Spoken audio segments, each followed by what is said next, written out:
that. We have one more clip for you as well. This is when you break the kill record. So, do you remember this round? Yeah. Hello guys, hello. और कैसे हो सभी? 其实这一分对于我来说 Welcome back 就 to 是 Watch 因 Party. 为 TH आज 在 है 追 इसका 分嘛，所以说我们需要站出来做一 NRG 些 और 非 EDG 常规的东西，所以说 plus 我扣了这个 का 东西，然后就往下打。 I क्या like नाम how है I भैया? think maybe they were keep chasing us. They were getting the point. So we need to do some error things. I need to stand out to do some error things. So I do the calls and do all the things 然后 for our team. 其实 अभी तो वैसे time चल रहा है 破 इनका 了这 तो 个记录对于我来说，好像我并不知道，因为这一分的击杀所破了记录，但我记得就是我好像在这个就是这个决赛破了3个还是4个记录。其实对于我来说，我希望我能破更多的，对，就是把我自己的记录再超越。 उसकी duplicate बनाता हूँ पहले. And at that time, maybe I even don't know I broke some record at that time. But I remember in this grand final, maybe I have broke like 3 or 4 record. But I think maybe in the future I could break more. Yeah? Are you going to break some records at this tournament and get another bracelet? Yeah, maybe gonna try. I think. Yeah, I love it. I love it. Well, best of luck to you. Thanks so much for joining us. That's going to be all for us here on Run It Back. He's just aura. Just aura. Yeah. That's what Kang Kang is. Yeah, he's like an ये सही है ना incredible cam यहाँ पे? villain. Like it's hard to root against the guy, but he plays the villain role and he plays like the aura farming. Like, nah, I'm not crying. 13 it's not minute a और big है. deal 'cause this is only the फिर first start round. होगा Yeah. ये NRG Like, और the one EDG person says that, match. everybody hates him. Do you know He who? says it, everyone loves him. I like that assessment. Do you know who was crying? Me and all of the other EDG fans, because although they are returning to champs with almost all 5 of the roster that won champs, we're coming back without Simon. And the whole story of Jenny being here is crazy. Like, they tried so many different versions. They were picking up other players, subbing in other players. It wasn't working. It got to a point it was like week in, week out. Who on earth is filling in Simon's role? I'm glad it's Jenny that managed to come with them, but it is, you know, it's a risk. It is a risk for them. For sure, you know, a young guy stepping onto the champion stage now for the first time, but I think that EDG kind of needed this after, you know, the disappointments back in stage 1 where they actually topped in their group but only won a single series into playoffs. It's not that era, that same timeline where EDG are dominating domestically anymore. Now they've needed to reinvent themselves a little bit, get a new young kid into the roster to now come in and be a threat and try to go back to back. And you know, you think about their run last year and how, if I remember correctly, they hadn't even qualified for their prior global, then they make their way to champs and they walk away winning it. It obviously isn't to the same degree, and this is a bit more roster oriented, but there are some similarities in that they're not walking into this. I mean, they have the fact that they're the current reigning champs, but other than that, they're not waltzing into this as the favorites. They're not waltzing into this necessarily feeling comfortable. Yeah, and I think for the first time ever, they, like you were mentioning, they're not the best team to go to a global event from CN. Right. And that is incredibly surprising. But Jenny is the man that could potentially be a difference maker.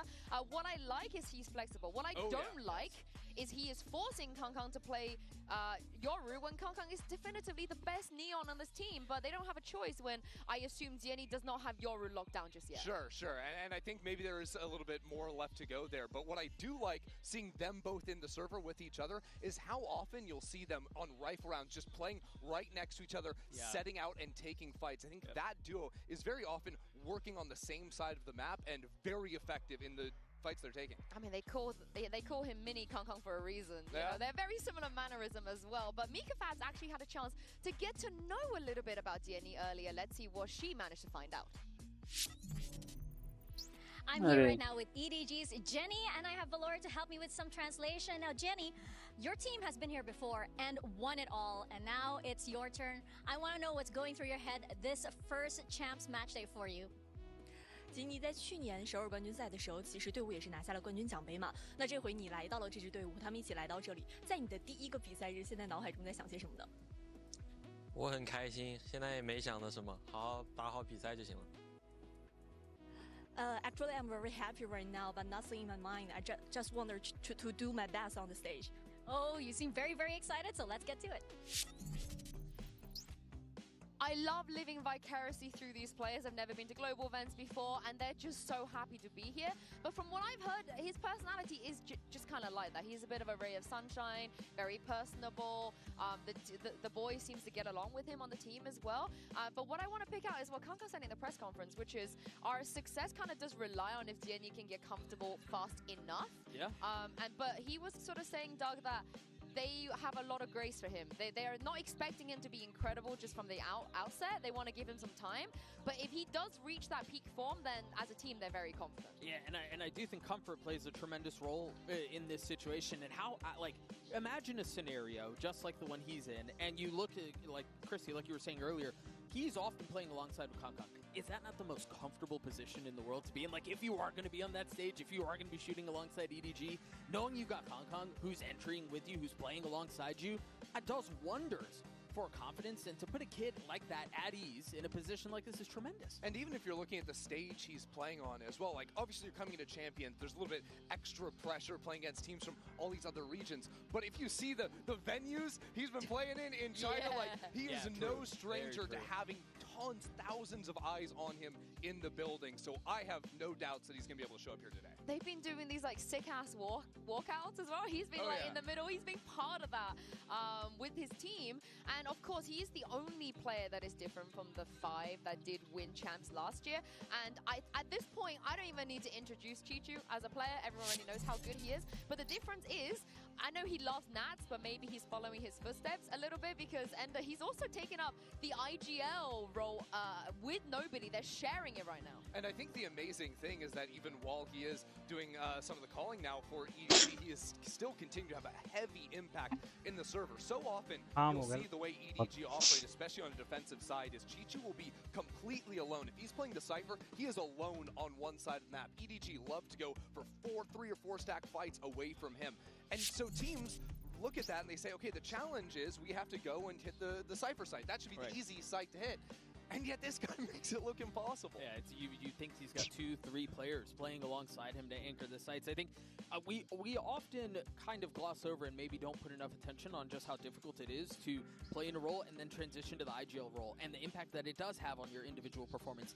And yes, there's an era of fragging IGLs, and we've got many prolific players that can do that, but it's not an easy task. And for Chichu to still be able to put out his own in a respectable way while carrying half of the workload as IGL is incredibly impressive. Yeah, from what I've heard, it's still nobody that does the main bulk of it, but he's definitely, Chichu's definitely taken on more responsibilities. But they will be taking on NRG today.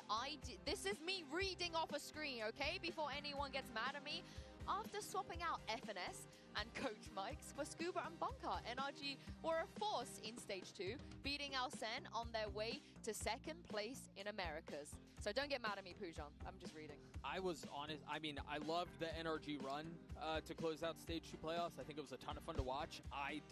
I was surprised by it. I didn't think they had that in them, and they had a really good stage. I think they walk into playoffs 4-1, something like this. So they were certainly stronger, but you look at the group and go, okay, they're weaker. I don't know how good they really are, but I think they impressed a ton of people to make it to this point. Yeah, and I think they had to do that level of proof, right? Because the results earlier in the year were disappointing. So this team needed to make a deep run in playoffs in order to qualify here for champions, which they have done, even with so many young talents on this roster to be able to come into a champions with Mada in the team, with Brock and Scuba. Like, this is a very different situation than in EDG, who have 4 champions on the stage now against some of the hottest rookies we have in Americas. Also, I want to, representing EMEA, welcome back, Bonka. We've missed you. Yeah. We have missed you so much. This is, for those people that don't know Bonka, you started in EMEA. He was a player in EMEA, and now he's a coach coming in with this NRG roster. How much pressure is that on him a little bit? Because you guys spoke about how his players are young and inexperienced, but Bonka certainly isn't young and inexperienced. I mean, take this one. Yeah, I think the work that he's done on NRG has been tremendous. I mean, you think about the night and day difference, really, from Stage 1 to Stage 2. You can tell the impact that he's had. You can tell the value he's been able to provide. And then also to be able to manage that with the 3 rookies that we were talking about. It's hard enough to do with 5 vets who have been on the big stage, who have dealt with a lot of adversity and have taken losses and had to navigate through that. But to do it with 3 rookies, obviously Ethan there to help, Sam there to help, I think obviously bolsters that a lot. But the work that Bakar has done on NRG has been nothing short of incredible. Yeah, what he's been able to do in that stage 2 is amazing, but I still think results very much matter when you look at how disappointing kickoff was for him, then stepping, not being on NRG during stage 1. I do think making a run here would solidify what he's been able to accomplish with the team. Would you say the results matter or the results matter? I'm so sorry. I'm so glad you could get that out of the way. I like how because production flew in because I knew what I was talking about. Stage too. 2 is amazing. Love it. This guy is very much insane. I don't quite know how to explain it because he was one of, when he came into the year, he was the rookie prospect to look at coming out. 5 minutes America, लगभग and he absolutely delivered. start. In his first year तो जल्दी start कर दिया he's मैंने, ऐसा become लगता है the कि all-time America's ace. 25 पे करना चाहिए था He got मुझे. 10 aces in a year, And which like- is nothing short of incredible. Like 2 or 3 of them were in one. Yeah, It was something. he had dumb. 3 in a day. Yeah, in a day. Like, what are we doing? My brother, we have players who have never gotten one on prolific teams. मादा और Trent, Som Trent, in for दोनों को मैं example, जानता हूँ Trent, NRG में. pick on you. Okay. Trent has never gotten one, and he's Wow. played for as long as he has on some of the best teams that Valorant has Wait. seen in North America. Brent has less aces than Angel? Yes. That is insane. Honestly, shout out. I do wish that people outside of Americas could appreciate this because even when I tune in and watch Mada, he is just that good. Oh, I yeah. don't think he's being overhyped. I actually think he's being a bit underhyped. Yeah, and now we're coming in, we get to see him on the global stage. This is where you get to solidify that legacy. You show up here, look well, you're going to be great. Yeah, and if you show up here and look well against Kong Kong of all people, it's Yeah. going to be a great start. So, of course, ahead of this matchup, we had to send Mika Fabs down there earlier to get some thoughts from Matter on this matchup. Hey, I'm here right now with NRG's Mada. And Mada, you have a tough task today because I want to know what was going through your head when you found out that you're going to be up against the EDG and you would be up to the task of facing off against 2024's MVP, Champs MVP in Hong Kong. I don't think it really matters who we play, what team we play, who we play. We just come out, play our game, and I know we're confident in what we do, so it doesn't matter if we're playing Hong Kong or the worst player in the world, it's always the same. I like that energy from NRG, so let's see it. Did you know that Mada backwards is Adam? Is Adam? Yeah. Yeah, did you? Was that true? Yeah, it is Thank true. You. Thank That's you. It is true. Dude, I love, real quick, he's so unassuming. I mean, you look at him or you see him walking down the hallway and he's just kind of like chill, easygoing guy, kind of keeps to himself. And then you see him on the server and he's got that dog in him. And you go, who is this guy? Like, it doesn't add up. It doesn't make his sense. name is Adam. That's who. Adam when he's walking, Yeah. but Mada when he's on the Yeah. stage. There we go. You kind of look like him a little bit. Have you ever Well, thought about we're, cosplay? We're the same height. Really? Yeah, we're like 2 meters. I feel That's like weird. Me too. you Yeah. Same. That's funny. The three of us Okay, are the but same hey, height. I would have never Sitting thought. down, I'm still taller than Well, it's obviously Wow, that's this hang bullying. on. That's camera magic. Let's not Ah. because don't believe his lies. Yeah, and He's so good looking, but he's a liar. I heard that you're also the same height as Dan Dryad, so you know we're Well, that's all objectively four false. of you. That's objectively false. We've just derailed this already.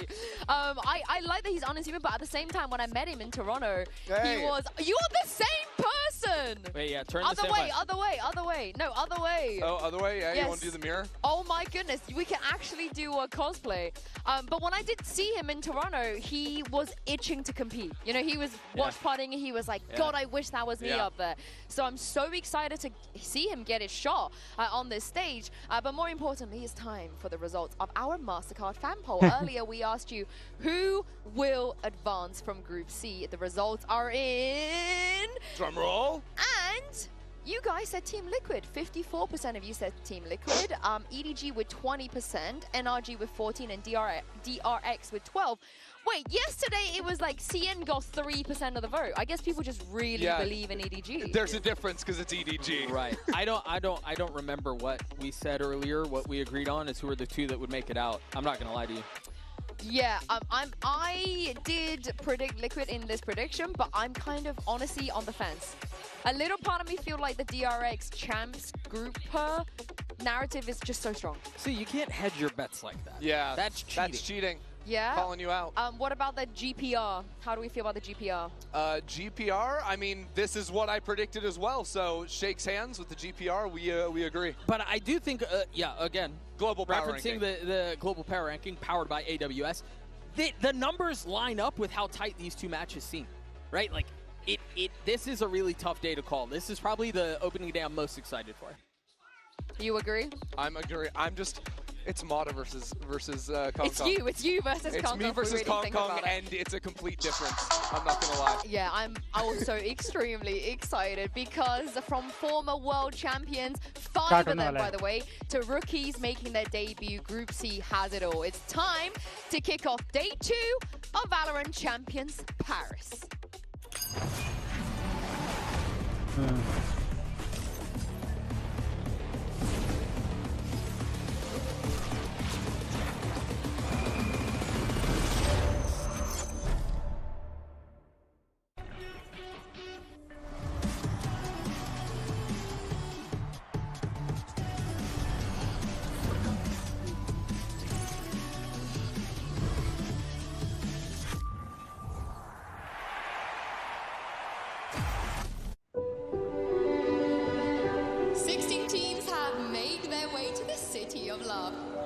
But only one will depart with the object of everyone's desire, the Champions Trophy.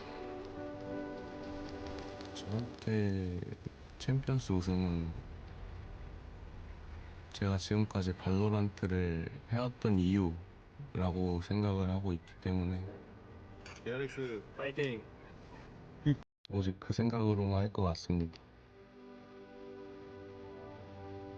It's my 5th year in Valorant. It's an amazing feeling. I hope I'm gonna keep doing that as long as I can, perform on that level. 2021년 베를린 마스터즈 때 라체 선수를 만났고 그때 라체 선수의 플레이는 너무 독특했고 그 때문에 좀 많이 무기력하게 졌고 현재는 그런 무기력하게 질 것도 없어 보이고. The RX is known as a team who is always making out of groups. That's why it's gonna be interesting to see. They also had a bit more time to prepare because they made champs by points. So let's see what they cooked for champs. 팀 리퀴드도 아마 저희랑 비슷하게 만나보고 싶다라고 생각을 할 것 같은데 한번 뭐 같이 그냥 재밌는 경기 한번 만들어 보시죠.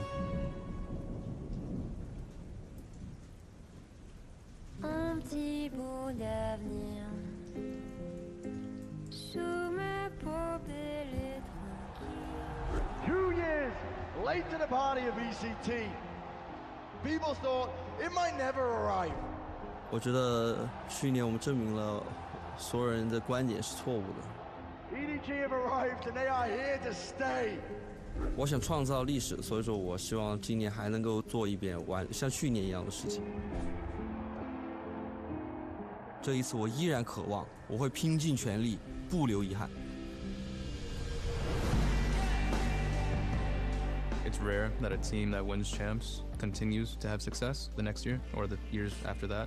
EDG, obviously they won the last champs, but definitely not the same team that they used to be. The villains have had their day. 2023年的美国冠军赛，然后跟伊森交手过嘛，我们23年的时候输给他，所以说我现在想复仇。我觉得23年到现在其实进步是非常明显的，然后因为以前是不是那么自信嘛，然后现在其实是比较自信的。 Both teams have something they're playing for. For me, is getting a second trophy. EDG are your Valorant World Champions. For them, defending their previous one. Back to the climb, ever chasing. And this is a squad that knows what it is to chase. 在今年，我遇到了未曾想象的困难和挫折。我曾经在舞台上说过，让世界聚焦于 CNFPS。这一次，我将燃尽一切，让其又一次实现。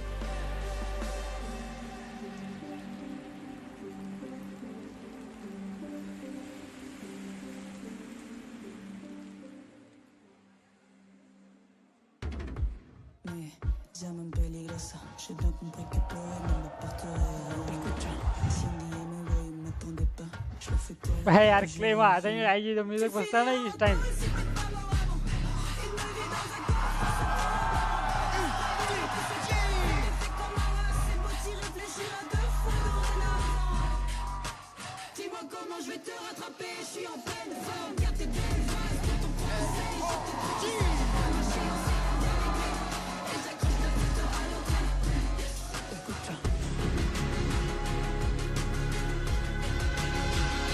The defending champions are back. EDG are about to start their journey for the back-to-back at champions. Not many players know what it feels like to make that run, but one guy does, and that is Ethan. He was talking about how he's looking for his second champs trophy in that trailer, and honestly, the way the NRG have been playing lately, I wouldn't even say that this matchup is particularly favored for EDG. It's very even. I mean, a lot of people are going to look at NRG as the stronger team coming into this. They've been on an incredible upward trajectory, just exponential growth for them. And for Ethan, going up against 4 champions on the other side, his journey has also been unique, stepping into the IGL role with the team in this stage. They have completely reinvented themselves. Yeah, now they're going to have to figure out how they best the defending world champs on Abyss, and then Corrode and Haven if we get that far.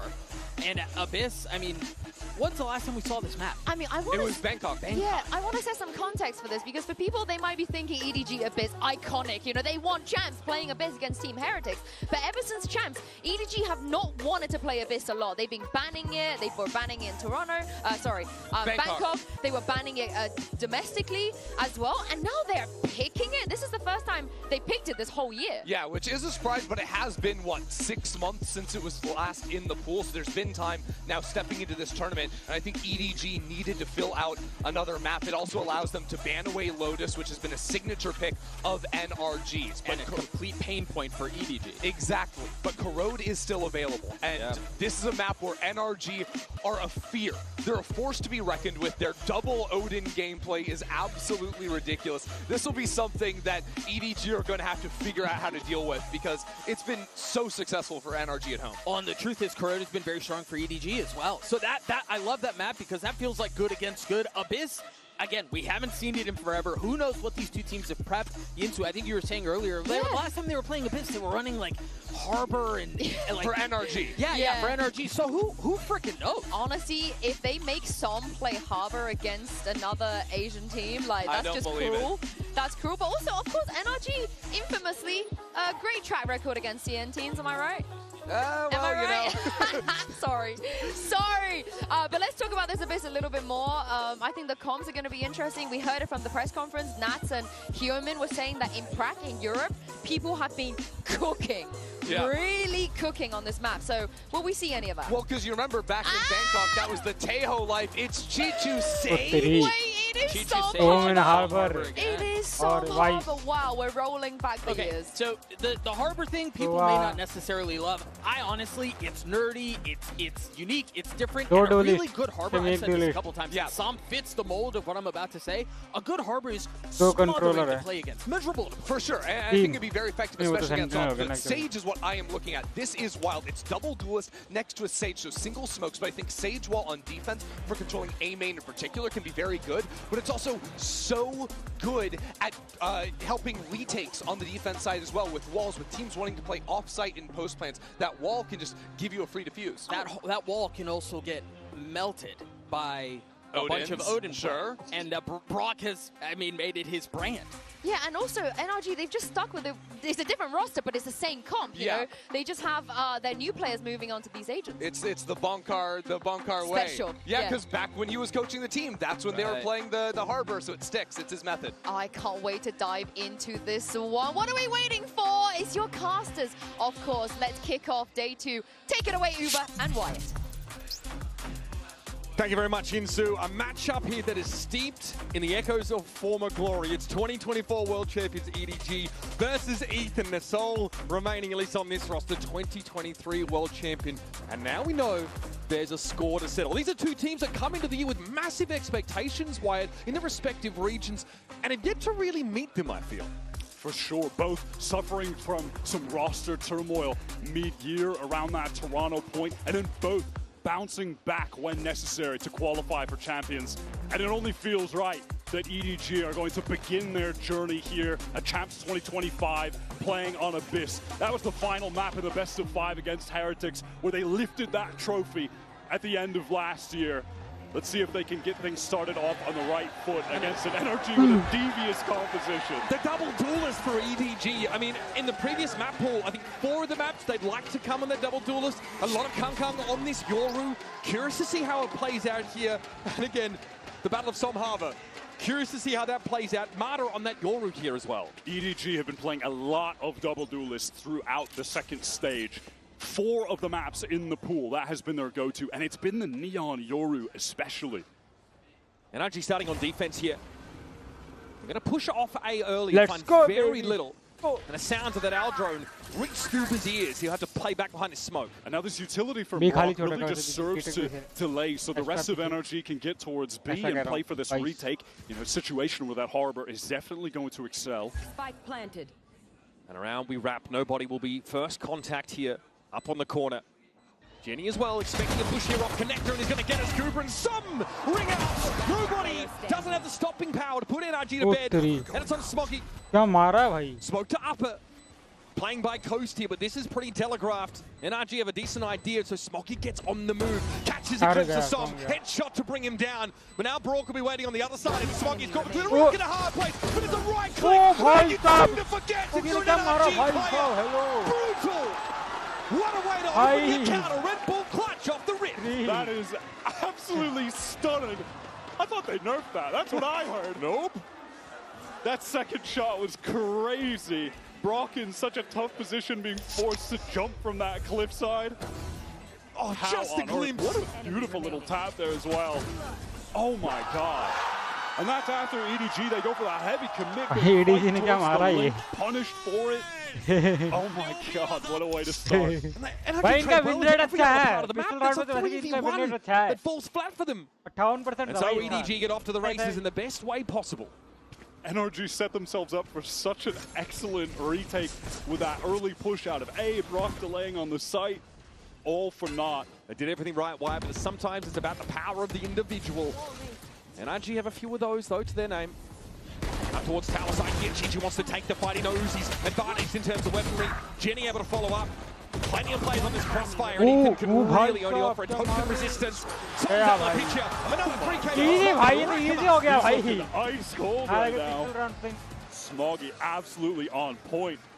You know, now one of the things coming into this match that I was really looking at, speaking about this EDG double duelist, is the fact that they're going up against NRG, who in their group in Stage 2 of Americas, 4 of the 5 teams they went up against were double duelist teams. They are so experienced against the play style that this composition demands that EDG in that regard definitely have to be worried.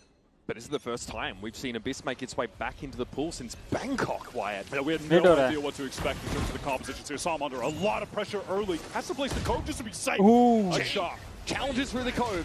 Cascade attempted, but Smoggy's going to find him through it. Perhaps shouldn't have stepped out of that. Now that mid control firmly in the hands of EDG. They spent for it, and now they could go anywhere. That's already 7 on the board for Smoggy. Absolutely crazy. A barrier orb is up in mid. It cuts off the B to mid link right now. NRG trying to re-clear into A main, take some space. They've got Ethan pushed up in the corner, but at the moment he is all alone. Yeah, Brock has retreated towards heaven. This is dangerous. Keeping across is too dangerous. It's a one and done. He can't even find the frag. And now Brock, from security, has to try and hope to put this push to an end. But EDG are going to run in numbers. 4 deep now as they tentatively make their way out onto A. Slowly into the backside. You can see Marta's trying to get in position, but Brock can only speculate from this spot. Chichu just tapping that spike to draw out some of the util and does so effectively. Drone out for the re-clear. That's going to get the ping onto him. I believe. No, broken just in time. Swing out from Mata. Loses that isolated 1v1. Paranoia here is going to put Brock out of commission for a couple of moments. Slowly here, through backside. Finally Scuba arriving at the scene, but it's a... Well, it's a bit of a wasteland for him there, and Kang is ready to receive him. At this point, Brock might be better served holding onto his weapon. No choice but to save. EDG converting on their bonus round now. Offers some serious aggression initially up towards mid, which is a benefit of having the Neon for sure. That is a lot of ground to cover for people that are walking at normal speeds, but not the Neon. I mean, that is one of the big issues that you have to confront when you're playing on Abyss. The map is massive. You have to just cover so much ground at all times. Brock going to be able to save that rifle at the very least. Smoggy finally put to bed after a ridiculous opener in this game. 7-1 currently. Note that Simon's got that Reckoning online quite early, feeding orbs into it. Also kills as Jenny turned up on it. And look, at least in Americas, this NRG team has a pretty deep map pool. It's only really Sunset and Vine where they were struggling. Everything else they were looking very solid on, and that includes Icebox, which has been swapped out for Abyss. Now Icebox, that was EDG's worst map. Now they get Abyss back, which at least in 2024 was a great map for them. So that's just a bad situation for NRG to be in, and we have to find out if Abyss is going to be a competent enough map to replace Icebox in their pool, which was so solid. Definitely a bit of a hit to this NRG squad. Bonkar already in the boys' ears. It's a timeout called just prior to round number 4. And I think they're going to have to adapt to this pace we're seeing from EDG up mid. It's early drone onto B, maybe pull some players out, and then that library control there slamming. Jenny just sprinting down mid. Also, Kang with great mobility on that Yoru. EDG can cover a lot of this map, and the rotations are slow for defenders. Pulling them out of position with the misdirection that Yoru can provide can really soften up these sites in advance. I do like this early timeout call from Bonker. I think this is the right time to do it, honestly. The team is going to be able to force up, especially around Psalm's Reckoning here. Another tool that is very effective for a retake situation that NRG could find themselves in. And I think that's really going to be the name of the game for them, playing for big retakes around this harbored utility. But they have to make sure they don't lose too much of that map control early, lose players getting picked off early in these isolated situations like we saw in the prior round. Dart there. Not getting any catches. Kang's having to walk up here, and it looks like a ping out on Ethan. He has to give that ground away, deploy the one-way, and now NRG scrabbling back on the side to try and get decent spots. It's brought out in the open. Ethan gets involved, though. Saves his teammate's life, and Kang is down early. Ends up being the perfect double face and the ideal situation for NRG. They have Psalm just jiggle peeking towards top mid right now. After Pretty that standard high-low. Expired, and they can relax. They can slow the pace of the game, allow EDG to execute where they intend on doing so, play for retake with the Reckoning and that man advantage. Nobody with the spike over at A. They're just playing for an info push-up, but Scuba and Marta with that high-low setup over at B. A little awkward with Judy swinging out while that orb was being taken. Smoggy catches a very low HP Brock on that rotate. It's just Ethan on the A side. Really, his only job at this point is to stay alive, right? Just teleport away back towards spawn. The retake potential is there behind this Reckoning, so NRG might look to play a little safer off this side. It is just Ethan, who's pinged out.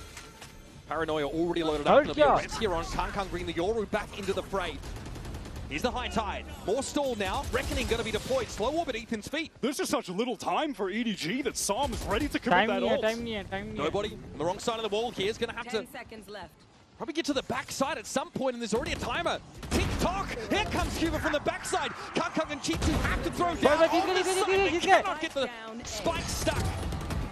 Chitu, last standing, trying to get away to tower, but there's a wall in his way, one of his own design. He'll fight for his life and lose it. Scuba for 4. Well, that beautiful timing on the flank is how he collects those 4.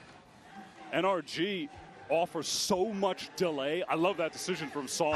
Rotated so fast to assist Ethan, who realizes that the optimal play became staying in the site.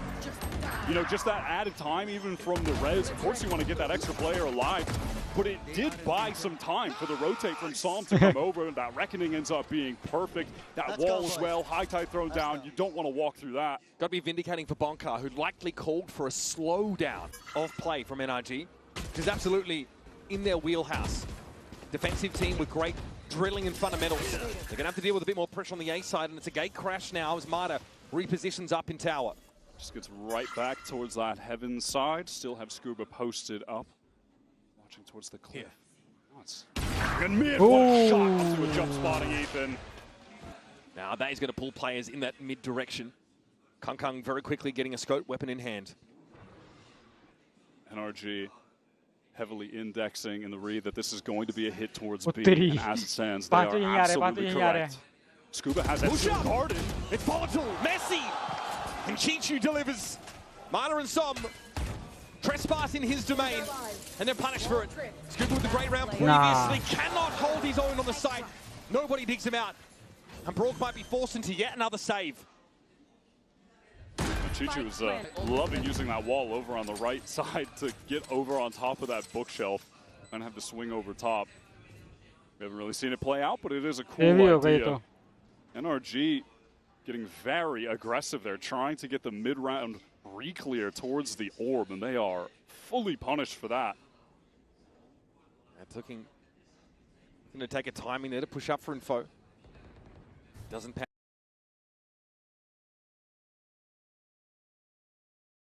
Now, EDG, I mean, you hear from Kung in that press conference, says that he feels much of their run here at Champions kind of rises and falls on Jenny, but they're giving him grace, not putting too much pressure on the relative newcomer to this team.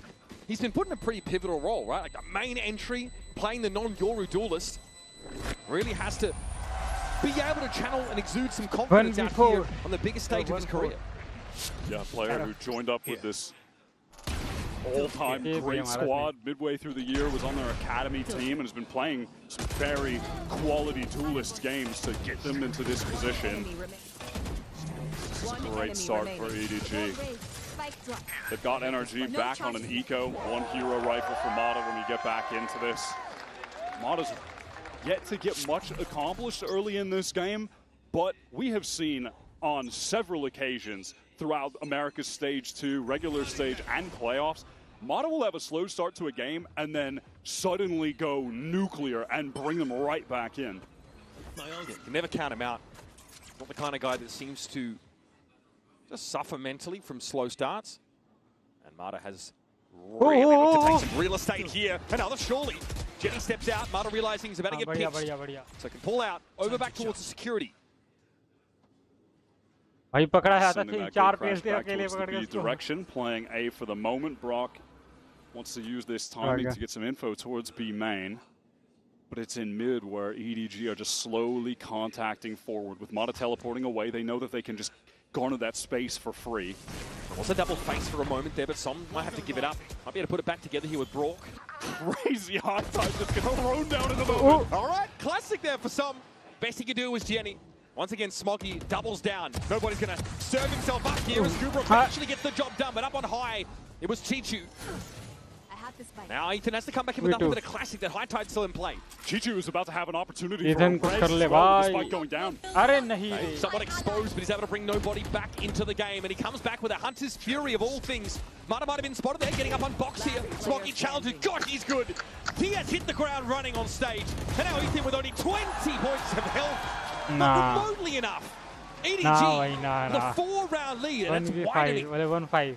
Smoggy is just having an electric game right now. 11 for 2. Comes in for the trade. What a transfer off the Psalm. That was sick. So sick. Bullets ring out from Mata. Damn, he is playing so well individually. And that's after NRG get that first kill from mid, that push up for Mata. Yeah, they just don't have the weaponry after the fact outside of Mata to accomplish much when the round gets scrappy. So here, double face. They've got a full buy, they've got an AWP on Mata, and they have 4 ultimates in their arsenal. Kung with Dimensional Drift though, and you'll notice there's a lot to work with for EDG as well. And we might get an all battle between Kung and Mata, or maybe it won't even happen at all. Psalm going down on that jiggle peak. Not expecting the operator to be in play. This is really a matchup of one of the greatest operas of all time in Kong versus Mata, who I think is the best opera coming out of Americas right now. Currently with the record in Americas for number of aces, and he's got it in one season. 10 aces from Mata. Ethan alone on this site, going to feel the pressure of the dimensional drift, but this is simply to draw the attention of NRG towards A. Can't be having that happen. Mata at least able to get out of trouble there. Now NRG, they still do have 2 anchors on this B site. EDG trying to make the way here. Kung had the gate crash away, so he's not involved in this star show for at B for now. Mata still able to be a factor in this round. 32 seconds left. EDG have got to go for it. He committed. Just for the timing. That was a nice little trade. Still has that steel guard, and this might be the opportunity to use it. Ethan managed to get up in heaven, though. Here's that Hunter's Fury looking towards Coast. It's probing. It's searching. Even a steel guard are committed to that effect. EDG able to get through those ultimates now. Have a plant down for themselves. Paranoia on the Coast. Ethan hoping to follow up. Nice. Nobody. Dashed aside. That was an excellent play from Ethan. The Paranoia into the teleport across. Nobody had no idea what was coming. Concon going to have to go crazy right now. Holding the cross. What a shot. What a correction, but now he's out of the fight. And out of the round. A very important relief valve here for NRG. ये बहुत जरूरी था भाई इनके लिए big investment. And it delivers. Crucial second shot comes through from Mata. Ethan recovering that operator. I love the way that NRG played that retake. You had the two EDG players facing the cross. There was so much utility pressure onto nobody backside. Once Ethan hits him with that Paranoia, he's able to teleport right in this moment. Gets that very crucial kill. NRG's IGL playing that situation very perfectly. Just a dirty flick from Kung there from Crows, though. Could have gone either way. Yeah, that was mental. All right, Genie here with that overdrive, going to pick up the Bucky. Early flash off rip. Ping on Kung pretty कहाँ पे telling. नहीं डाला ये? EDG are adamant, though, about this A side. Ethan hoping to stall this out as much as possible. Obviously, Ethan and Brock have been manning this side of the map. Here's the fast lane. Gina's going to go for it now. Not much to see here, but overdrive got to be popped, and Ethan noted at the back of the side, but it's Brock there from Arrow. Gets himself two. That's big. Both duelists out of the game, and he wants more. But that'll be the end of the A anchors. Now it's NRG needing to rotate in. Somehow again, by the way, Chichu was just one orb away from getting a That is crazy. Nobody. What a shot to find on a flanking Scuba. A dirty angle for Smoggy as well. And Scuba has gone for a play like that before. Nobody was reading that perfectly. Smoggy's dropped down. Dimensional drift notes both EDG players up close here. Nobody's already found Mata. And Smoggy yet again. Never far from the kill free. The left side at least. 6-2. Favoring EDG. And even if he didn't find that, Chichu was already over the top, ready to fight NRG immediately on that retake effort. Fair attempt from Brock, who is a very trustworthy site anchor for this NRG team, but ultimately they are still overwhelmed. This is a critical moment, though. Scuba on a couple of these retakes towards the A side has gone for that long flank through main. Nobody well prepared for that. Crosshair placement was perfect. And once he collects that kill, 3-on-2, where they can just focus forward, it's all too easy. Here's the variation. The push up mid here for Mata potentially. Remains just at library for now. Kung has eyes for A main with the off. It's high tide from Psalm gets thrown very deep towards the attacker's side of mid. So they absolutely know there could be some pressure coming from NRG. They could be walking down, trying to take forward angles. Just as Mata is playing at library right now with our Sheriff. आगे बढ़ रहे मेरे पे. So cheesy crossfire setups in A main. The one-way is refreshed. Mata cancels out back towards spawn side. Of course, Kong does pick up that operator again, which is of note. The mid-round EDG begin to gather up towards this B-side, seemingly. Yeah, Kong obviously can rejoin them easily enough with the gate crash. NRG, they are gambling on this B site, however, so things could get dangerous for EDG. And Kung couldn't get enough information about the lack of defenders at A. EDG can't make a truly informed decision about hitting this site. They just have to commit. Psalm gets one kill here, will have the reckoning. Jenny, the setup here. Relay bolt going to be thrown out. Chichu balls it up beautifully. Jenny is now in and around the site. Making his way towards Connector, finds one. It's the classics ringing out. Ethan gets himself a consolation. A gun recovered here for Somnak, and he makes use of it on the other side of this high tide. Gets himself Chichu, but it's going to take more than that. And Brock doesn't have it. Not this time. These executes from EDG have just been overwhelming for NRG to handle. They had every single player on that B site. They didn't have the best weaponry, of course, but it still just looks all too easy. Chichu, that is... I mean, he's really been a menace as well. He's put up 12 kills. It's just that Smoggy has had, I think, the flashier kills and does have 14, but that duo are going absolutely crazy. And NRG are really segmenting off the side as they hit it, right? It's Cascade, there's a high tide, there's Omen smokes, trying to, compartmentalize these little engagements, but as you mentioned, they didn't have the guns for it. Now we're all turning up in mid. Fast push to library for Jenny. Brock gets that Hunter's Fury online with a collection of the A-man orb.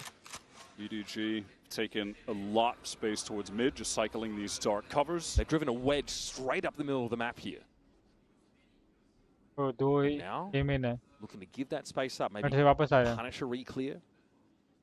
You can see NRG, they of course have concerns about that. It's Ethan jump spotting towards that B link side. Mana focus on B with the operator, but shouldn't have any opportunities to take a shot in this round. It looks like EDG, they're ready to just go for this A side, execute, and Kong wants to cut off a rotator with the op face down mid. This denial of information and nothing spotted by the Algro means that Brock is pretty concerned about mid to B, or someone hitting him from their side of the map. And that's going to be a straight main push here for EDG. Kuba has to be ready. Shield wall, of course, active. Brock might have to drop down off security, off tower rather. There could be a wall in his way. He's on the side. Looking out, but Jenny's having to take the 1-versus-1. Scooby here looking to step back. Reckoning in play. Jenny, unperturbed, unfazed, unbothered, and gets his second. Plant stuck. Some falling by the wayside. NRG are looking out at sea. On Spare, just getting completely outgunned. Mana a little bit too fast on the shot. Just some nerves maybe showing up there. None for Ginny, pushes for more. Removes the operator from the map. And now it's just Ethan with that save. This is NRG also being able to start on defense throughout Americas when NRG, for the most part, outside of maybe one map against Senon Corrode, when they've had blowout wins, it's come from starting on defense and being an absolute just brick wall. But EDG are running them over. A lot of it due also to just individual skill right now. They are dipping them in the gun duels. Like, they are straight up just winning these fights against NRG anchors consistently. That's how NRG are trying to set the playing field, though. With all of this controller util on these sites as they're being executed on, NRG are asking for these pockets of play where they can take 1v1s, but they are losing out to young guns like this guy. Jenny, just dominant. And again, was by their own admission, considered a wild card here for EDG, where they may rise or fall, and so far he's delivered.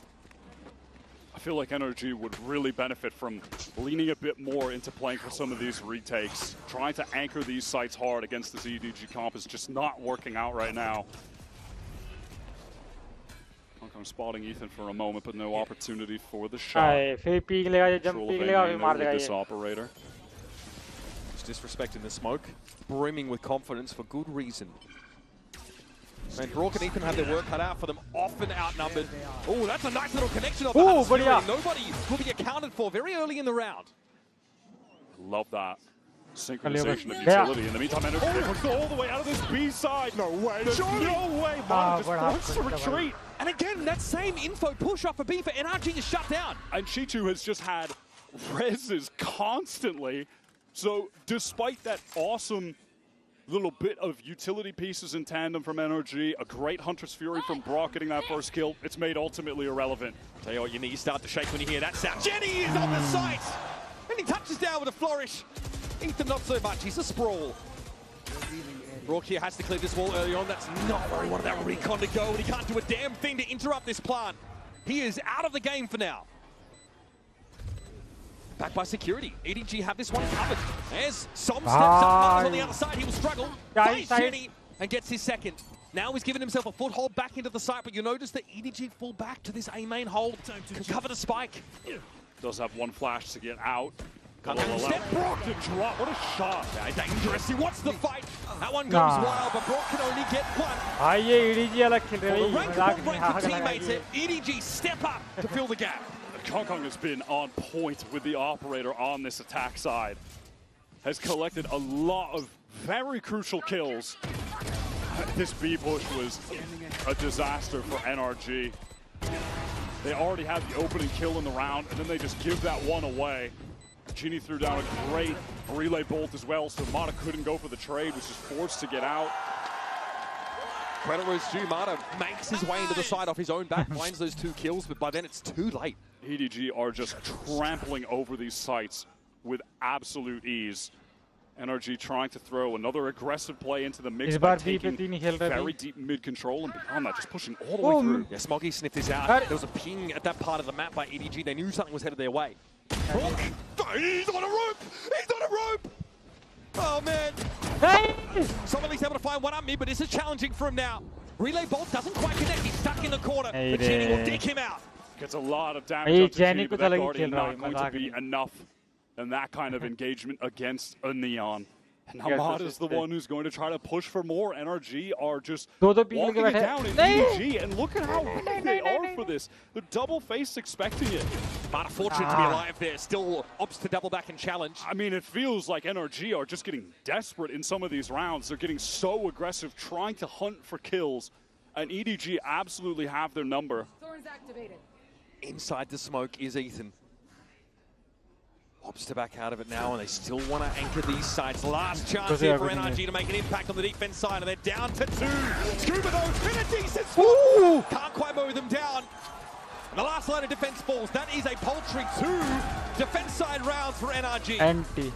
Absolute dominance from EDG start to finish. Smog मुझे तो ऐसा लग रहा है insane throughout that entire half. अभी का match देख के EDG just getting a number of crucial kills. NRG had absolutely no hope to start the game off. They're going to try to pick themselves back up in this short break, folks. We'll be back with the conclusion of Abyss right after this.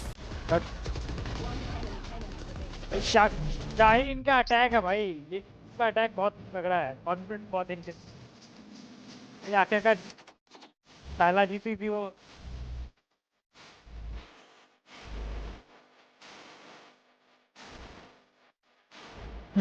नहीं लगता।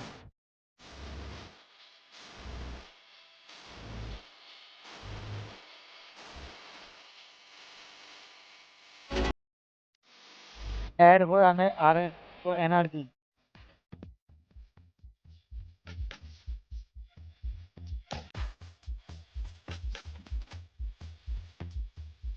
तो वो 10 comeback होगा तो तगड़ा होगा काफी। TL और डीआरएक्स में टीएल का मुझे आइडिया नहीं है, लेकिन ये डीआरएक्स का एक दो प्लेयर जानता हूँ मैं। DRX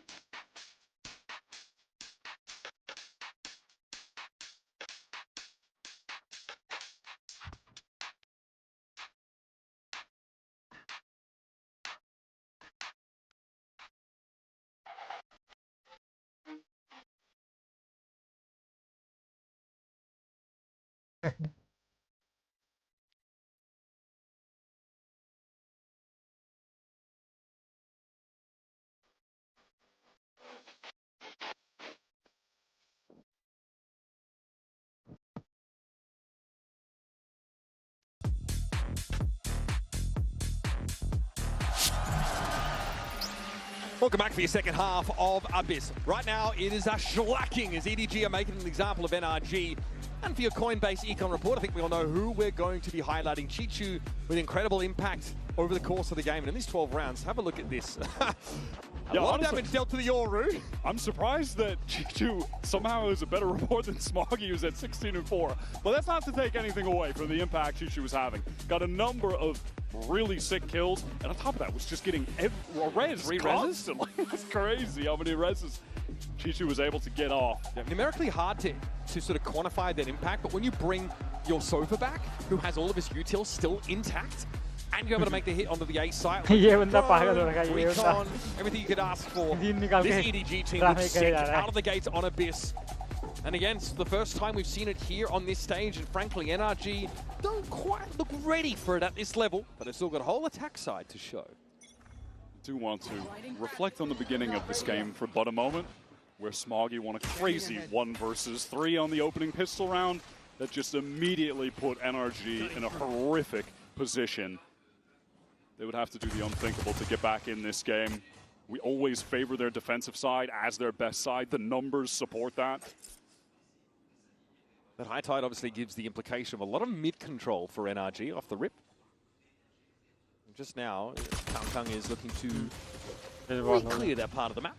Yeah, that is one benefit of running the harbor for sure. It's just being able to throw some of those cascades, high tides towards mid, makes the defenders forced to re-clear, forced to use util to re-clear, or just play in more passive positions. back he That Sage will, even if broken, would force a wider swing on A main to risk the NRG at this point. Quite ready to take. NRG have shortcut noise, broken part of that barrier orb in EDG had no desire to leave this site. 3 players are ready to face this. No body position as well, assuming some mid control to be taken, but there's going to be no pressure coming out of tower. It's too easy for Kang. Decent damage done from the middle of the site here. It's Scuba up mid. Needs to do more. Smoggy catches it with the Paranoia in the way. Pass to Brook. Quickly has to throw down as he gets out of the dark cover. Does Smoggy again. Has to clutch it up. Not again, bro. Surely. Only 18 health for Brock right now, going up the road. What a time! He got a drop on it, but missed. Smoggy at 70, and he cleans him up. Job done yet again. This guy's got plot armor. He's now sat at 18 for 4. पिछला round तो नहीं हो रहा भाई इनसे Pistol पिछला round rounds. तो नहीं हो रहा Yeah, this one is just cooked. It's done and dusted. It's feeling like corrode time. Brook had to react so quickly out of that dark cover and had the drop on What a Smoggy. shot. Look at this. He's throwing his smoke, man. Oh, buddy. Oh man, he only has 2 bullets. Has to reload. Oh man, if he had a few more, he probably gets that kill. Just one way. It probably would have been. इसके पास bullet होती तो क्या पता मार भी देता ये Oh, that's brutal. NRG obviously no choice right now but to force. The deck is stacked against them. Coming into this round now, forcing for the rest of the map. Kang eats Ethan alive and then is able to get out scot-free. This one is so done. It's time for NRG to lick their wounds, reset, and try to get back in the game on Corrode, their own map pick. This Still a good map for EDG, by the way. A very good one. Yeah, by round win rate percentage, it was EDG's best map of stage 2. They were winning 61% of rounds on that map. And when we do get there, NRG trying to make a foray towards this B site, using that Harbor util to do so. Yeah, pinged out on Jenny even before he got back behind that high tide, so Som just sprays and gets one. Not the pinged out target, but that's just a footnote. Here's Brock looking to step up now. Had a window before the relay ball connected. Ends up being a trade. Kang here still trying to command from tower with the Bulldog. 3v3.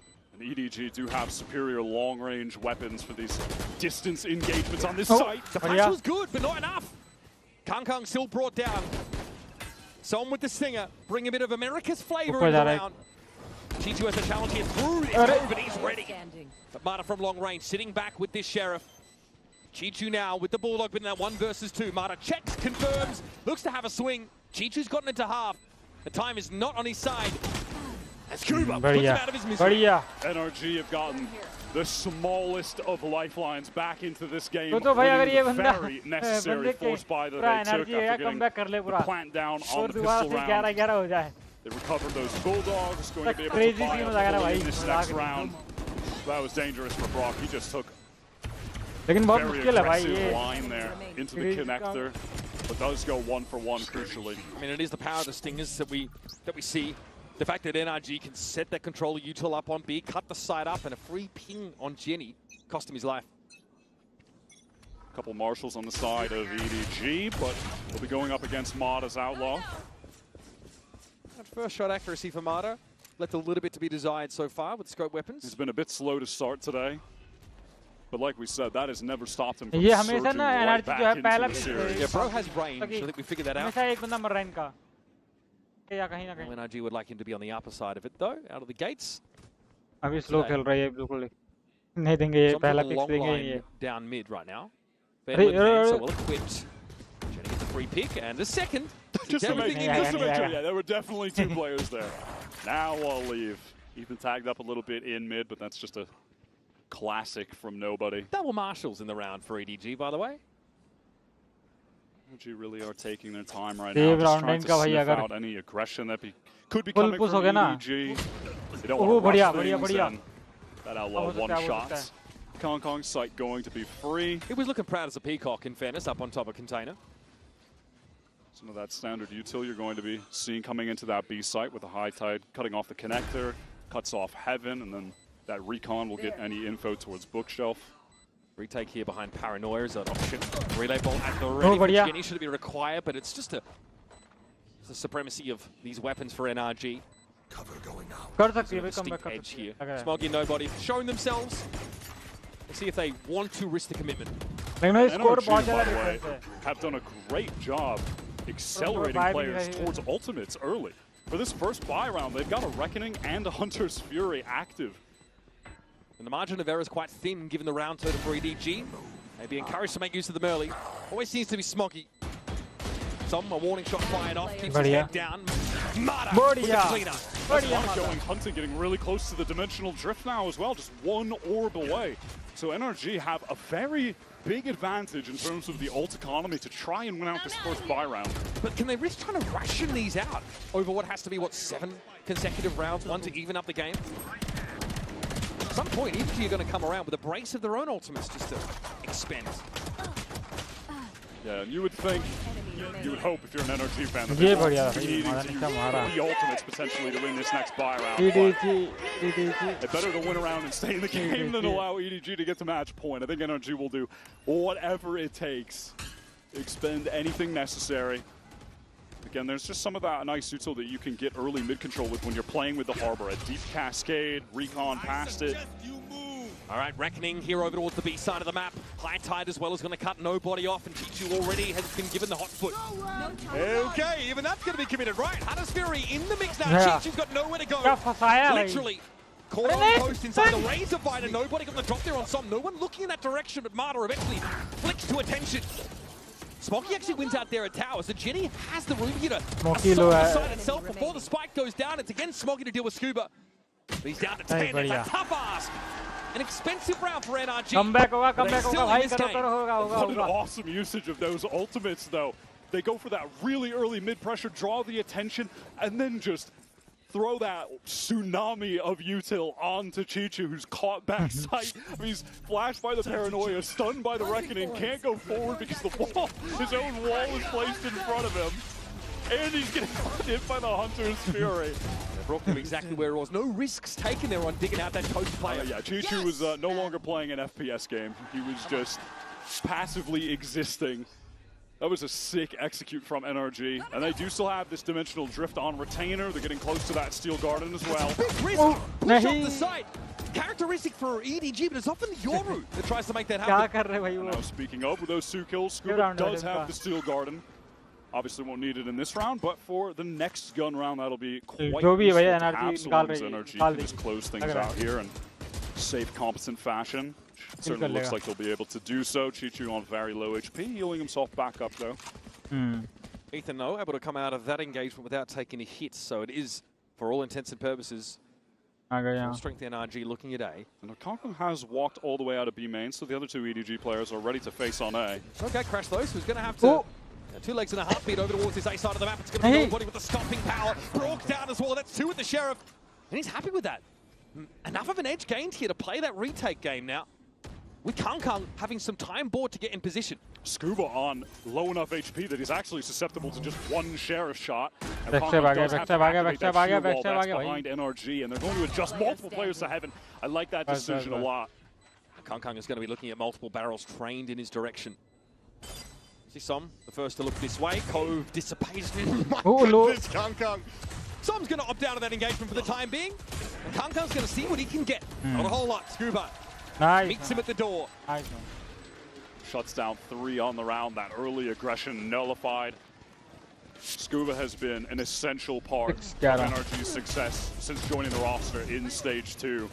Had been one of the strongest challengers players in Americas for years. I think this opportunity for him was long overdue to get on one of the top Americas teams, and he has made the most of it. He has been such a consistent rock for this team for the past couple months. Because of the way EDG like to select their comps, they're often double boost. On the defense side, we see them stretching a little bit to get some value out of it, right? We often see them pushing off sides early in a round, and sometimes you could, suggest that they force the issue on occasion. I think that XLG matchup on Lotus is to really try and take those rubble fights and extend extra far, causes Genie to get caught on a couple of occasions. There's a round there, of course, where it's just Sheriffs and Genie's hoping for something as he comes forward. But it looks like NRG used to playing against this style. We talked about their experience against Double Duelist. They play pretty stately early round. They receive the info push, punish it, and then move into setup for a take. When you're playing against that Double Duelist on defense, it's just so critical that you're able to deal with a lot of the fast floods that are going to happen. There's a Neon. They are going to be rotating for the site. instantly. And we have seen NRG be able to deal with it so far. You know, that other round on B, where they used all those ults to get the kill on Chichu. It was a really fast flood from EDG, and that was shut down, and NRG are going to be able to consistently need to do that to keep clawing back into this game. It's a good go at it so far. They're on a 4-round run, and they've got a Steel Garden plus Dimensional Drift to play with on a round where EDG are beginning to get the ultimates of their own finally online. There's that Kang op is in the mix now. So EDG looking at their most dangerous. And for NRG, it's really just a question of when is Concon going to have the op, and they know it could certainly be this round with the state of the economy. Now, Mata going to draw some attention towards the safe side using the drip, but goes right into top mid to get all of this info for the B executes come through. Gatecrash also was thrown out there, so he turns up at Library, but he's very much in the belly of the beast positionally. Chichu loses that one out. Yeah, again, he's just isolated on this back B side. Taken out by Ethan. Mata is offering such a distraction. Yeah, Look at he's the way annoying. these other anchors are like, what, is he going to push? And he's just not. He's Mata being अगर wait करेगा ना, so कोई मजाक patient. निकाल लेगा, Baxter से निकालेगा. They have to be so mindful of it. Just a timing push out of mid. Here's the Steel Garden, just as EDG mostly set up into the trap into the waiting arms of Mata. Only one has to try and get up, and Jenny catches him. That opens things up a little bit more for EDG on this retake. But they are just going to save. Genie is so weak. Concon, they want to keep that off for the next round, of course. At NRG, they've done it again. These B-side plays have been really high quality. Chichu is going to regret being in such a committed position again. You know, crucially too, yeah, it is just Mata's play towards mid was so impactful as to how EDG were forced to just play around his existence. And then they got funneled into it by the Steel Garden. That definitely forced the save there for EDG. So that's another nice round from NRG, but it's heavily assisted by that sheer weight of ultimates. And now that edge for NRG has gone. Exactly, and EDG were required to use none of theirs. I mean, they just go for a 3-person save. They never really got in a position where they were actually willing to use theirs. But for them, they're going to feel okay about that. Okay, we trade off 1-round loss. We still have a 4-round lead, and now we have a 4 ultimate lead. That's not a bad offer, honestly. I think they'll be okay with taking that. Yeah, again, the deck's still stacked against NRG. They've given us a good run, at least on this attack side thus far. Salmas is able to collect that orb in B main. 1 away from the Reckoning being active yet again. Again, they're playing around those early info pushes off sites from the double duelist defense. Nothing served up for them this time, though. Nobody does spot one player on the cross. That was Ethan. Quickly breaks that drone. Very patient in this position, and of course Brock is out of absolute necessity going to use that drone to clear an Opera with the potential of an Opera out of A main. Hong Kong had to get off that line initially to reset his Gatecrash. Now he needs to pick it up again. Just can play off this one way as it's still up in main when it drops. Here we go, this is about to get messy. Around the corner, catches Ethan. Natural controller off the map so early. Reckoning popped and now straight to the side they go. Brock is down, it's a second for Kang Kang. Mowing these NRG attackers down. Here. 30 seconds left. And even uses the Dimensional Drift to get right back in. Hunter's Fury off the back of that. Some spotted, no connection just yet. There it is, there's a ping on Som's position, but he's still going to look for this plant behind the cove. Mata looking to find backside, but he's going to be pincered here, and Kang Kang is an issue. At some point, but no one is looking at the Yoru. Scuba's on the reflank through heaven right now. Do EDG expect this, or can he get the backstab off? Chichu is ready. Extra sensory perception for Chichu, and with the Sheriff, he's taken the vice out of the game. It's Mata's backside to slow off one. Is Scuba the second. Hard to come by. And EDG march one closer to a map win. That is just a mental play from EDG Star. He goes right back in with the op after using his Gatecrash, and then dodges the Reckoning, gets this second kill. Spike planted. And then all of a sudden he's in A main again? Yeah, okay. He just pops the Dimensional Drift to escape, gets into A main. Oh, that is a crazy play. Jenny now has that overdrive.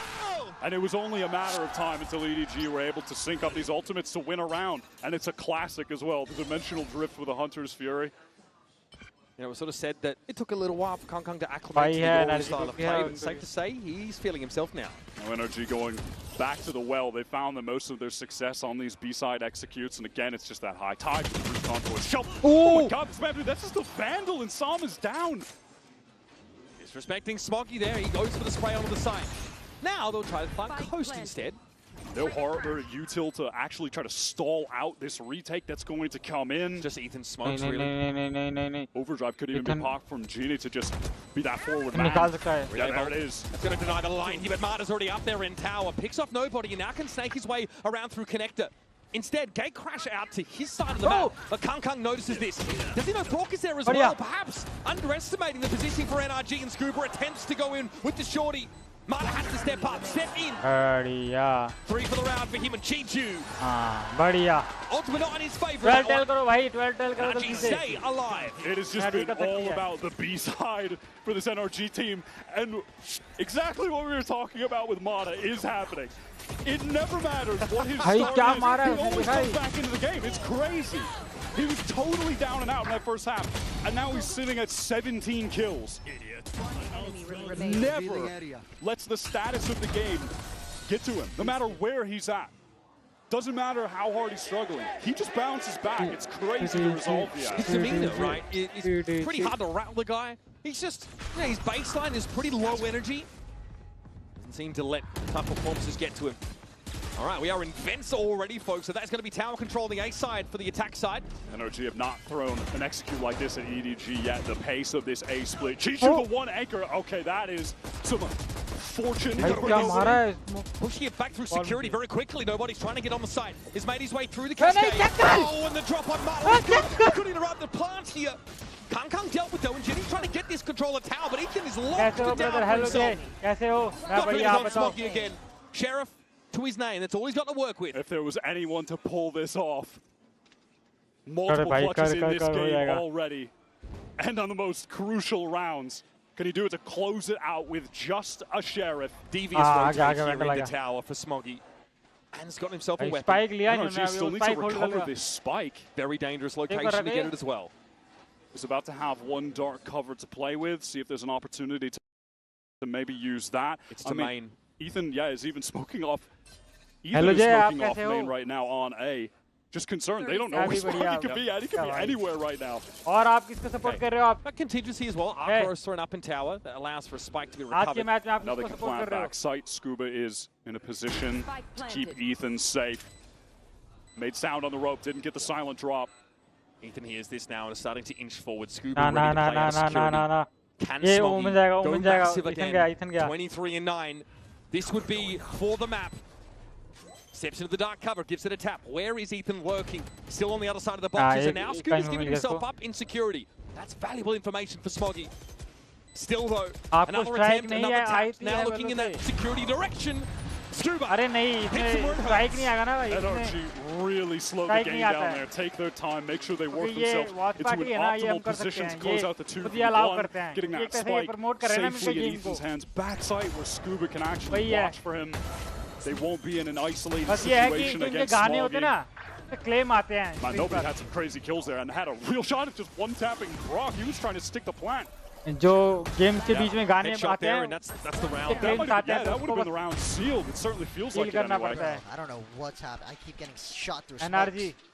मैं भी चाह रहा हूँ कि NRG कम से कम बराबरी करे भाई. और वैसे भी ये EDG पर जीत किए के. Previous round a good look for NRG. A set play that got them that early tower control on A side. नहीं NRG का परफॉर्मेंस का धीरे-धीरे ठीक हो रहा है. स्टार्टिंग में बढ़िया नहीं था. And now the ult cycle is going towards NRG's favor with that dimensional drift. And Brock on the cusp of having the Hunter's Fury. Yeah, they braved that power spike from EDG. This only get one round. It goes up from Chichu, and that's going to make it very safe for Brock to get that Hunter's Fury, in fact. फिर अच्छा है भाई, नहीं तो आपका now the pieces need to be put together. A minute left in the round. NRG still seem to be convinced that A is where they should be ending. Clear of mid here, spotting out some. Who's next? Dimensional drift just to clear the way. The rest of NRG temporarily going to be halted by that slow warp. Chichu obviously spotted out. There's that Hunter's Fury right onto him. Monica just pop out. बढ़िया. Doesn't even need to. Block with the accuracy. Chichu had nowhere to go. When now Marta can get himself up into tower. He sees a bullet traces come through from Jenny.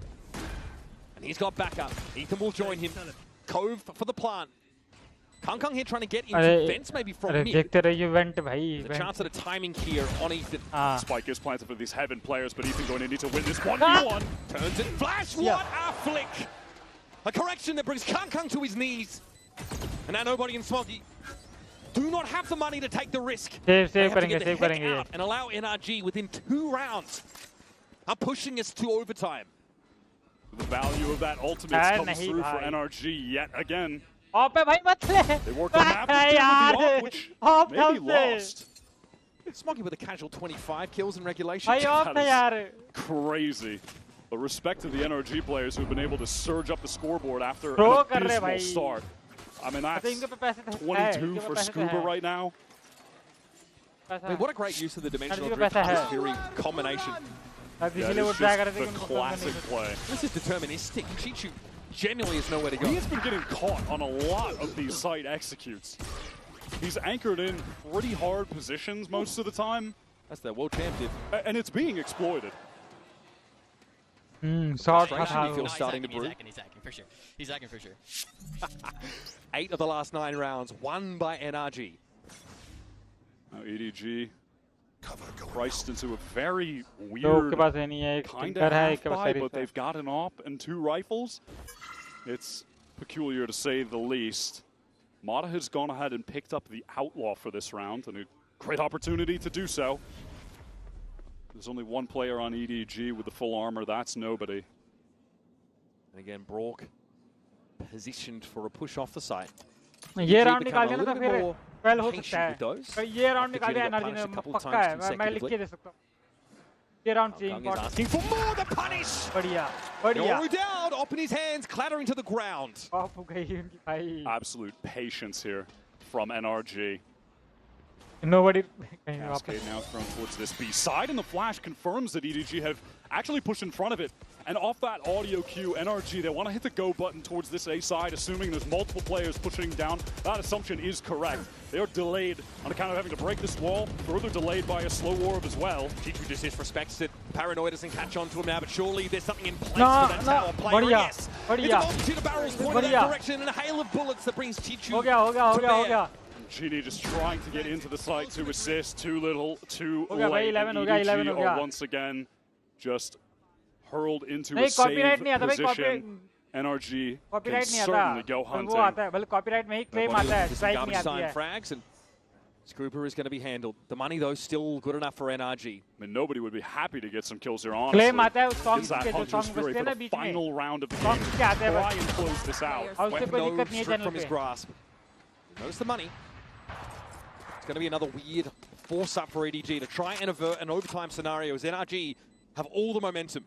Bear in mind, it was a 10-2 half for EDG to kick this game off. बढ़िया. And NRG have pulled this all the way back on the attack इनके पास side. नहीं है EDG पे, मजाक नहीं है कि बस ये है अंदर उस पर अगला पाई नहीं आएगा शायद. Stunning from them. Yep. The players with so much resolve. Scuba having a fantastic game, as is Brock. He's disgusting.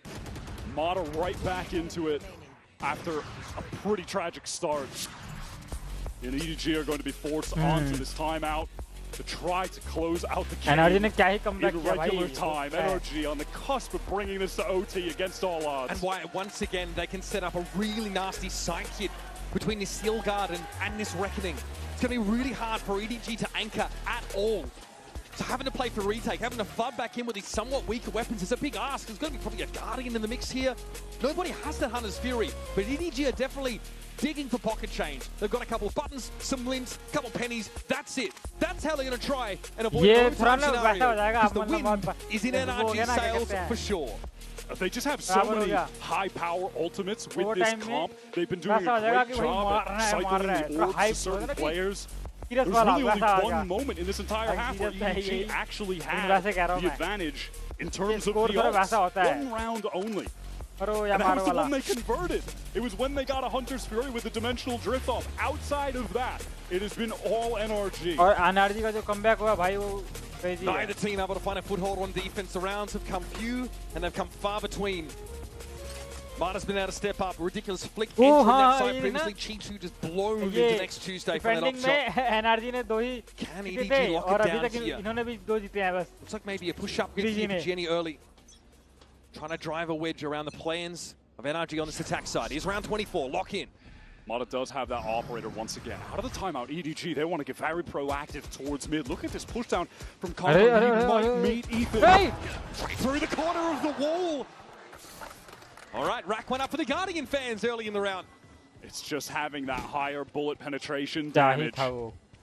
Ethan out of the round, but they are running a double controller comp. If they weren't, man, it would feel over for NRG. But they still have that high tide to execute with.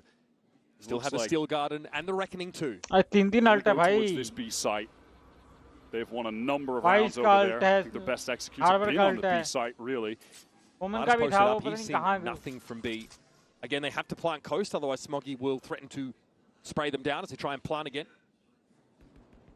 Som just creeping forward, all of the space taken for free. Smoggy dodges out that arc rose. फिर से लगता है वही Here spam comes the करेगा ये. controller util.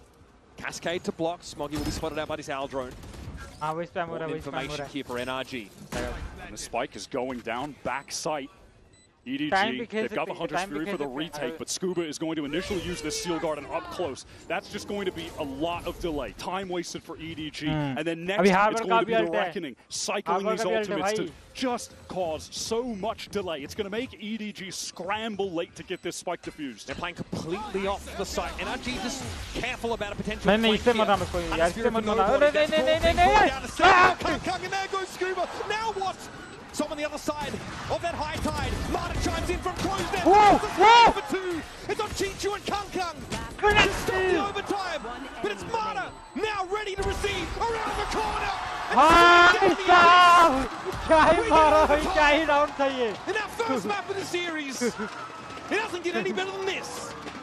And उसने you तो have 3 to मार believe भाई. that all of NRG's work was for naught. Overtime. When those players go down, when it's left to just Som and Mata. बोला था ना भाई अगर वो राउंड निकल जाता ना तो बस हो Transfer गया from overtime. Ethan हो with गया the Vandal overtime. catches Ginny on the entry. And Mata holding the cross. एक दो. Some with the correction there as well. And just lives for a bit. Mata pushes onto Chichu, ready for the jump. Unbelievable. Like, come on, man! Come on, let's go. EDG were up 10-2. 10-2 to new 9-3. And they won both pistol rounds. Both of them. Deep breaths.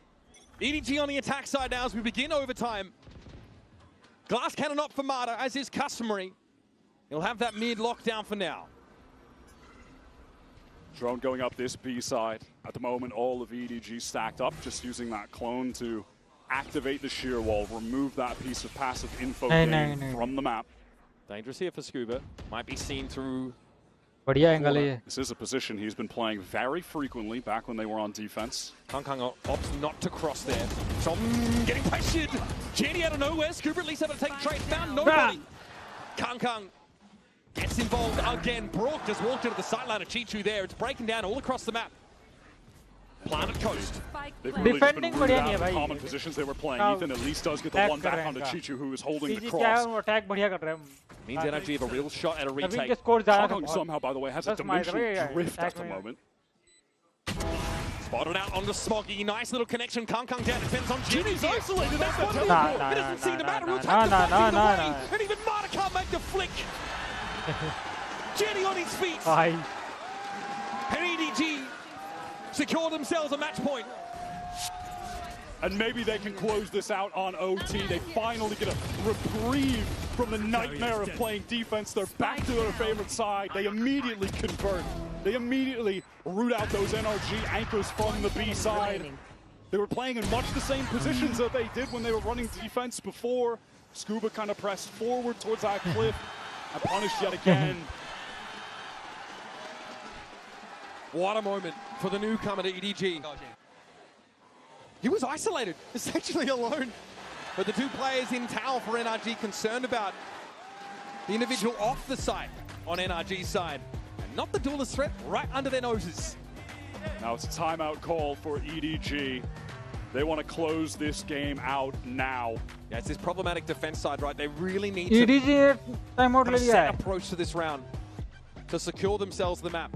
ये NRG Done the timeout hard ले work. Lee Got themselves at least into this position. I'm already seeing some interesting buys come up here, so we'll see if this follows. I mean, the harder work might be coming up, honestly, going back to defense. But it's got to feel good to just finally, deep breath, we got a round. I want to see if Hong Kong is going to commit to buying a glass cannon off on defense, same as Mata just did. Certainly would not be a surprise. Down to the wire in this first map between NRG and EDG. Such a compelling mix of veterans, literal world champions, and then hungry, young, talented shooters from their respective regions. Jenny from the academy roster of EDG. And of course, Scuba, Mata, Brock, all brought in up from challengers. Som reprising his role in this team. And honestly, Ethan, who's come so far in his leadership and how he set up his teammates. Pretty wild that we get this kind of matchup so early on in this tournament. Our opener here in Group C is already delivering. It is wild to see Scuba, Mata, and Brock just that top graduating class of Challengers players from 2024. These guys didn't even make it to Ascension, but the heights that they're reaching now with NRG are absolutely insane. Taking it to last year's world champions in their very first global match. And here we go, folks. Both teams opted to take a timeout there, so an extended pause. NRG wanted to concoct something for this attack side, which looks to us this early A presence. And they will be going up against the operator for Hong Kong, which has been dominant on this map.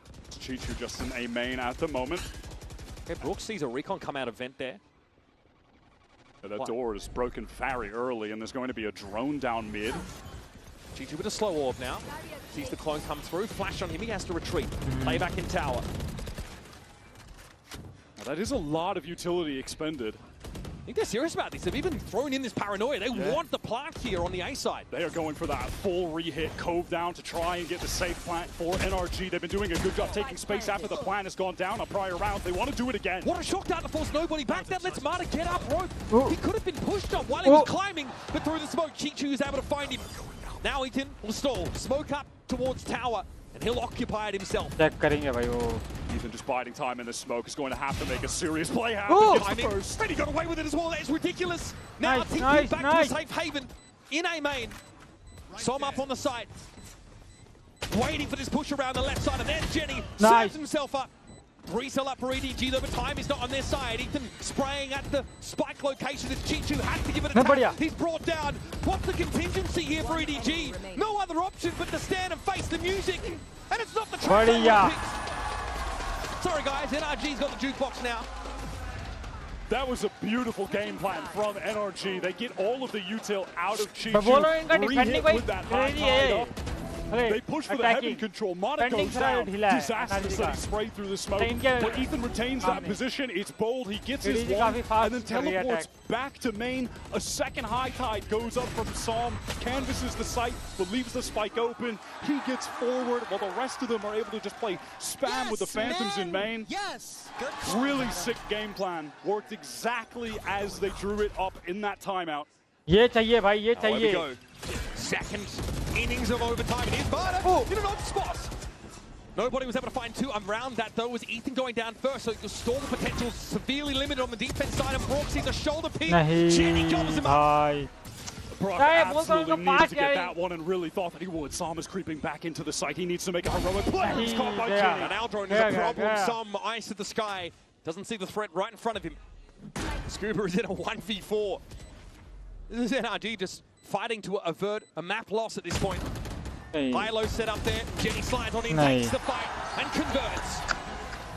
Jenny has had absolutely no lack of confidence, given the weight of this game, the situation that EDG are in, the prestige of the team that he's found himself on at such a critical moment in their history. Strange variation, isn't it, from NRG to push up and A-main and take They the fight. just want to try something new. It's just something that they haven't done before, right? मैं बोलो And jenny nothing को else मार has देता ना वो. worked, so Hell, let's throw a curveball at them, but it doesn't pay off. Now, how many ideas do EDG have left on their defense side? That's our question. And this cascade is going to be thrown out over towards a main from Psalm, trying to apply some pressure. It's a high tide towards mid. NRG are making it feel like they are pushing up multiple lanes of the map right now, which is true, but it's the B side that's one of them. Mata by no means is committed. Can always pull the plug with a gate crash should he need to. Hang on, Genie, he might want to take a fight, realizing his window is closed. And with that drone coming through vent from nobody, Mata absolutely has to retreat. Genie needs to reposition towards B. Mata sticking around mid for just a moment, has to gate crash to get back towards the team. They are really trying to get these orbs onto Psalm, get a reckoning for this round. Wow, Mata, he hears Kong on the retreat. He knows he went up into heaven. He's taking this timing off that audio. That crash! That could have been awkward. But Kong is noted by Mata. He is in the perfect spot to punish him. And how? He gets it up with full armor. That's so sick. Can hold the angle towards spawn now. They've left Ethan as this late wrap towards mid. Is nobody aware? He's got an idea that it's certainly possible. Now, it's he can't win the fight out though. Ethan, and many of those crucial 1v1s away from the play, has found success. And at that, Psalm, with that effort to round the world, get the orbs, get Psalm the plant, they have the reckoning as well. Mata, ready on the angle, is always so sick with the flick shots. Eventually he'll be brought down. That's Chichu making his way in through security. Naturally, EDG just had to go for this. Chichu picked off up on side, and now it's on Jenny. Fast lane and maybe cut the sideline. Some riddles him with bullets. Feels like this one might be going all night, bitch. Okay. यार मैं बोल रहा हूँ भाई ये attacking निकाल दिया ना वो डिफेंडिंग निकाल देगा भाई great reserve. किस जगह ना Truly, at some point, one of these teams figure out how to win a round on defense. It's only a matter of time. I mean, both have been mixing it up, or at least attempting to. Yeah, they've been trying, but Mata just off his own timing, able to explore onto that A side. Just want the gate crash back for Kong is what unravels them. Yeah, and he hears Kong running away. That's when he calls for everyone to rotate back. That's when he gets into the site. He's shot to the top of the scoreboard, by the way. Mata is back to that glass cannon operator, used it in the first OT round. Tom pinged out. Rather unperturbed, but knows there's going to be pressure headed in his direction. He'll opt to leave the code. Yeah, he needs to run. EDG all the way up mid with both of the duelists at the moment. Still plenty of ability to stall here as they back up. But they're pivoting into this beast split right into the op angle. Getting picked off. Scuba has been left as an insert here, and if Chichu challenges it, over it. That's the spike that goes loose. Now on the side is Kong. How's he supposed to fight off this? Wall up in mid. Nobody going to be spotted up on account of that flash, the audio cue, the ping. Straight up shield wall here for NRG. They've all congregated around this spike drop. Kong doesn't have a flash to pop out of this dark cover. Just has to wait for it to expire. Straight up raw gun duels need to be won by him in heaven. There's layers of double swings here set up for NRG potentially. Scuba finds the first. That's the Oru down. Mata always good on the angle. And NRG finally gain advantage in this overtime with a flawless. And this might just be it. NRG finally have the लेकिन lead वही है ना in कि इसका this attack game. हो जाता है They finally convert around on defense. Mata with this operator completely catches out EDG on that B split up mid, and Scuba tucks in the corner. Mata makes it seem like he's the only presence there. Scuba has been playing so many really dug in B-side anchor positions. Bongo trying to remain cool, calm, and collected that time. Just the first map of the series. Kong with an early push up into main, and Mata is felled instantly. Ethan considers standing and fighting, but knows he's not favored. No, Kong, he wants to keep this going. But this is wild. TP forward, Jenny's on the line. Timing! Favors Ethan, and he's got himself up mid-Wyatt.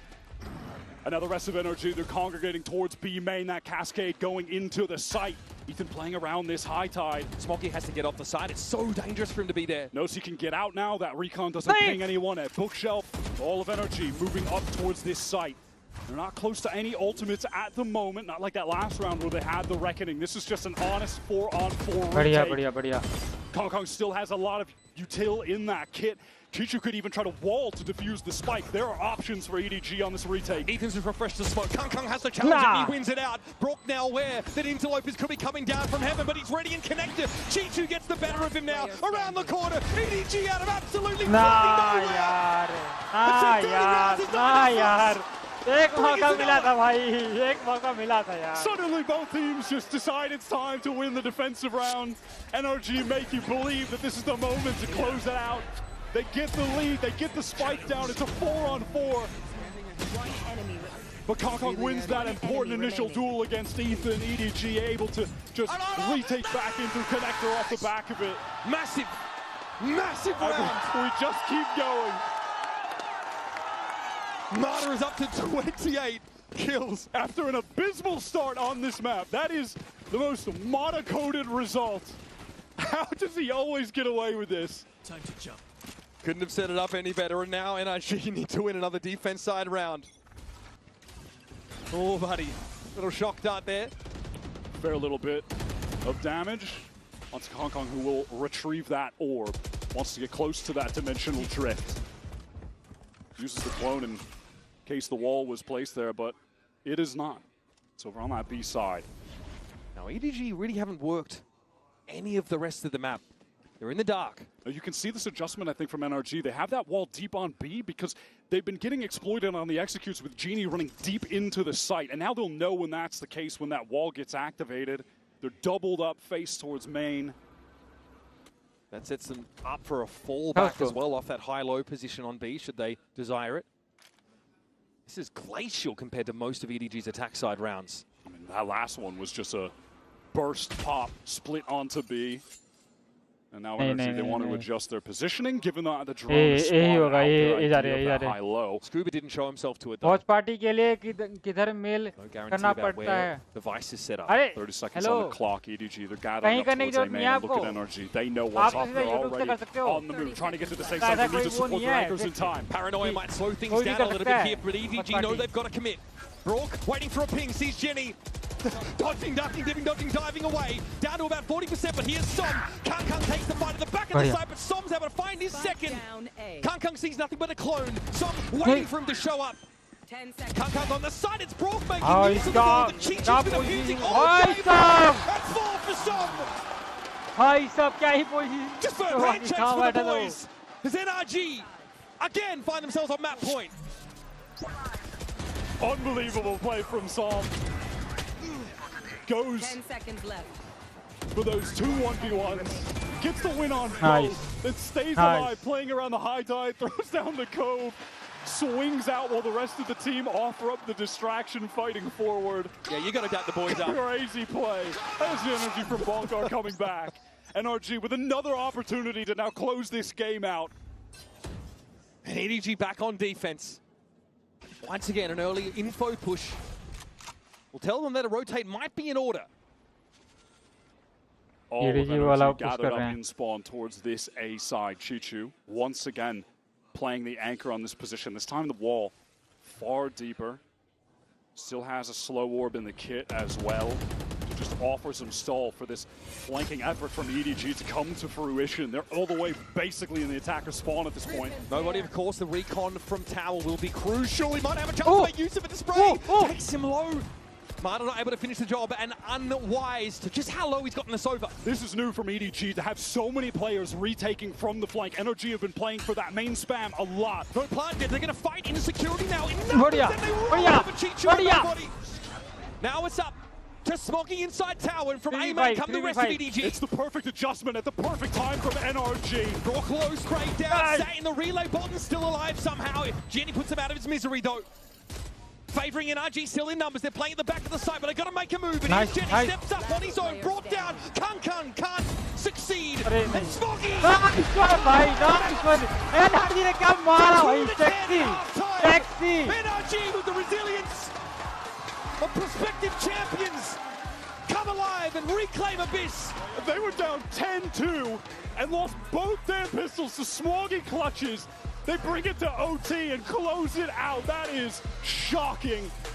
You wanted some good भाई क्या comeback हुआ भाई अब You'd be mentally going anywhere else. Corrode on the docket for our next map. Don't go too far.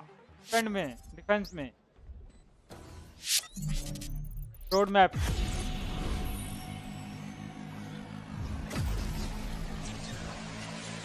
Hello, Deal Trox. Hello. आप सुन रहे हैं मेरे को? Now that I'm a mom, things are different. Verizon's different too. They let everyone Hello, Deal Trox.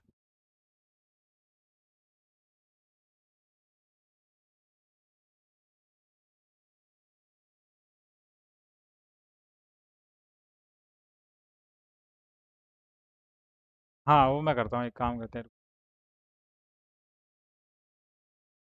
मैंने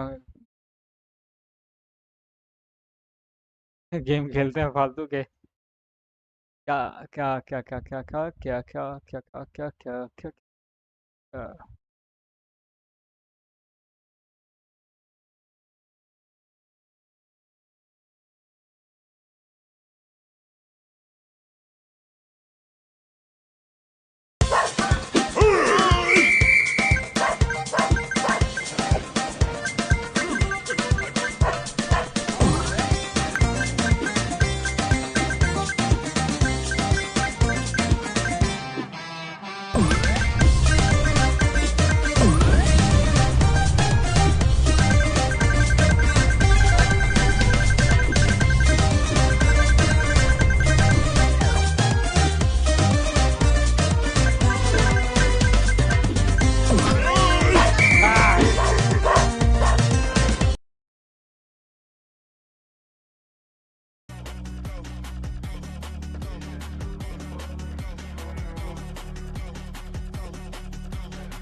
Too far.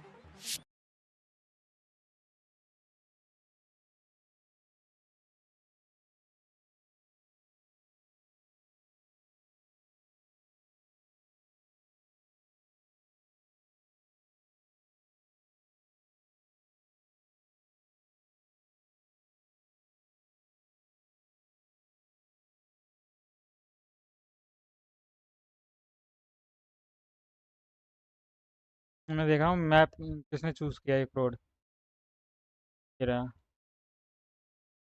EDG ने choose किया भाई, EDG ने चूज किया ये, तो हो सकता है उनका बढ़िया हो भाई।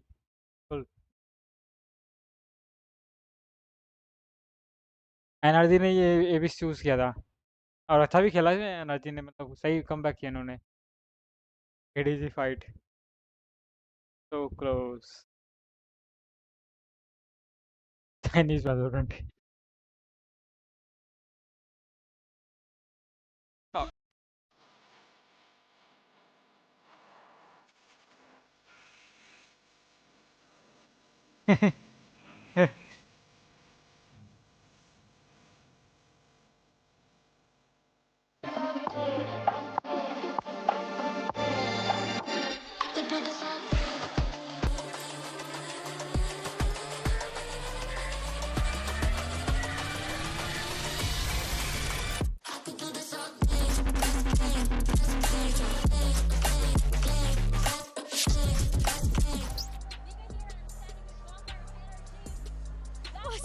Quite a map. That was amazing. Congratulations on that. How were the boys able to come back from that? The score was 2-11 at some point in favor of EDG. Talk to us about how the boys were able to adjust and how you think that carries over into your map pickup, Corrode. Yeah, I mean, so after halftime on defense, we spoke briefly. We said we're unfortunate, quite some rounds on defense, to be honest, especially the pistol round. We just said round by round, do our set stuff, follow our protocols and everything, and we felt it that we were a little bit better than them. We were just a little bit unfortunate, to be honest. But then, yeah, round by round, great calling as well. Round by round. Well, let's keep it going. All right, good luck.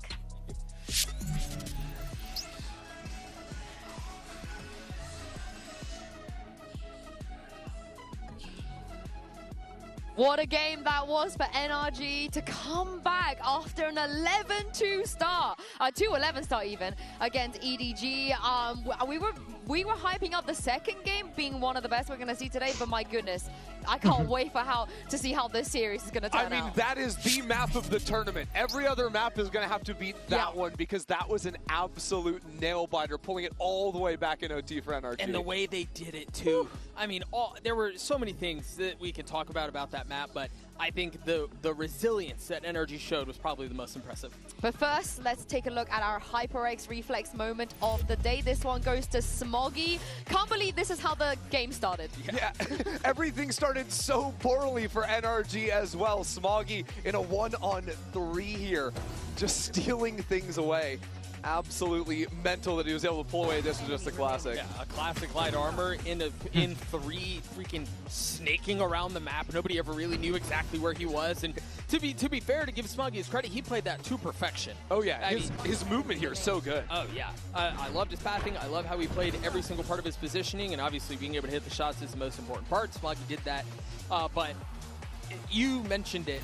From the beginning up until whatever round it was when the comeback started, they played, I mean, NRG looked lost, dude. We were talking about it, and I said, why do NRG look so lost? Because they looked like they had never played the map before. And truthfully, it's an Abyss moment. Like, you forget, this is the most attack-sided map that we've got. Like, back when we were seeing it, and we started things off round 1, slipping away. This is round 24, where Som is an absolute rat on site. He started playing these sites in OT as well, where he was just hanging out, getting multiple kills.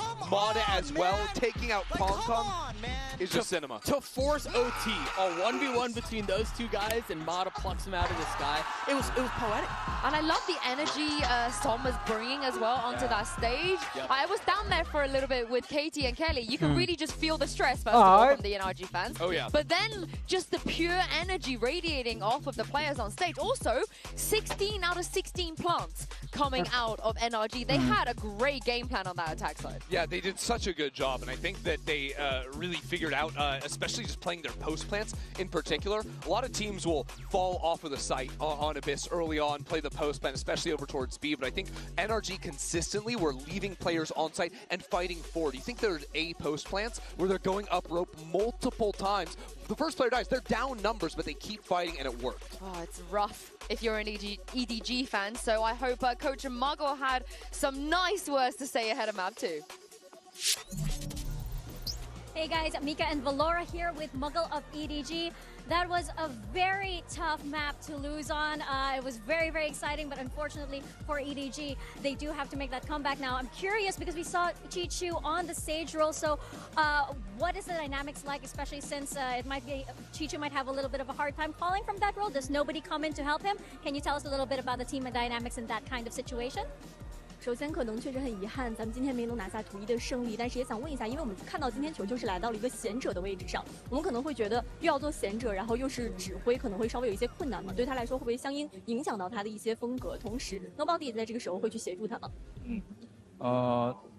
其实他这个位置就是也是属于那种少位嘛，所以就是偏站后面的队伍比较靠后的位置，所以不太会影响他的那个场上的指挥风格。然后 Nobody 就是基本上现在会在中期的时候做那种，就是可能队伍需要一个方向，因为他不一定，因为球不一定在队伍的这一边嘛，然后 Nobody 就会在这种时候去帮助他。So I think it won't affect a lot on Chichu because he's the sentinels of our team. He always like on the backside of the team. So it gave him the room and the time to think about what he's gonna do. So it won't affect a lot. And nobody gonna to share the responsibility with him. And especially during the game in the mid round, maybe sometimes Chichu is not on the side with the team, and nobody will do some callings. Well, eager to see that tandem on Corrode. Good luck to the team. I mean, it's a very interesting dynamic, right? Having nobody mid-round a lot of the times, and Chichu was really stepping into the IGL role. On the stage, I mean, he was individually performing well as well, but what do we expect from Corrode? Because this is NRG's map pick. Yeah, and this is a map that has been so strong for NRG, and they're playing a funky comp. We've got a KO in the mix, and we've got a Waylay, and they play with multiple Odins as well. So I think that this team, one of the things that EDG are going to have to beat is especially those Waylay execs onto sites. I think that what we've seen from Mada in the past is he can overwhelm the B site. Usually that would mean diving over Vi's utility and these things like that, but EDG, Doug, don't play with a Senti on this map. No, and that really just, yeah, I think that begs the question on how will Waylay find the same level of efficacy, given that that's not a part of the equation. Is this a Waylay? I don't. Yeah, I don't know what that means. I don't either. Like, is he gonna Waylay? You guys don't have that in Americas? Okay, never mind. Yeah. Do you know what slay means? Yes. My goodness. I'm sorry. We're kind of just no-butting you here instead of yes-anding. Yeah. We need to do a little bit better. Honestly, Mata, incredible on this map. So he does waslay. Yeah. We'll give you that. He's locking in that Mata next to Ethan's KO. Of course, on the other side of things, it is that double duelist look for EDG. Not switching anything right there. They get to start things off on attack, but I am a little bit concerned on the defensive side. If they have enough stopping power to deal with this NRG comp, as a result, so much will rest on Kong and Jenny to stop NRG before they actually get onto the execs. I'm also a little concerned about their attack side, to be honest. I think they 1-4 a lot. They don't really put a ton of focus into the middle of the map. Given that they don't have a Senti, I guess they probably don't feel like they can play quite that way, but if you're ignoring the middle of the map, I think NRG are going to abuse that. We know how proficient they are on the defensive side, although given what we just saw, I'm concerned. I'm genuinely concerned for EDG here. I'm just so excited to see the Odins. I want to see that come out. I want to see how EDG deal with it. If NRG have even more they can show. They do, and I'm so glad that we saw Scuba, the rookie, show up in game 1. Let's see what he's got in game 2. Yeah, he was... No, I'm not going to... I'm going to save the pun. I'm going to save the pun because the game is too exciting for us to hee-hee-ha-ha. Let's get back in and send this over to Uber and Wyatt. An unreal moment of vindication for NRG. A comeback that ties the greatest in Champions history, obviously, around delta of 9. And a slow start for Mata turns into Bro just taking over the game. Server admin Mata was in full effect. At the end of that first half, he was at 5 for 12, finishes 31 kills at the end of the game. That is stunning from him. Now swapping over to the Waylay, this is the go-to comp for NRG. It's the comp that has them sitting at a 4-0 record on this map.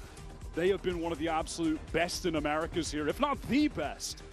And last we saw them play it, they destroyed Sentinels on that attack side. But this is statistically EDG's best map, Wyatt. They have had so much success on Corrode so far. It is starting off with the front foot. Is that just 2 spam kills? It looks like it. There was a smoke there. I'll need to see that on the replay. Seems like some good fortune to get back into this game after a really tragic defeat on map 1. There's obviously an exchange of shots. Jenny down to 50, but there's great intuition there for EDG. Know exactly where to be looking. A site now, very open. Spike planted. Just have to deal with Mata back site. Assam, Scuba going to gather up. The 3 of them all trying to get back in from this same side. They are smoked off, though, by that dark cover. Yep. Dark cover will allow them at least to assemble themselves before trying to flood here with their remaining 3. Here's Mata. Actually needs to trade it out before he can get on away. It's on Scuba in a 1v2. Tough to win these, especially on the reload. Chichu brings him down. Chichu has that late round coming through. Elbow for the backstab to make sure they close things out as a guarantee. I just want to see the replay what happened at the beginning of the round, because that basically dictated the entire mad. You're mad. Not even a smoke, bro.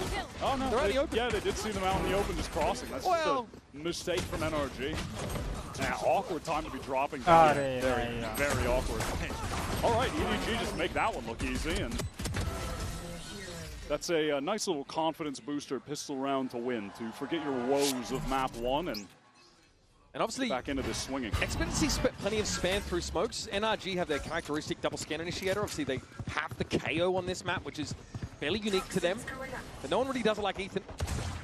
Well, Chichu definitely knows that they pushed out of A. That was a lot of footsteps that he was hearing, so EDG just accelerate into this site. That's awkward. Right in front of Scuba. We'll be able to find a second, though. Scuba had no information of anything that was happening outside of his direct sphere of influence there. So there'll still be a spike stick. 2 players top mid for NRG. Obviously not bored up whatsoever. Right click central, anybody? Summer smokes. Here's Mata steps up, brought down instantly. Som suffers a similar fate. And इनके दो starting के round में मिल ही आते यार इनको वैसे ही. EDG really play with some patience here, just ensure that they get those NRG players actually dealt with before the spike goes down. Don't offer them a timing to go over some aggression while planting. Just take it nice and easy. Claim the kills. Kong working decently towards that dimensional drift early as well. Has 4 orbs. Might be worth keeping an eye on Brook as this game progresses. As he's someone who I think has maybe brought the Odin spam back into Vogue in Americas? The Odin has been the hallmark of NRG's success on defense, especially in the map pool we have right now with Corrode, Ascent, and Lotus. All maps where the Scan Initiator thrives with that weapon, and Brock is absolutely one of the best and easily one of the most frustrating players to play against when he picks it up. That is absolutely something that EDG are going to need to be very prepared for. Yeah, it just makes fighting for mid so brazenly like they did on the pistol not really a safe option. Every wall on A is easily spammable. Can just fight spamming all of the corners, deny trade swings to come in because you're getting stalled by the bullets, slowed down. It's very frustrating to deal with, and he's, of course, picked it up already. It's got to be said, though, EDG coming back from a bit of a flattener there on Abyss. And done well to get themselves the pistol. His bonus, though, features, you know, Marshall, mix of sheriffs. There's still a Guardian here for Smoggy. Okay, Crash goes up mid, but that is just fake. And evidently, there's an appropriate amount of respect for the Odin given by EDG. Yeah, they are taking their time right now, working both extremities of the map now. Both B main and A main control. Safe from NRG. They don't want to throw anything away right now. Big from Mono, though. That's very aggro. Just runs into two players. Shot down. This likely allows for a spike scoop up and maybe even move over to the B side. Yeah, they've got that full control on that side of the map. Yeah, no rotates pulled. You know, on this execute, players could get stalled out on account of mollies and the choke. He's going to walk up again? Yeah, well, he's got a 0 point. Spot out the north. Dangerous. Jenny wants to slide on in. It looks like they want to force the issue, but Snoop is waiting for the Oh, man! Float like a butterfly, sting like a Mack truck. 30 seconds Bro was left. poised and waiting for that. Another little rat spot for Scuba pays off. That is one sight anchor that you never want to run into. That duo of Scuba and Brock have been so potent. These NRG defensive sides while anchoring. They certainly didn't get to show that off on Abyss, but I think on this map, Corrode 10 seconds left. and multiple other maps in the pool, they are definitely the standouts in that regard. Yeah, we saw Ethan and Brook mostly on that A side on defense. But that definitely puts a stop to some of the plans from EDG, and obviously not enough time in the round here to make anything happen for it. So NRG pleased with this result, win the round, lose one gun, keep the Odin, and flatten EDG as they attempt to be here.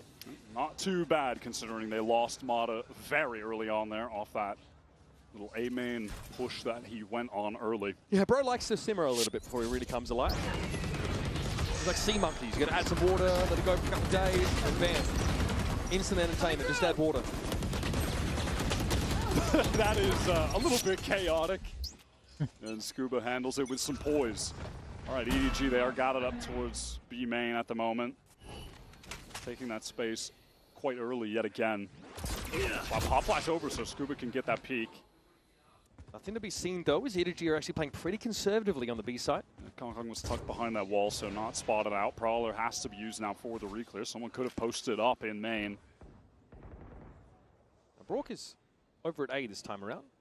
Scuba with off angle here. He's rewarded it again. God, what a problem. Can he actually get out? I mean, he's overwhelmed by Util, and Ethan is now into support. And he's safely back in halls. Ethan can now post up. Kong Kong is down to 1 HP, tucked in the corner. How does he get out of here?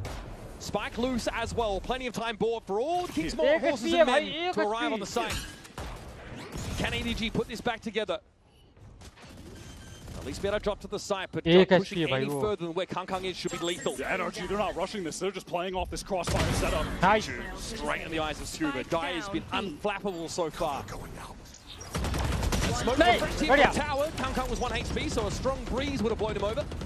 Mana with some overkill. With nothing but the silverware in hand. And a flawless round posted by NRG. That was as dominant as it gets. Scuba, again, this anchoring on the B site. Little bit of a change from the prior, of course, where he's tucked in the corner. This time, yeah, plays that off angle. Gets the spot just before the wall is fully activated. That was a collat that brought Kong Kong down to 1. And then Ethan gets right in. And I love how they play this. They just set up that backside crossfire. They don't over-aggress. They just play it patient. They allow for the rest of the team to rotate in. And EDG tries to get something going before the rotators get there, so they at least have a shot. And they just can't. They just can't with that NRG setup. And now EDG, they are relegated to a very peculiar bye. With a Bucky, just a frenzy for nobody. It's back into this beast. Scuba denies it yet again. Once again, Jenny just dashes on him like Wave on Rock. Smoggy wants to inch forward here. It looks like EDG are priced into this wire one way or another. NRG, they can just, again here, kind of take the time, wait for everyone to group up. This time play for that full retake. They have a lot of tools to do, and Nightfall goes through that link, but what can they get off of it? Nothing really. I'm not sure if they caught onto anyone. I'll double up and spawn. Mata, oh, the double ping is pretty good. Very lightning. Some able to back up Mata. That kill decided to cover Soggy. Has to succumb. Ethan being a troll, a nuisance, a real problem. Thought in the side, if you will. NRG on a bit of a roll here on defense now that they've found their footing. We've seen this NRG team in situations like this, getting the ball rolling on defense, completely taking over the game, and being an absolute wall for the attackers.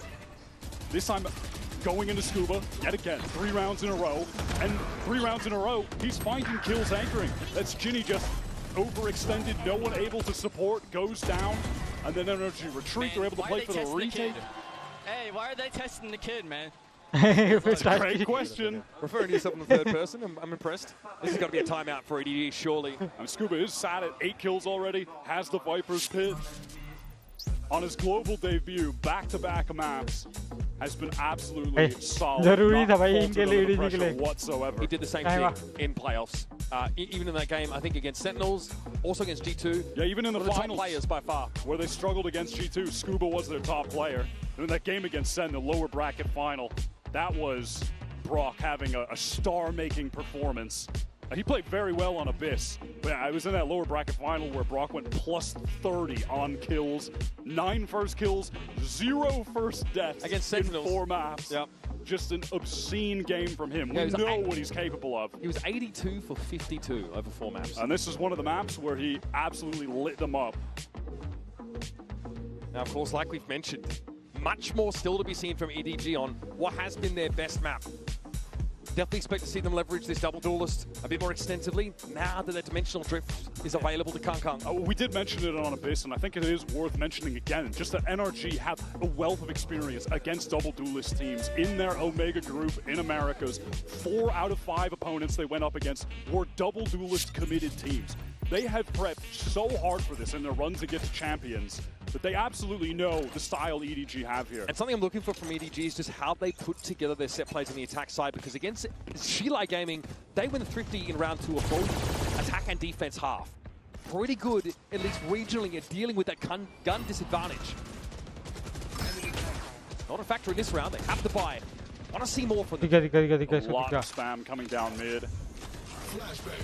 Brock playing in that A link, just dispensing his various pieces of utility to get some info as to what EDG's plan in mid is, and there isn't much of one. They've retreated after spamming, after making all that noise to get into A main. Take all of that space. Convergent paths wound up wow, this could be potent. The convergent paths with the Odin spam. Yeah, that hindrance buff could be a debuff, rather could be a huge issue for EDG if they try and break through a main. He's that dimensional drift though for Kang. He's going to get ahead of the game to some degree. And here comes the pass now. Ready to fight is Mata. Jenny falls back and Hind down. Got to be a follow-up at some point, and Mata does not want to overextend. Knows that EDG waiting on the other side of this wall, but doesn't serve them anything up for free until Jenny steps up and sits down. Brock with the overhead. It's a devastating combination, and it's knocked EDG down to 2 players. 30 seconds. Wow, what a shot from Chichu, just pops out of the smoke with some rapid pace. Scuba is on a very late wrap towards A main, so Ethan going to need to bide his time, but he's actually just forced into the duel. EDG take it to him with both players, but do they expect Scuba this late? Scuba, just so you know, we're going to test the boy again. One more time. That was the kid, I believe. Oh, the kid. Sorry. The boy works as well. 8 and 3 already. 6 rounds in. On his plate for Chichu. He's gobbled up instantly. That was out to Kang into the finest cuisine on offer here from EDG. Time though, not on Scuba's side. Heavy as the head that wears the crown, and it goes rolling. Scuba steps up to sit Kang down. May just be time to stop testing Scuba. Relentless right now on Corrode. Supreme anchoring on that B site into the 1 versus 2 clutch.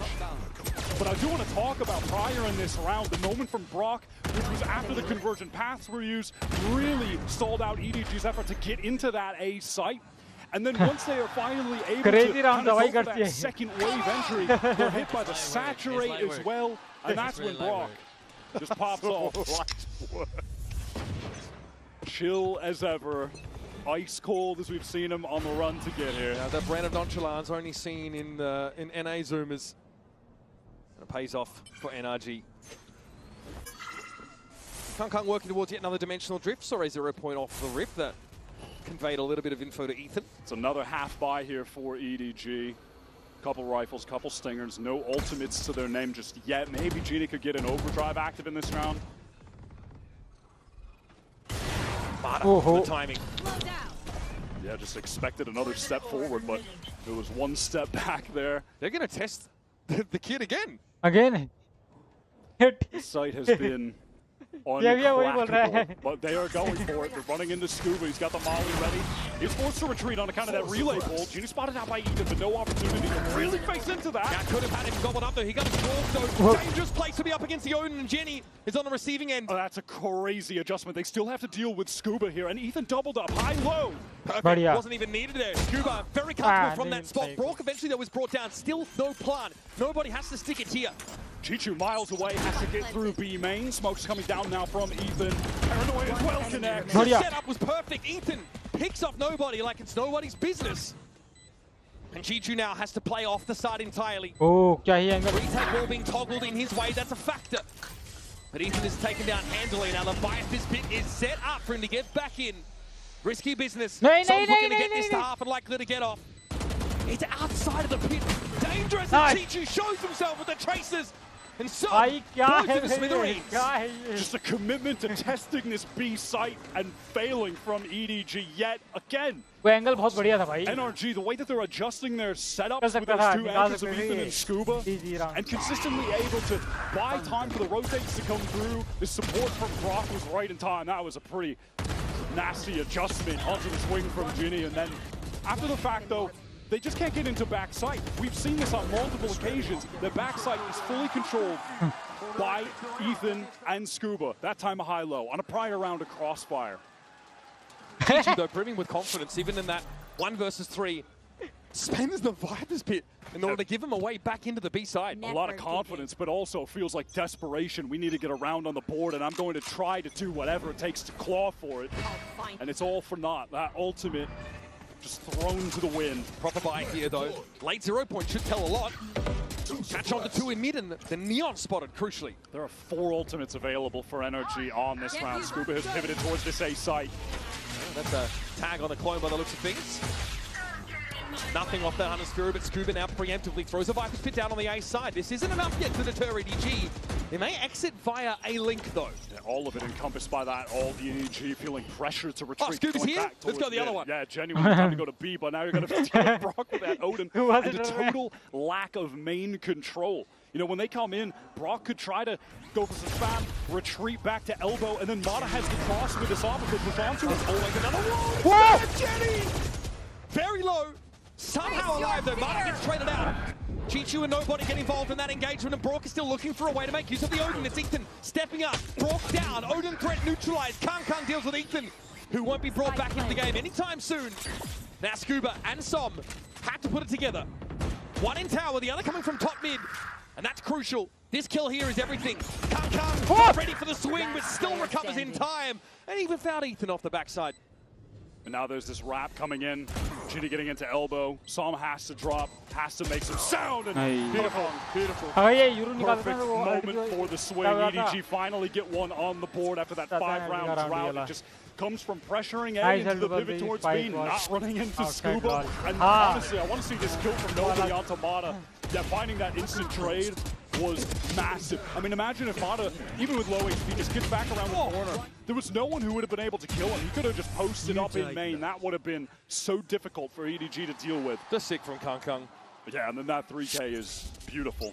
Beautiful stuff. And also, the null commanding Ethan is not in a position for that ultimate to have any effect. So he spares his team the suppression and gets 3. So many ultimates used in that round for NRG.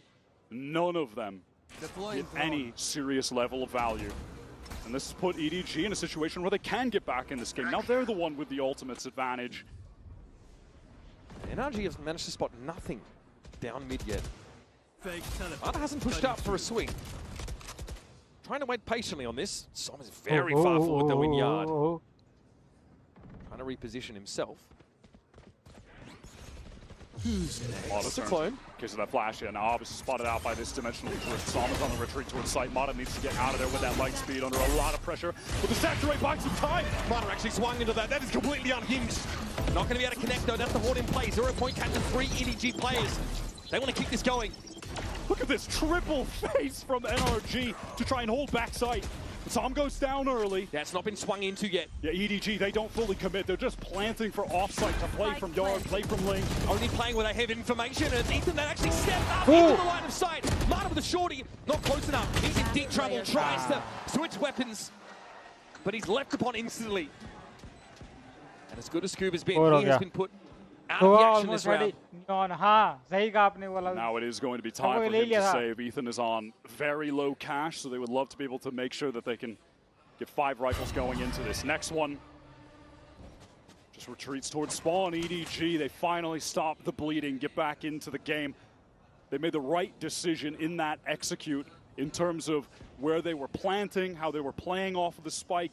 They didn't overcommit. If they had, they would have went right into that NRG triple face stack up backside, but they don't get baited in. Really well handled. Don't get carried away. Playing off that A side. That's the dimensional drift committed there. But to put Mata in a position where he could not be involved. Great patience considering, I think, a large number of frustrating circumstances that befall an EDG, not just on this, but also on this map, trying to work that B site. I think they're starting to realize that A might offer a wider array of options for them on the attack side.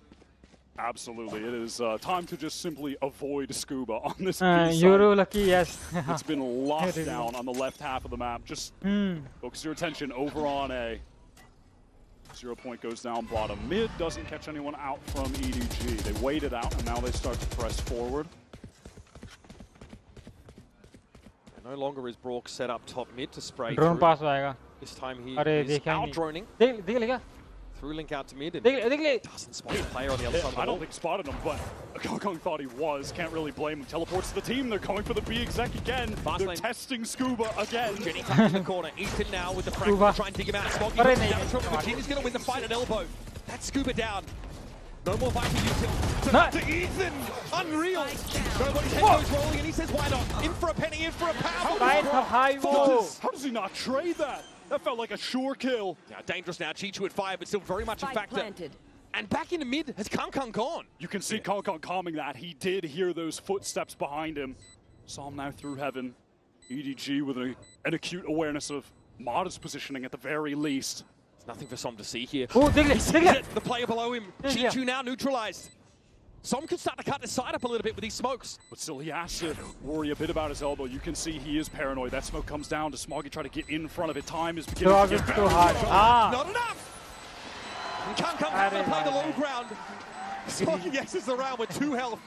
Chichu survives at 5 after Brock tries to trade him. Things just break very well, very favorably for EDG on that B side hit. Those were some very snappy, gorgeous shots from Ethan. This little adjustment to the left on nobody was lovely, but the fact that Genie and finally he's able to take down the entry is massive. The first time they've been able to immediately deal with Scuba.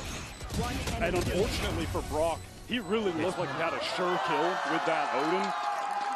And he tried to go for an aim adjustment, and then he just loses out that duel that he absolutely needed to win on the trade. The raw charisma from Kong, it is palpable. So far, he has been the engine room for EDG on this corrode comeback. Good start for EDG with a pistol win, but then that first gun round sees them fall further and further behind. Now, though, game is tied, and Bonka needs to phone in. When we get back in, NRG, they do have one ult to play around in those convergent paths for Mata. They are going for a full investment, it does seem, as well. This has been impressive from EDG. Able to make the adjustments right now. like a virgin pass. The first time we लेकिन saw मुझे ऐसा तो क्या लग रहा है very मुझे disruptive. तो क्या लग रहा है ये didn't सिक्स want to जाएगा get inspired ऐसा लग रहा hard है as they tried to approach that A side. Conservatively, Marta didn't really play into it, didn't rush at them, use it to stall, to disrupt. 7 जो ले गया उसके लिए एडवांटेज हो जाएगा From बाकी NRG. EDG have been six जाएगा trying मेरे to हिसाब से press up mid, get that space after and during the wall goes up. Now NRG, they want to fight through it this time. And it has been Kong solo on the effort to take this mid control on most rounds. No more Odin here for Brook. Down to the Guardian, but playing a similar position.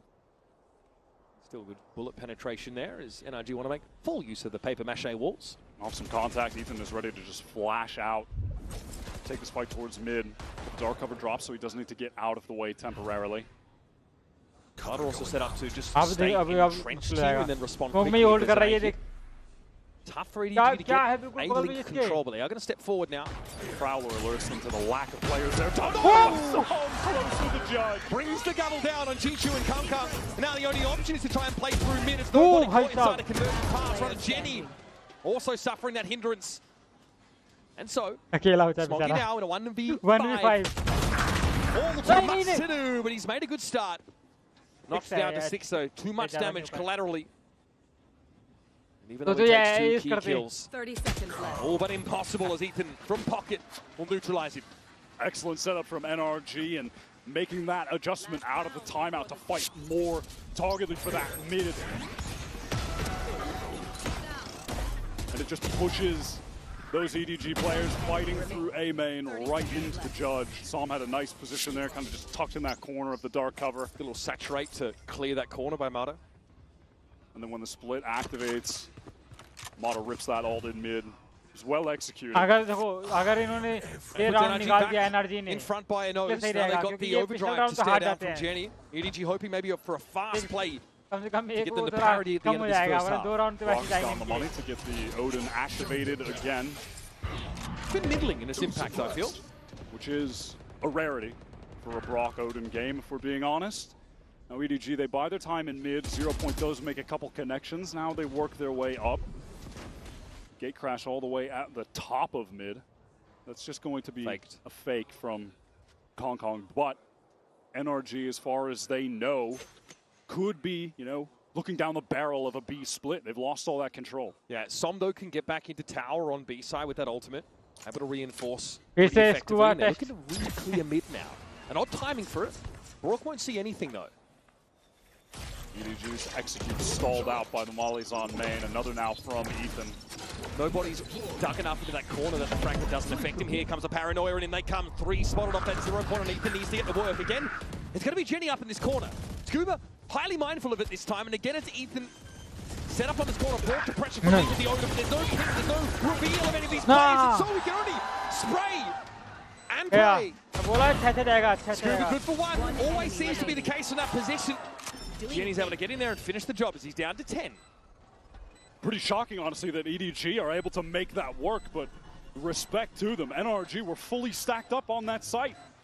I think vindicating at the end of the first Yeah. half to return to the scene of the crime and find great success Oh, on a very clean B hit, Yeah, all Sunny things hai bhai. considered. Really competitive first Sunny. half. They're Great to see that recovery from EDG. They're able to make the right adjustments at the right time when it looked like things were just spiraling out of control, and we've got another close game. Ball from Corrode on the other side of this message. Enemy remaining.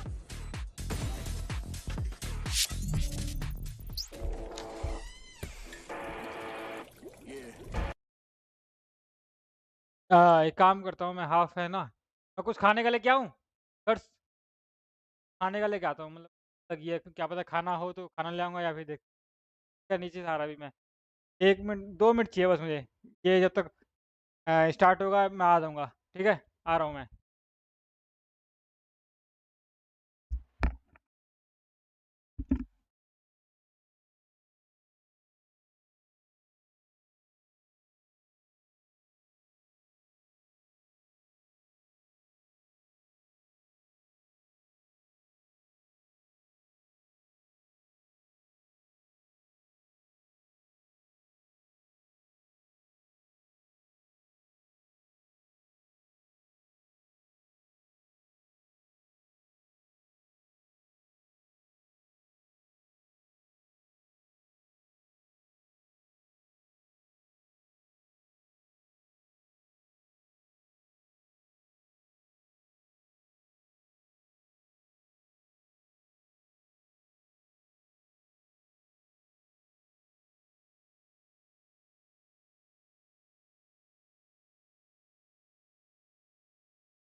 आ गया.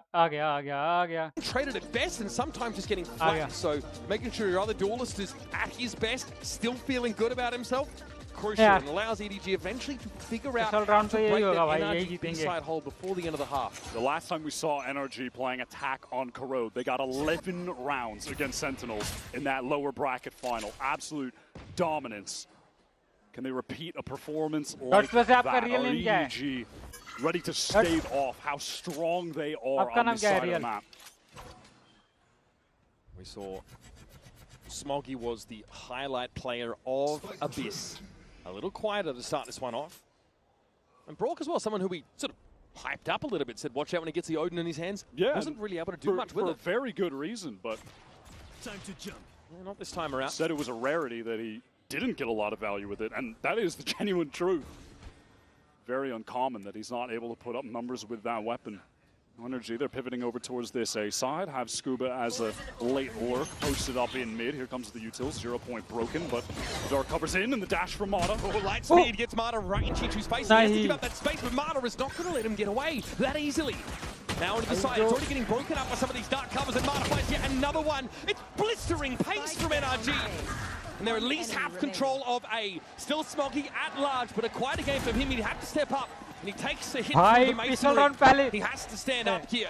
Give his best. Certainly wouldn't be an NRG series if we don't get a Mata ace in it. And the man has produced them with uncanny frequency in Americas. Yep. He is the all-time ace leader in the region. But Smoggy on for another pistol clutch, but denied by Som at the last moment. Closer than NRG would have liked it to be, but you can see what Waylay offers you in these situations. Break that crosshair placement, threaten to overwhelm you very quickly. That's just a pistol round. But you can see the ID from NRG, who want to make use of this guy.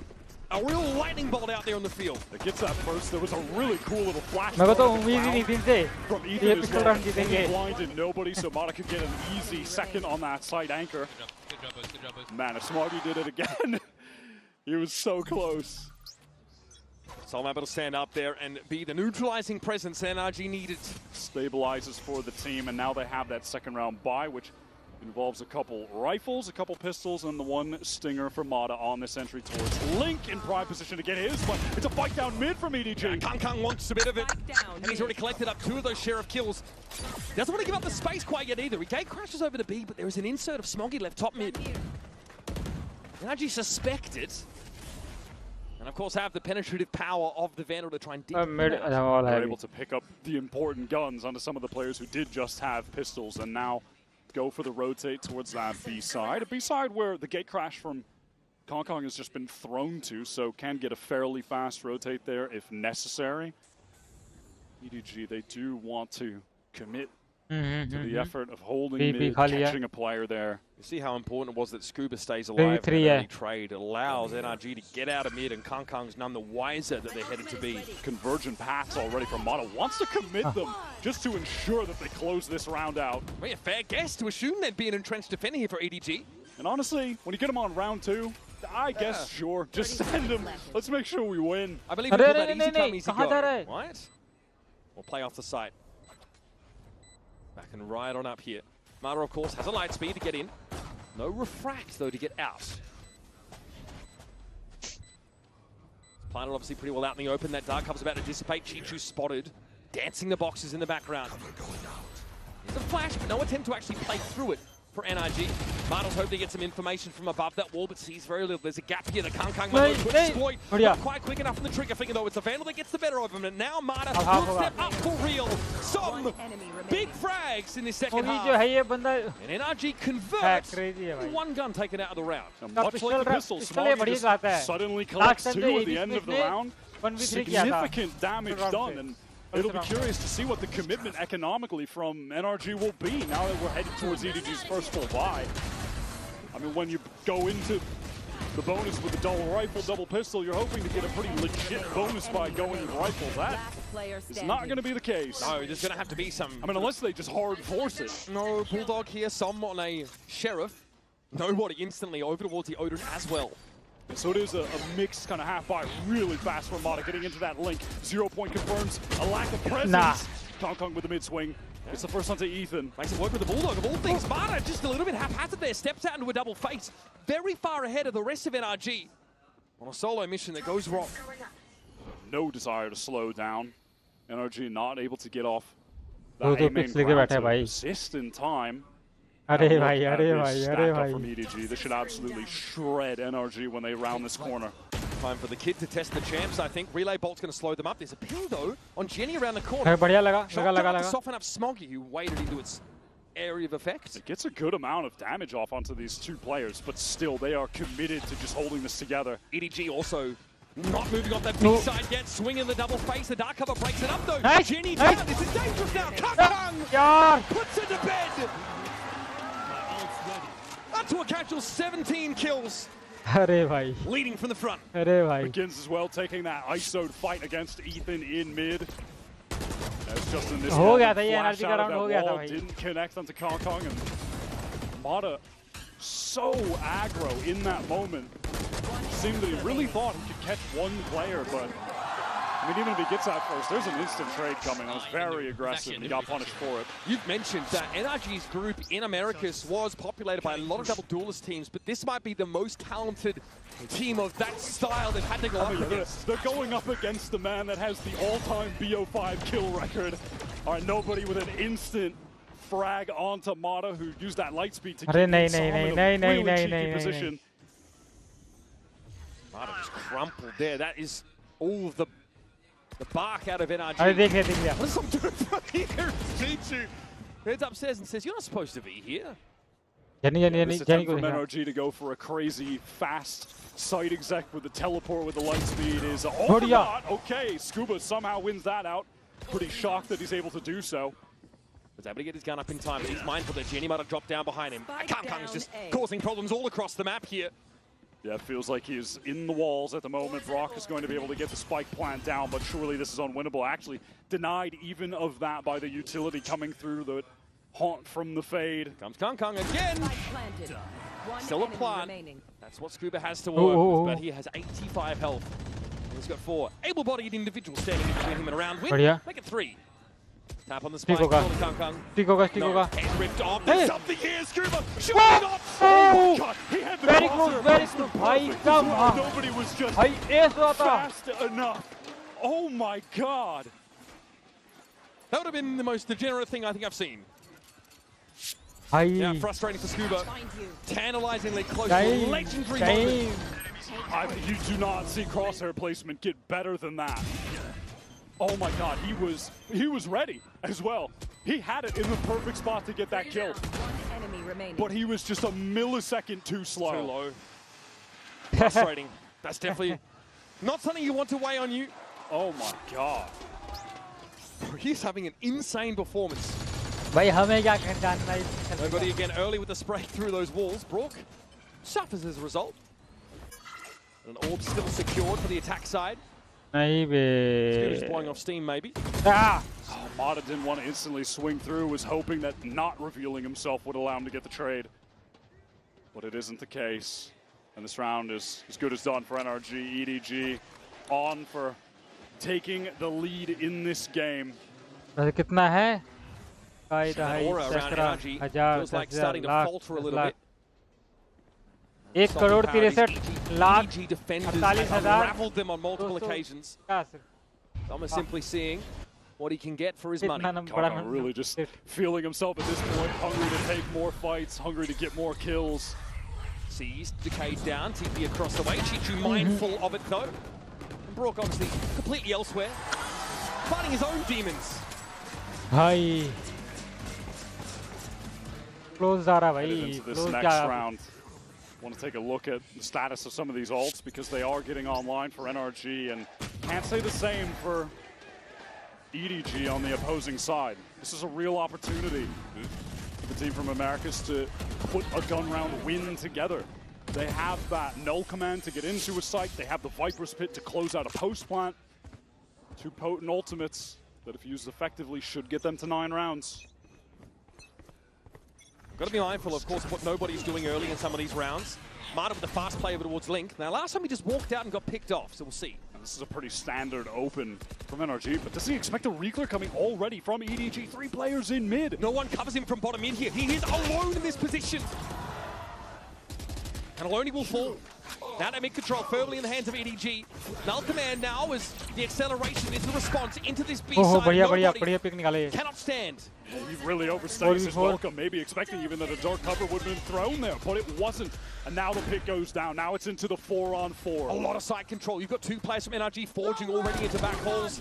Scuba needs to stay alive though. Kong needs this kill desperately, but Brock ready on the angle to support. Odin in hand as well. That's going to be a problem when we come to this post-plant scenario. A very timely 0.6, 3 top mid. This is a great reposition from Psalm as well, getting into heaven. The backstab can activate at any given moment. Jenny's going to try and accelerate over towards main, but there's far too high density of players here. Chichu in the pit, fighting for his life. Surely knows he's better off playing from outside and keeping this gun in hand. Spots Som in tower, and he will be judged. And it is those 2 ultimates being used to perfect effect. The pit, the null command. I did really like this play though from EDG. Jenny जो है वो neon बढ़िया खेलता है, मजा आ गया भाई. Into that link and staying committed to the position is something that he's done before. Yep. And so they're able to just isolate him completely to get that opening kill. It was a great idea. It's not the first time Marta's been very much out at sea alone in some of those early scenarios. It was just unfortunate that nobody goes down playing in heaven. I think, thought maybe the dark cover was coming. Not exactly sure, but that was an important kill for NRG to pick up. Regardless, finally in the hands of Kong Scuba, removed instantaneously. Absolutely brazen. Bro basically bathed in that molly from the Viper. Viper का wall काम आता है भाई. Mata on the verge of getting the conversion pass. Last time just one orb required at this point. Won't do a whole lot to Kong, who's perched up here waiting for a push through B main. Mid really not explored at all for NRG yet. Jenny with a fairly safe posting top mid. Shoulder peeking at regular intervals as Ethan is yet to show himself. Brock a bit of a reclear towards A main. NRG have really slowed the pace at the moment. Mid try करेंगे. They need to commit a dark cover to obscure this top mid view. Danger. Virginia goes down to half HP. NRG are looking to scale up this mid control now. This is about to get ugly. EDG, they want to pop out of this potentially. Smoggy on the angle. Multi-face, there's got to be some action here in mid and they're each. 30 seconds. I mean, unfortunately, Ethan and Mata, they're hindered. All right, there it is. Light speed. That is criminal. Snaps the crosshair positioning entirely. Now Kong, who was positioned up in tower, gave up that spot to play back through spawn. And now Ethan plants for Mata to keep playing in that link. How aware are they of the tower position? What is that from Ethan? 5 points of health. Well, 4 more than he needed. That is just a pixel shot from Ethan. I can't believe NRG win out that mid-fight. EDG have 3 players ready to activate on that contact from Smoggy. They fight in the smoke, and they lose out. I mean, that is just a disgusting way to be able to get the fight isolated. What is that shot? Oh my god! Oh my god, Ethan! Good job, Saddam. Now, you talked about the ultimate trough for EDG. They were suffering. Well, now it's very much the opposite. However, the weaponry isn't quite there to match it. Wow, instant dimensional drift from Kong used right down mid. He does spot out every single player. Gate crashes over at tower. He doesn't want to go back that far. Now the question is to what avail, right? But it is now allowing EDG to walk all the way up and position themselves in B main at the very least. They have full control. And if there's a pivot back from NRG to B, it could be dangerous. You have nobody taking contact, and then Ginny tucked in the corner with the stinger. But NRG, they're slowing down the pace of the game now. Rourke obviously mindful of this. Sat watching from the bottom of mid. A lot of damage dealt to Smoggy and Ethan, respectively, in that little exchange. NRG, of course, aware that the weaponry isn't where it needs to be on the EDG Dream buff. Jenny can supplement, of course, with an overdrive if you want to commit more into this half-bought round here. Kong chilling in pocket. Smoke's being cycled on main. Of course, this paranoia ready to go from Smoggy, but it is temporarily deactivated That's a nice little fracture down. Kang, he takes a bit of damage, has to step up, and now looking to play off this Paranoia. Chichu forced back. Paranoia comes from NRG. Now they're going to assert themselves on their way over towards the A side. Marta's good for it. Chichu posted up, completely flashed. And nobody has to work his way in from mid. Do you see that counter util from NRG after they're hit by that Paranoia? No sign. Immediately, Paranoia of their own, synchronized with that Saturate coming through. The two anchoring players blinded, hindered, and from there they are just deleted with absolute ease from Mata press forward. Obviously outside of the fact that NRG take another big step towards a series win, it's a buff around economically where they don't suffer any casualties to the sheriff buy of EDG. That foundation a little bit more. Now Convergent Paths comes online for Mata, gives them something to say in the conversation of ultimates, whereas EDG is still ready to leverage many of them to get back to winning ways. Yeah, Ethan did throw out that null command very late in the round. I don't know, feeling pressure in a bit of a chaotic moment on the entry into site. Wants to ensure they pick it up and get to 11. Maybe regretting it a bit though, given the state of EDG right now. Would be nice to have the opportunity to turn some of those ults off, but that it will not be the case. Now it is only relatively quote-unquote early in the series. It's our second map, but with a 32 mapper for Abyss, 32 rounder, excuse me. Corrode now going pretty close. That fatigue is going to start to set in. EDG in the last few rounds, if you've seen, have had issues countering. But these early rounds have tended to favor them, right? They've been able to pick up kills. In fact, it's NRG converting on some of these 4v5 scenarios. That messy mid-fight a couple rounds back feels like it was an inflection point. What do EDG have for us? Chichu with a Viper's Pit, crucial. Nightfall for nobody. Is this just going to be an accelerated B hit from NRG, throw in the Convergent Paths? Maybe again, Psalm goes for a From the Shadows, TP's forward. He tried it last time. I'm watching some frenetic pings from NRG in this direction. Looks like they want to hit this one hard and fast. Kang falls back, spotted out by the Al drone. Here's the Convergent Path. Smarter still has that in the back pocket, no. He actually refracts out of the sight. Yeah, they want to draw out some of this initial utility, and they do it effectively. Now, what is the pace on a re-hit? It's immediate with a Convergent Path. But it doesn't cover the elbow players. Marta's still able to get in there and find Jenny. Brock down early in the round. Kang out of the open. Dragged off his horse. And now Nobody's going to fight his way out. That is sharp. Falls, but he's not ready for the close swing from Som. And so it falls to Chichu. As it has so often in this series. A gun round that EDG really puts so many of their hopes on. It's up to him. Just wants to get out of the smoke ASAP. Has the timing for the fight with Som. No instant swing. Can he find his way through? Ethan close on the corner. Mata there for a double swing. It's not to be. And so EDG are going to have to force to stay in the series. They try to flood in with that Nightfall. They have all the players there. It's absolute pandemonium on the site. I can't believe NRG get ahead. Sick kill from Mata. Scuba scales in quite quickly. And that drop from Congo just a little bit too late. The timing's just not there with the flood off that Nightfall. And they're picked apart one by one. NRG have a great re-hit. Getting in with a Convergent Pass after extracting util with that fake first hit. Spunky has no armor at all. Force the Vandal. Just a glass cannon Vandal. नहीं बताओ भाई. Brock still wants to tap this all, hoping that Chichu will show some traces here.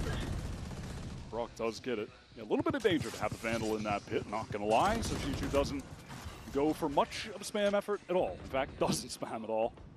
Kong is peeking through mid. NRG, they're on the cusp of taking this series 2-0 after being down 11-2 on the first map. We're looking for some prime 2024 Kang here. If EDG are going to have a shot in this game. Gate crash out, realize he doesn't really have the tools.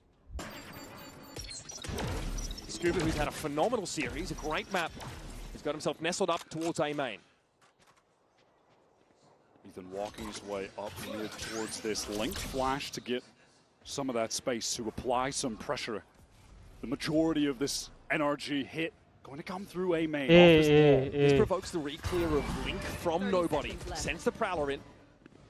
So we're all lined up for A main. A hard hit coming in from NRG. It's going to be Mata first with a light speed. Jimmy though tucks in that corner. Deals with the waylay. All of them lit up. It doesn't seem to matter. It's Brock with the Odin. Only gets the one. And the 0 point not able to be made use of. Brock's in trouble. Big trouble. And EDG fire back right when it matters. That was excellent counter utility from EDG to stop that hit in its tracks. The that paranoia from Smoggy had a serious connection. I mean, look at Mata. He was just blinded up. Didn't know where he was looking. Didn't know where he was dashing. Stun connection as well. Beautiful, beautiful stoppage power. And in the end, Ethan doesn't want to try and split from Link. He crashes it, clears at least the first part of it, but then doubles back to join NRG for a flood through A main that gets stopped in its tracks. All right, NRG with 2 opportunities to close out this map. Mata back to this fast late take. Does bait out the paranoia and just refracts back to bottom mid. Wants to gather up with NRG, the rest of the squad who are poised to execute onto this B site. Brock could have a Hunter's Fury and a post plant potentially. He's just 1 orb away and he's going to get that in main. Kong's gate crash here at B puts him right in the middle of the action if he's going to respond to a site. And he does, he is in. Okay, I'm going to leave high behind the orb and now ready to fight. So far, not too shabby. Chichu's able to back him up and go 3 for 1. Now this leaves Scuba and Brock having to fight for it. Spray through the corner. What? How do they get the second? Okay. अभी क्या हुआ ये? On the side, Spike stuck. Scuba ready and has to go 1v2 on this swing out of elbow. Brock is not in a position to double up with him. Horn popped. Now he'll double back. Prowler going to come around the corner. Brock spots the player jump on the side. It's going to be Jenny. Scuba has to deal with him now. Overdrive at the ready and long range. Jenny picks Brock off. EDG are far from done. And that overdrive is just too much to deal with. But what a play from Kong. That brazen confidence just sends it into the site. Pop flashes for himself. How did Smoggy die? Brock sprays 2 players down instantly with this overdrive.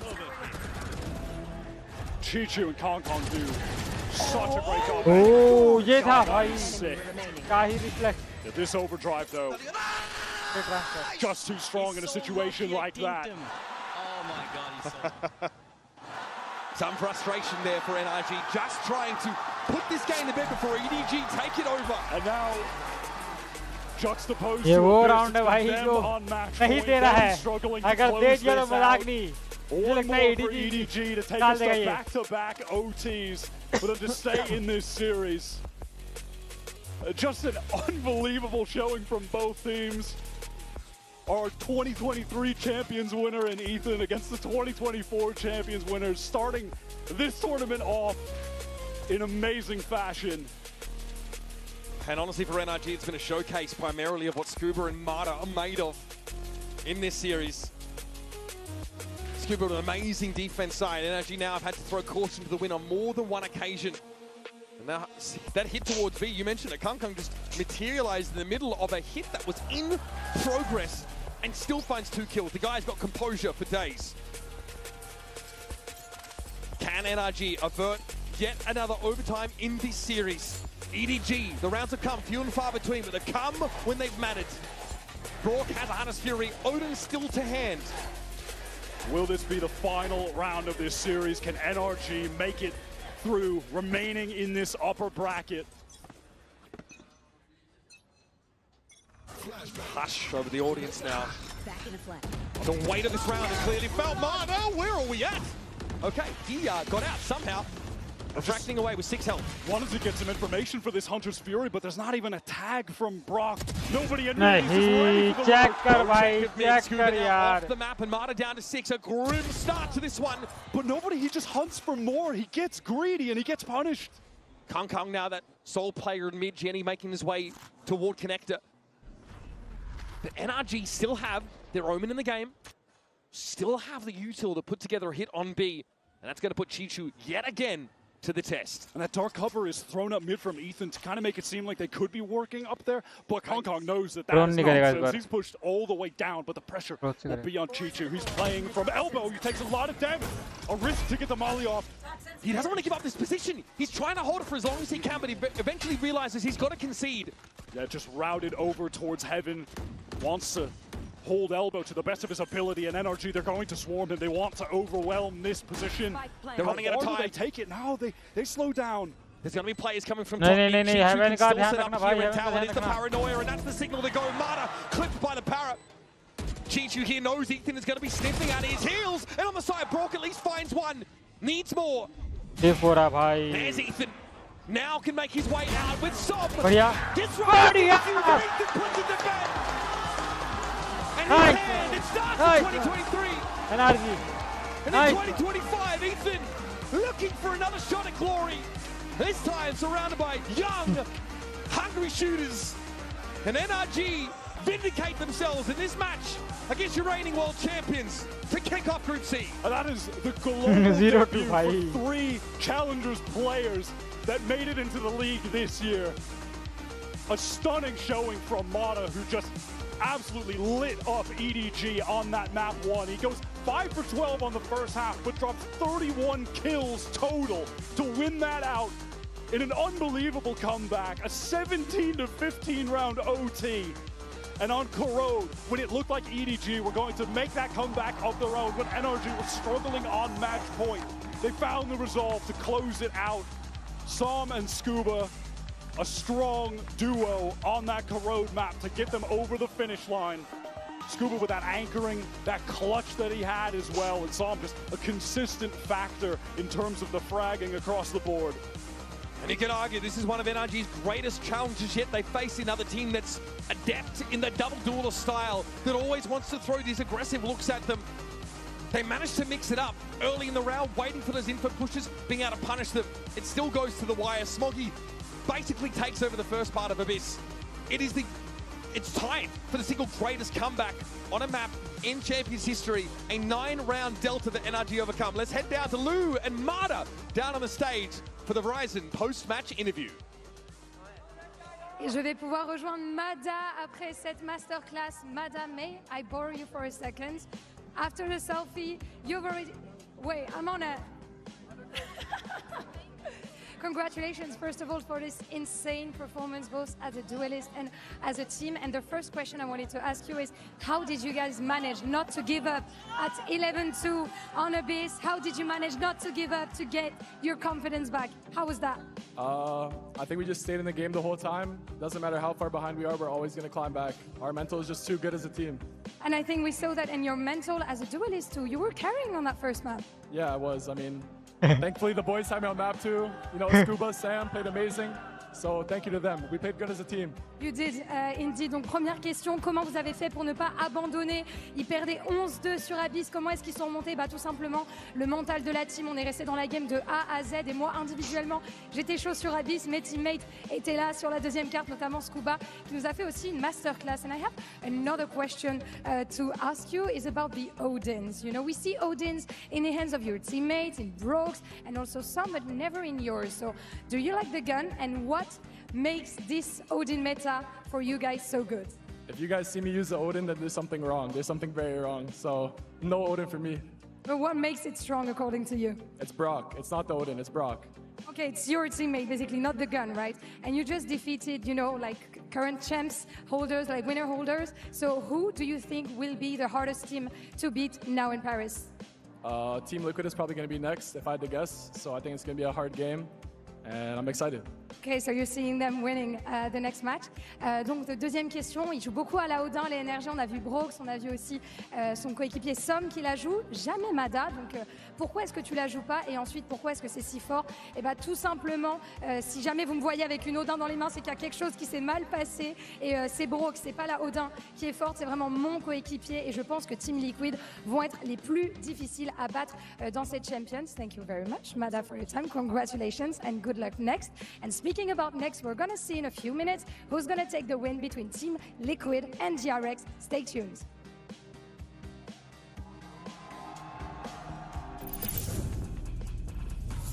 Yo, if these dogs want to fight, bro, let's give them the fight, you know?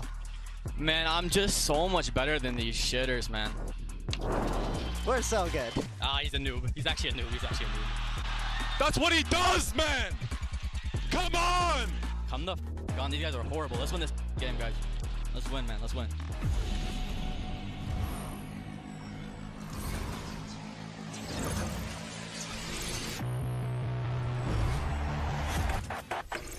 Now that I'm a mom, things are different. Verizon's different too. They let everyone in my family choose different plans. We get what we want and we save money. Love that for me.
Team Liquid versus DRX.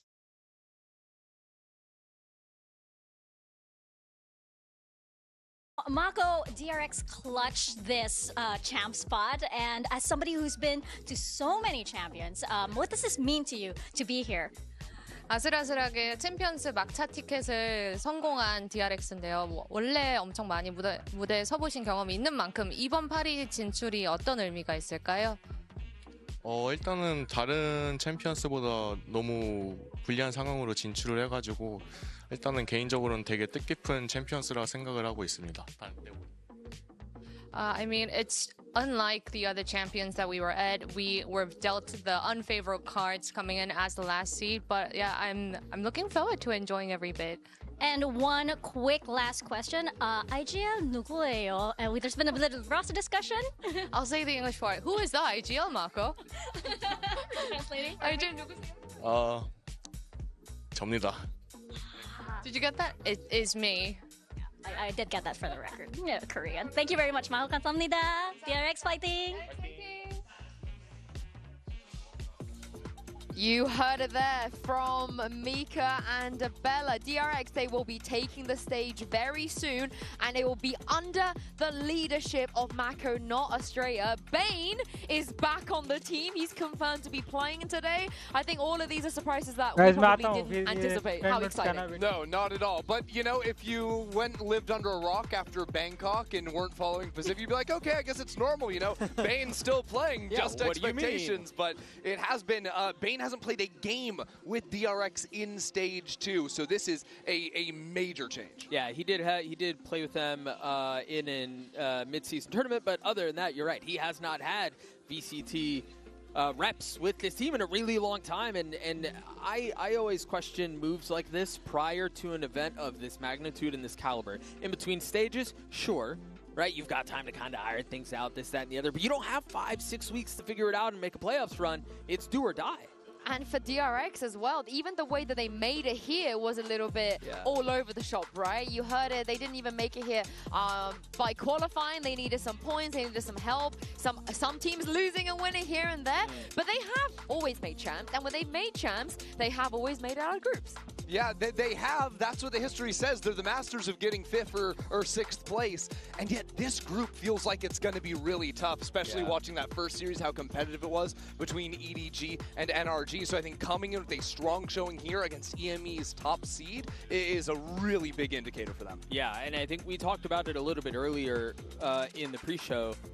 I don't know that DRX have ever looked this weak coming into a global, coming into champs either. So while they do have a lot of that history of being prolific and performing in that situation, I'm much more hesitant to put money on that one. That one's tough. Does that have anything to do with Bane though? Or does this buff them a little bit, Doug, that they come in with Bane, or nerf? I almost, so my initial thought was, okay, you've got a little honeymoon you can go through, but it's not like they haven't played together before.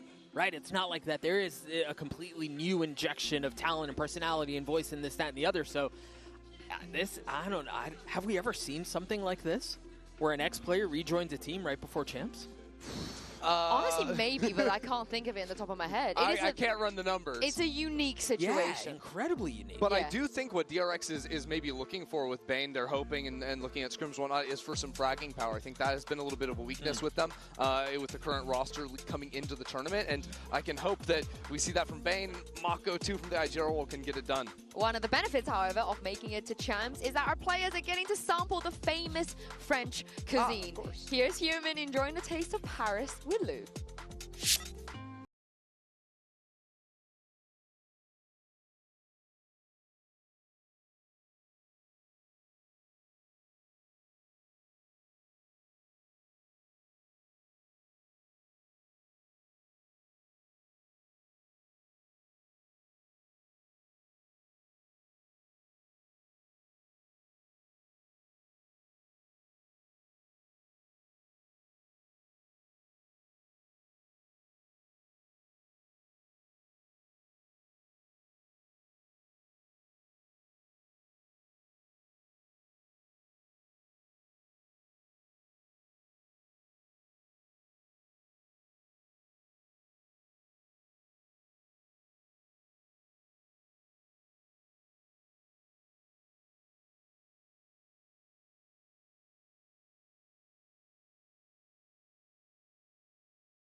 Well, Human passed the first test in Paris, but what's he been like over in Pacific? Has he been scoring full marks?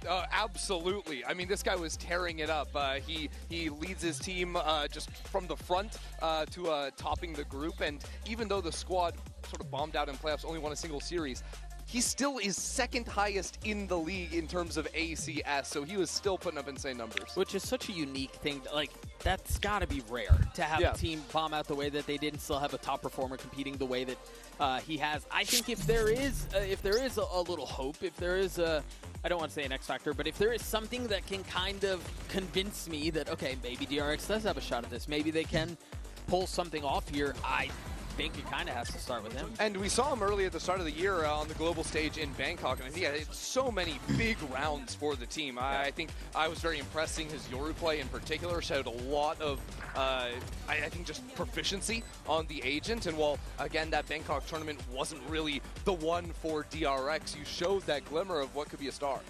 I mean, he has been, like you guys said, despite the thick and thin, the highs and lows, he's always been consistent, which I think is pretty fair to describe the way he's been playing so far. But he will be facing up against the #1 seed of EMEA, Team Liquid. They win a trophy domestically, and Trex is back at Champs. Not with Team Vitality, but with Team Liquid, and he looks amazing. By the way, Trex, not T-Rex. Yeah, we call him Some Trex. people think it's T-Rex. The crazy thing is that Trex was playing against Hyunmin and the rest of DRX back at Bangkok with Vitality. But I think ever since he joined this Team Liquid roster, this is just a squad that cannot be stopped. Drop a single series, and he's just putting up consistent numbers. It is interesting to hear the discourse around Team Liquid. They come through this as the #1 seed.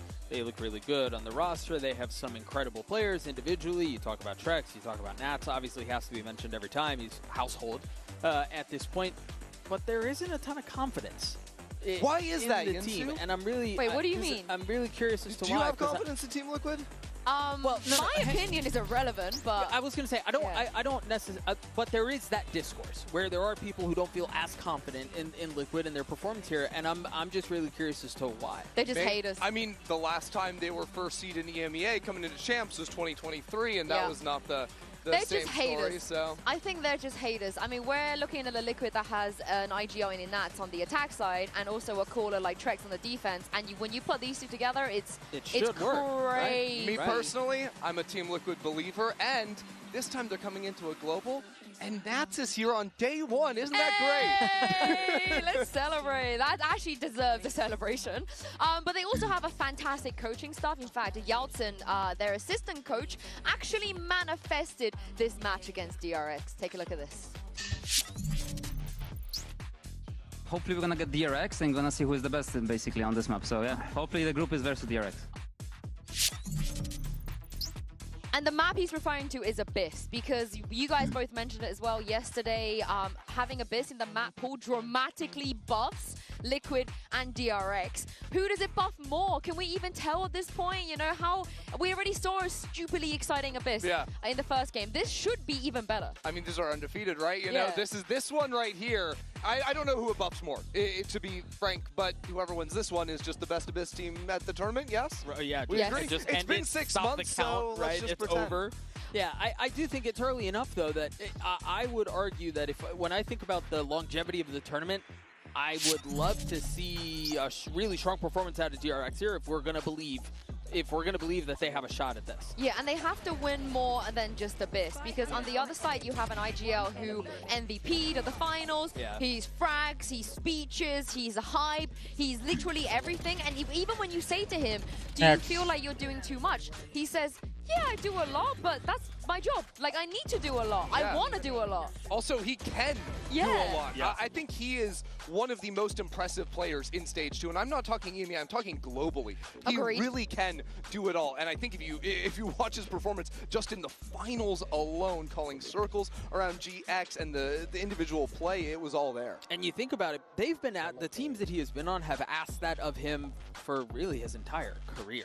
And he has consistently delivered, and then staggering to think the kid he's 23.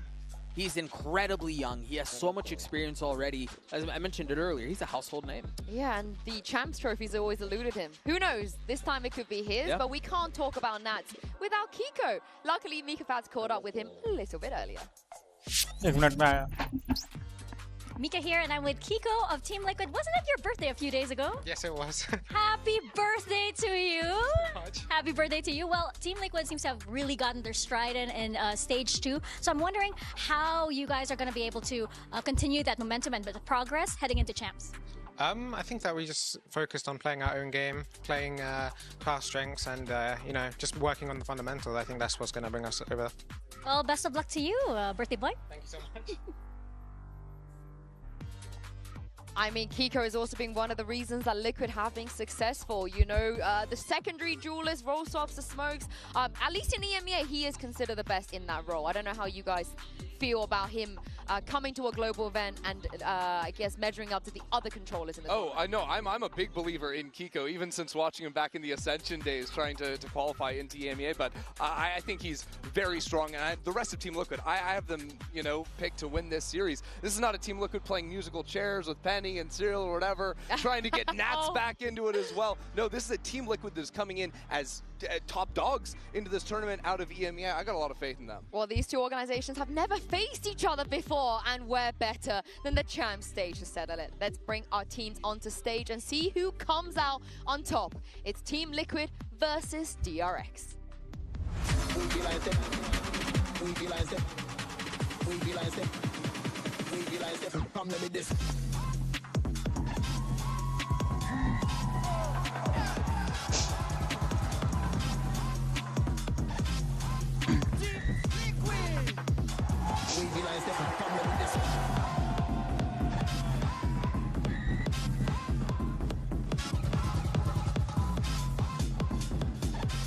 It is the #1 seed of EMEA versus the Pacific team that barely just scraped through to make it to Chance. But for Mako, he is one of 3 players that's made every single Champions tournament in the history of Valorant. And the one time he played against Nats, when Nats is on Gambit, he did lose. So this is a very, very historically rich matchup, despite the fact these orgs have never played against each other. Yeah, you've even got the history of this year where Trex did play against this DRX team, and Trex also got the dub versus Mako back then. But the thing we all have to be freaking out about is Abyss is map #1. 2 of the best Abyss teams in the world back when it was in the pool back at the start of the year. This is our first time seeing them on the field of battle in a long, long time. And for it to open the series, too. I mean, we're talking about a tone setter. You know both of these teams are playing into their strengths, as we talked about, and yes, there's been a long time, so who knows what either of these teams have prepped as far as composition or how they want to approach the map, but this is the perfect first chapter for this year. And what I find really interesting, Team Liquid picking defense on a map that has been historically so attack-sided. I don't know what's going on there, if they have specific ideas they want to run, but I mean, even in our first series, seeing Abyss still being so attack-sided, no changes to the map, that is certainly a choice out of Liquid. Yeah, and both teams, they believe they're the best Abyss team. They're both very confident on what they can bring on Abyss. And for Liquid in particular, they are very, very good in the preparation phase. They like to throw their opponents off, and they also are very well prepared when they get thrown off as well. But this Abyss, both teams knew it was coming. They have to. We're going to see the best of both teams. And here's the thing is, I think just focusing on agent select is really interesting because the meta has changed a lot in terms of what has been popular on the map. Back when Team Liquid were playing it, they were playing the Ascent default comp with a Cypher in there for Nats, but you're seeing Jet, single smokes, and KO in the team. When DRX were playing it, that's with the Teo still in the play, because that was back when Teo was so strong at the start of the year. So I would be honestly surprised to see them running the same comps in this day and age. This bind is interesting as well, because we have this old saying of everybody knows what Nats does. He doesn't change up how he plays, but why is no one beating him? How is it that you could come and say, yeah, we know what Nas likes to do. He likes to go here, he likes to do this more, he likes to lurk here, but he doesn't lose. Yeah, because he likes to do a lot of different things. You might know a lot of his plans, but he's going to change his timings. He's going to change that plan based on what he sees against you on the other side. He's got one of the best minds for the game in Valorant on the current day. And he's also so mechanically gifted that even if you do know what he's going to do, there's a good chance he pests you anyway. Yeah, and sometimes with an outlaw in your spawn, which is always really fun. But for DRX, so you know, this is the best condition they can be in. Qualifying for champs, having Abyss in the pool, and looking like the ages. We're going to see Waylay Yoru. That is unbelievable. Waylay Yoru is crazy. Yeah. And we're sticking to the vanilla a second. This is really interesting here. I'm a bit surprised that this is Team Liquid's approach, and I don't know that I could be more surprised that this is DRX's approach. Yeah, I'm trying to think about the theory here right now, and what I think for DRX is, I think the ultimate of the Yoru. The Yoru, it makes a lot of sense. Right, I'm expecting, we've been seeing a lot more teams. In the previous meta on Abyss, teams would play pretty passively offside. They wouldn't fight forward. I think there could be options with the Waylay to, if you're execing into A, fight up into heaven. If you're execing on B, jump over books, fight towards art. Yeah. I want to see an active approach from DRX. Of course, Liquid, they're still hovering. This is not locked in. And Nats, he likes to hover and agent select because he likes to take this time to give speeches, to hype individual players on his team up, and to remind them what they need to do. Because he's the type of player, he'll go down the list, player one by one. player. And the best part is he's always, look at him, he's telling individual players, and then he goes to Kiko and he's like, never change, I love you, you're the best, you're perfect, you never do anything wrong. And why would Kiko ever change anything? Because he's perfect, he never does anything wrong, he's the best. True. All right, they have locked in though, so Doug, you spoke about a default, very, not very innovative. No, and I mean, I don't even want to say it's comfort. I mean, we'll see how it does against But it is comfort. Yeah, we'll see. We have a lot of recognizable faces on the stage today, so why not add 2 more on the casting booth? It is Mitchman and Tombiz. Team Liquid and DRX facing off here in Paris, each one wanting to prove that they are the best team on Abyss, and it's map number 1. Can I get a prediction from you going into this game, Thomas? Yeah. Honestly, I was going for 2-0 for Liquid, because they're the first seed, obviously, but after seeing Hyunmin try the croissant and creme brulee, I'm kind of going for 2-1. Especially, I'm excited to see that Waylay on Abyss now. Yeah, excited to see the Waylay with the Paris buff as well, the French buff, and I feel like I'm seeing double. What's happened here? Tombiz number 2. Good to see you, man. You're looking a little different. You couldn't tell the difference. I was suspicious, I'll be honest. Too much knowledge. Never saw you do your hair like that. So it's time to get into the matchup. Team Liquid and DRX Abyss. This is what it all comes down to. It's map number 1. It won't decide the series, but it will decide who the world looks at as your best team on this map. A map that's recently made a return, but these teams were known for being strong on it way back when it was in the pool earlier this year. Yeah, I'm excited for what we've got coming up here. Obviously, I'm sure my counterpart did a fantastic job of going through everything that we've got coming up. The arena's quite loud, so I didn't hear anything that was said. But I'm looking forward to seeing that Waylay coming into play. A lot of space that can be taken, especially kicking things off on the attack side for DRX. And as we've already seen today, a pretty hefty attack side dominance out of both sides in our first matchup. Well, minute 10 on the clock and blood yet to be drawn. A slow approach from DRX, but the same level of patience shown from the defensive side, spread across the map and looking for those little pieces of information. But DRX are the ones to gain the benefit of this slow play as they manage to pick themselves up an orb towards that A side. Of course, ult's not going to be in play in this round, but it's all about the future. For now, we look towards the B site. A trap in play, 2 players standing by to take this fight. But DRX are going to be bursting through with full force. Waylay already closing the distance and finding some info. Yeah, we'll be able to retreat back. Camo only just spotted, but it's the openers going the way of DRX, and Trex has been dealt with as well. 2 players on the rotate, but I'm looking at that flank coming out from Freeing. I wonder if he's been heard. I think he has. Palitek just pop flashing back in the other direction, but even just the time that is being bought is going to cause Liquid quite a lot of issues. At this point, that flank all the way around is probably what's going to seal the deal if the site players don't. One of the things that Tombiz number 1 was saying was, Hyunmin, he's got the French buff.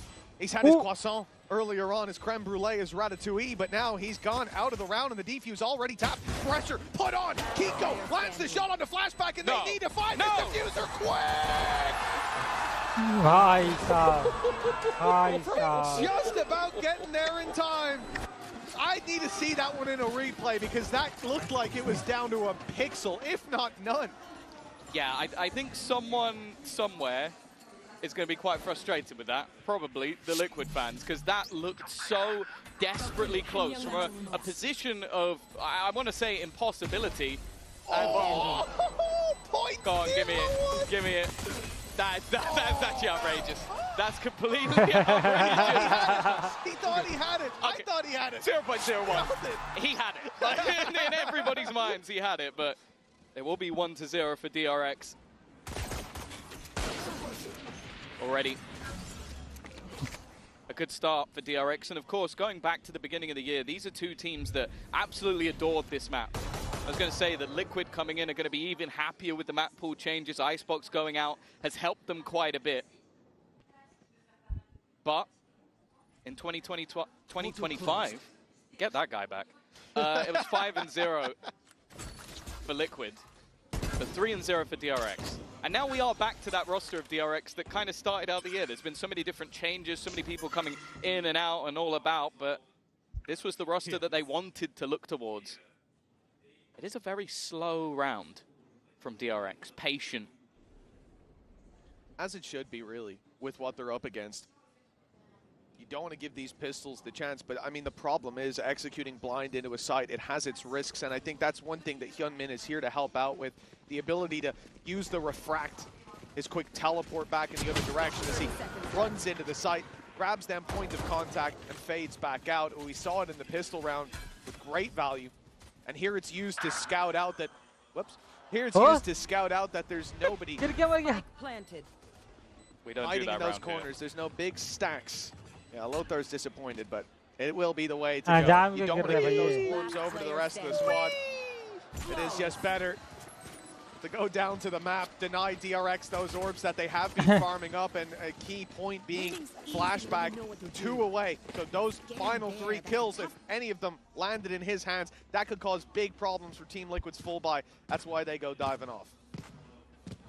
Yeah, have a little bit of fun flying through the map, but this is where things should get that little bit more interesting. Rifles across the board for Liquid, and of course, just touching base on expectations here. DRX form-wise, well, it took another team eliminating Talon for them to actually make it to the event in the first place. Liquid, on the other hand, champions of EMEA with a flawless 3-0 victory after attending every single international. These two teams should, in theory, be at different levels, but we're yet to see Liquid take the board.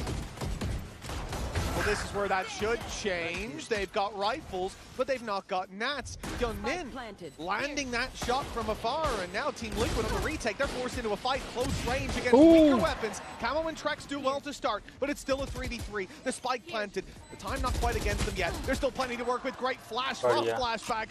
And that's going to put the numbers into favor for DRX. 1 HP on flashback, a drone going through though, and that's going to stop a diffuse. Even going to get the tag on Trex, so more time taken. And as it ticks away, that spike getting closer and closer to its final moments. Kiko traded out, and now Trex in an impossible situation. He has to bait them into a fight. Patience from DRX is what will win the day for them. It's too far gone. He'll make them pay for the round, but it's DRX 3-0. Yeah, such an important start. I mentioned about this attack side and how things have been going in the matches we've seen so far. But this was I'll be honest, a relatively weak fight. There was a Marshall in the mix, which that's ridiculous. And then the rifle went down to 1 HP immediately. It was just, I want to say, the balls from Bane. He just didn't really, he was like, no, I'm not swinging until I absolutely need to. And that was enough to buy that time off the clock. Someone only just coming back into the roster. Energy's good. I'll be honest, it looked like he never left. Well, that's another thing, right? You talk about Team Liquid, they look dominant regionally. Look at that grand final against GX, who ended up making waves here in the international scene already in their opening matchup yesterday. So for DRX, a team that has had these roster changes back and forth, you expect them to look a little weaker. And against the Goliath-like Team Liquid, perhaps a fall. But Pacific's number 4 is in here, and they're making waves indeed. It's an ambitious play from Nats. Back on the KZ server now. Nice, Well, this one's looking like a 4-0, but that's not a surprise. What will be damning is if it is a flawless round from DRX. Well, never mind. It's not going to be. Already won at least for Patatech. It will be an upgrade onto the Outlaw, but it's only going to really be deadly to one of the players. He'll likely want to do some damage and then go down. Holding onto it's not really going to have too much value for the next round. For Camo, it's that same sort of talking point. How much damage can they do? As of right now, it's not looking very much. They are far enough out already from that spike. So they will be able to escape. Nice shot from Patatech. That's at least one. Now the rest have to cross over into the same corner that you already see Marco in. It's whether he can do anything more. And he can remove the weapon. Yep, he's just about, I was going to say, it was going to be close though. Like, he almost didn't hit the point of demise quick enough and then would have just had that into the next round. Oh, Flashback gets the credit anyways.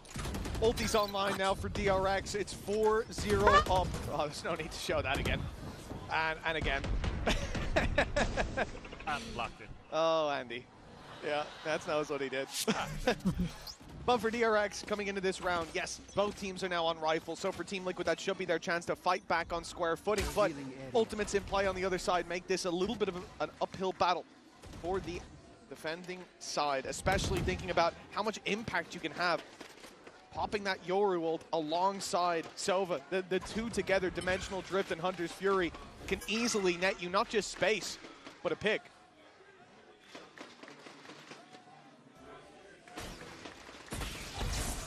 Oh! Early Oh! destruction. Both trips gone. Clearly knowing the positions that Nats likes to place them, which I'll be honest is impressive. He's normally very well known for being flexible and where that utility is put into play. But those already being removed, it leaves him at the back of the site. Now there is still the cam in the corner, ready to catch them as they walk out, and an immediate dash in, but Trex is ready for it. An advantage taken, and an advantage increased. A second onto Bane. A backside still being held. They can't have got any further forward. Flashback is going to try and peek this, but, well, that flank yet to really be spotted. Yeah, in fact, it's not going to have any real impact here, you'd imagine. An element of surprise gone. They know there's a player, but, well, close to heaven. They don't know that he's on the left side, but the walkout is going to come elsewhere towards the spawn. Flashback already watching forward. He'll find his first fade back. Gate crash to fall back on out as the ult is popped. Two spotted. Fring knows that he probably has a target coming his way. Ready for the fight towards the vents. They're suspicious of it. Swing from Camo gets him. But the numbers kept even as the spike keeps on ticking. This is a round Team Liquid desperately need. And the defuse inside the smoke puts the pressure on. Already heard the half. Dropout punish. Goes to Team Liquid at long last. They're on the board by a narrow margin. Yeah, no, it really was. Skin of their teeth. Had to diffuse within the smoke, and a solid fight back, especially from Flashback, who has really got off to a flying start. 8-4 playing the Aura, of course, known for more of that sentinel role within the team. But clearly having that individual brilliance that can turn around on its head. As you mentioned, it is the first round onto the board for Liquid. But it's still going to put them in a very interesting spot economically. In fact, this next round may be worth 2. Both teams somewhat on the brink.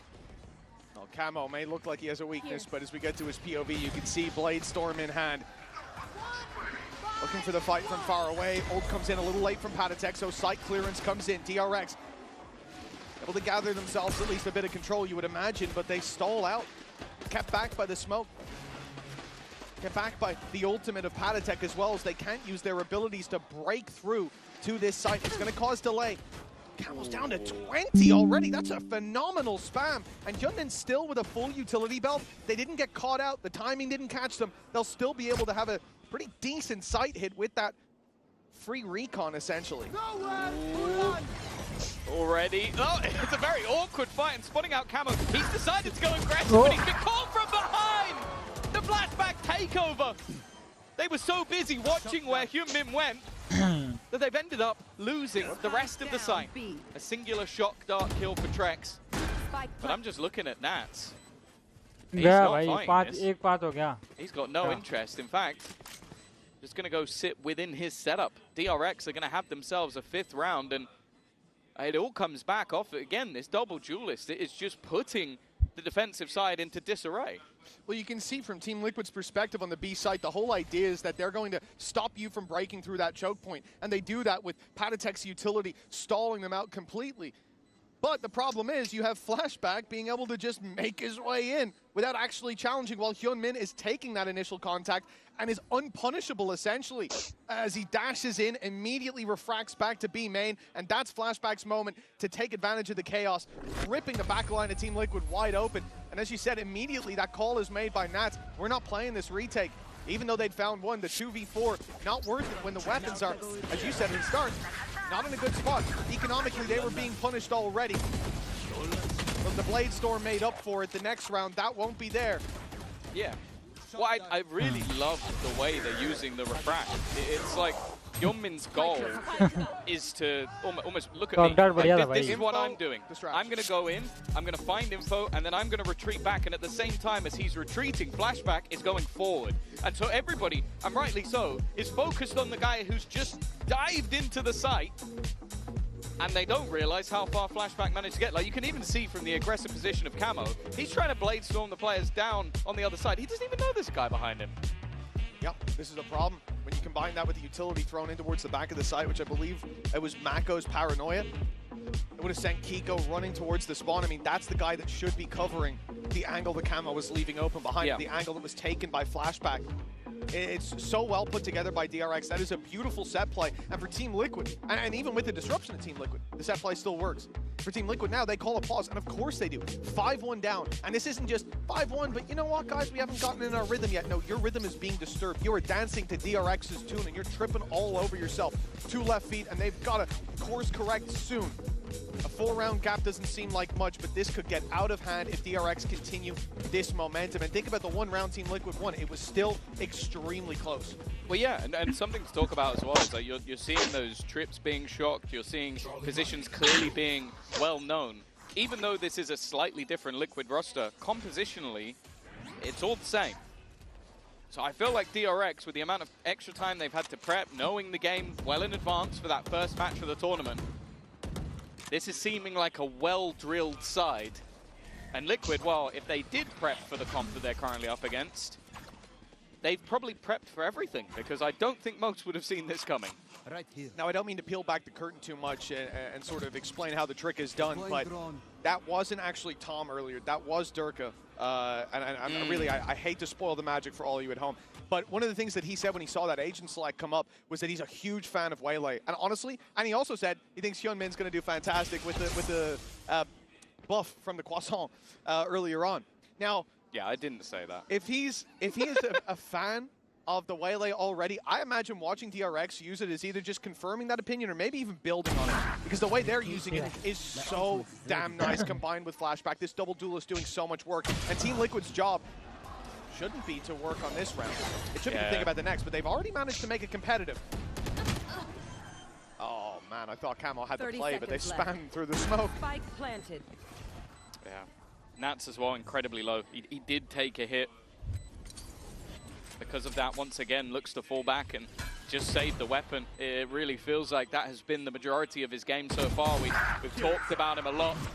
In EMEA, he was tearing everybody a new one, and one of the sort of most exciting storylines for me coming into this match is him playing against Marker, a rematch of that Gambit versus Vision Strikers back from 2021. That was the last time they played against each other. It's one hell of a storyline with a lot of parallels. A superstar turned IGL, looking like a veteran at only 23 years of age. Well, right now, Nats hasn't showed up yet, which I don't think is something I've said for ever. Oh, we just cast the whole of stage 2, and I can confirm, first time I've heard that out of your mouth. Maybe like in a pistol round, like one single time. Yeah, but I don't think I'd say he hasn't turned up in a pistol round, you know? It's been one round. It is definitely alarming seeing how this is playing out. A great sign for DRX, again, with the adjustments they've had to make with the constant roster shifts. bringing back the start of the year look, and I mean perfectly timed with Abyss coming back in from the start of the year, I suppose. Everything slotting into place. This Waylay, this Yoru, sensational, and we're only starting to see, you know, the first few pages of the playbook. There is definitely more behind this, and Team Liquid, if they lose this one, they're going to be terrified of what's to come. Oh, Camo. First point of contact. He sort of swapped positions. Again, shock dart directly onto the trip. They have read his playbook. It seems like every single one of them has been perfectly positioned to just remove Nats' utility. But at least for now, it is a 5-player build-up in towards that A site. Trex has his ult, but is incredibly far away. I don't think he's going to have any impact in this round. And on the other side of things, immediately we'll see the popping of that dimensional drift. That's all the info they need. And they're trying to throw Util just to give nothing for Panatek, but he does survive. The site being pressured, but around the side comes Patty, still able to find another before going down as the 3 versus 2 comes into play. Hunter's Fury to push them back 35 seconds, but no way to deny this plant now. It will come through, and it's on Hyunmin to find something from here. If he gets this, he's got another Refract online. This could be huge. Or DRX to get back into this play. The drone thought about by Trax, and he'll wish he put it through. A huge punish from Hyunmin, but he falls eventually, leaving Mako alone. It's a great start. His util's been well placed, but now he's going to do it rifle in hand. Nats holding him, and the bullet connects to the head. Team Liquid 6-2. It's not great, but hell, it's a start. Yeah, it's something. And then that's Nats. Okay, it's his second kill, but it's his first impact kill. The last was in the last round where they basically already lost it already. But that was him versus Marco, the matchup I was talking about. And even still, it's desperately close. You still see like that utility being destroyed on one side of the map. One enemy. It's aggressive double dive style of play that is so difficult to hold against. Well, Liquid, bravo, good job. Have got themselves a second round. As I said, we watched the game earlier, and it was incredibly attack-sided, but as we've learned many a time, applying a single brush to every single team would be madness. Speaking of madness, this is so aggressive from Liquid. They've had it up. They are not playing like a team that's down 6-2, and that's exactly what you need to see. The spike taken, Bane spotted, and he is dead to rights in this corner. How many can he take with him? And it's only one. The start of the bounce back for Team Liquid in the previous round, and they have skyrocketed to success now. But still, 6-3. They have to lock it down for this half. I respect that call. We talk about Nats this year coming into his own as an IGL. Enemy remains. The fact is you just sort of get through your second round of the entire game. You yourself not having the best individual game. What do you call? Let's rush it down B. I respect it. Like, it's bold. We talked about this in yesterday's series as well. This is what's important. Being able to change it up, not play just one style. Have more than one hymn sheet to sing from, and then doing it again. Some serious impact. Left in the dust. DRX shut down in these last 2 rounds. The same spot, a slightly different seasoning, but the dish is the same. Team Liquid 6-4. I'm sorry. So you call that twice in a row? Like it is still the majority of this defensive side. Like, it was only Nats lurking in mid, I guess, getting the early information. The rest of it, like, this could be the replay of the last round. Like, I would not be able to tell the difference. They died slightly further back. I guess that's the only difference. The only real difference is that, like, they went for the window push, so it was a much deeper aggression, whereas this time they're in almost a Congo line, ready for the window peak, thinking DRX will think, we gave up that control, let's fight for it now. They'll swing out and they'll get taken down by the firing squad. And instead, the firing squad wasn't needed because they had Kiko. Do you reckon Turby's gone, I think we go A? Like, just after the last 2 rounds. Or he triples down. They're not going to do that 3 times on B. They'll think we'll go A. Exactly. Now it comes down to the mind games. But what a difference a few rounds can make. A 6-1 start, and then the last 2, well, you blink and you miss it. Those are like 20-second rounds apiece. They sped up the game and brought it back to a closer field. The DRX is going to be fairly important now, because this ends 6-6 off the start you had, it's going to feel devastating. Your direct hits were really working. Flashback, by the way, has been nuts. Like, there's not a player in the server particularly close. There's definitely not a player on his own team. He is 9 kills ahead of anywhere else. But it's, a lot of it's based off those setups. The setups have been fantastic, and I think that's why Liquid have decided, well, they can't set up if we fight them in their own spawn. Yeah, exactly. Disrupt the execute. Look at where they are. They're going to run it down mid. Pick a different spot. Same old strategy, though. But I think it's a perfect counter to what DRX are doing. Like you said, it's all about the execute. The well-placed pieces of utility, the dry runs. Well, you can't dry run it if Team Liquid run it down at you. This is going to be a 5-man push. Everybody on... This is madness. Everyone on Team Liquid is pushing. Full aggression. A player up top drawing the eye. Kiko just needs to swing, and he will. Bring down. Paranoia sent through. Ready to swing on the back as the rest of the team, as Team Liquid continue to fry. DRX are in a 4v2. They've lost the spike, but they've got the TP.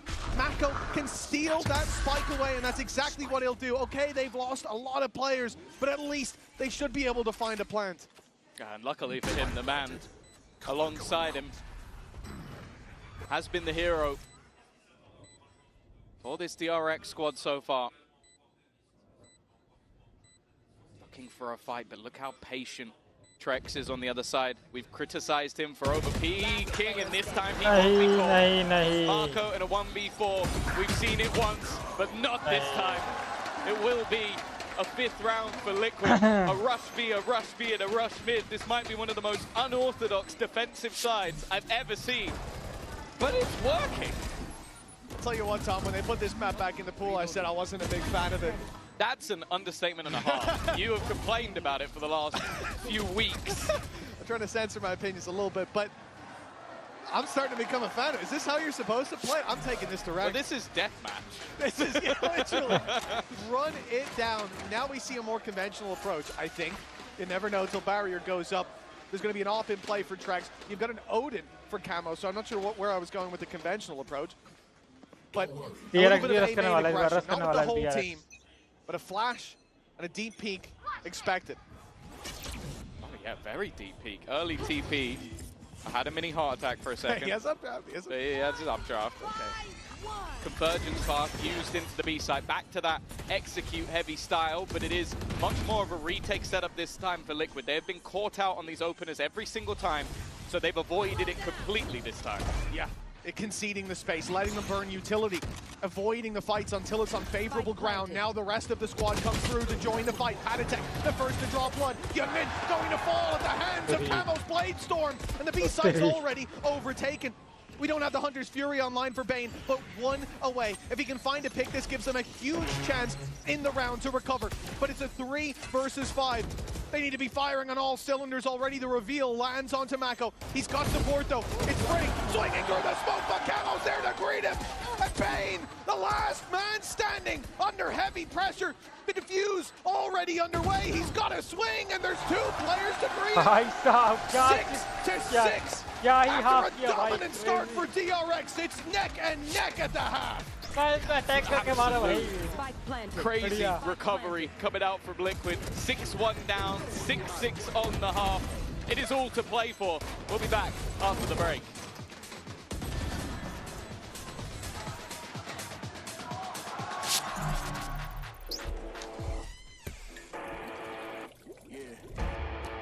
Let's go.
Well, this was swings and roundabouts, really. One side, DRX dominant to begin, and then Team Liquid climbing back into it as we get into our Coinbase Econ report.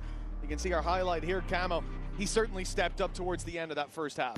Yeah, he didn't like Marco, it seems. It did a lot of damage to him, and no surprise that versus Flashback, it's not gone too well. But yeah, realistically, this game has been madness. Like, if you split this up, literally down the middle, it looks like two completely different games. DRX dominated with their early executions, and then you saw the adaptation from Liquid of just, okay, we're not going to let you execute. We're just going to run it down, and immediately see the game completely flip with what was an excessive amount of kills for Flashback at the beginning. He's now only one ahead of Camo, who was actually one of the players that coming into the match, I was going, I don't know if this guy's going to be able to match up. Well, I was thinking more so versus Hyunmin, but he has. He's been insane in these last 5 rounds.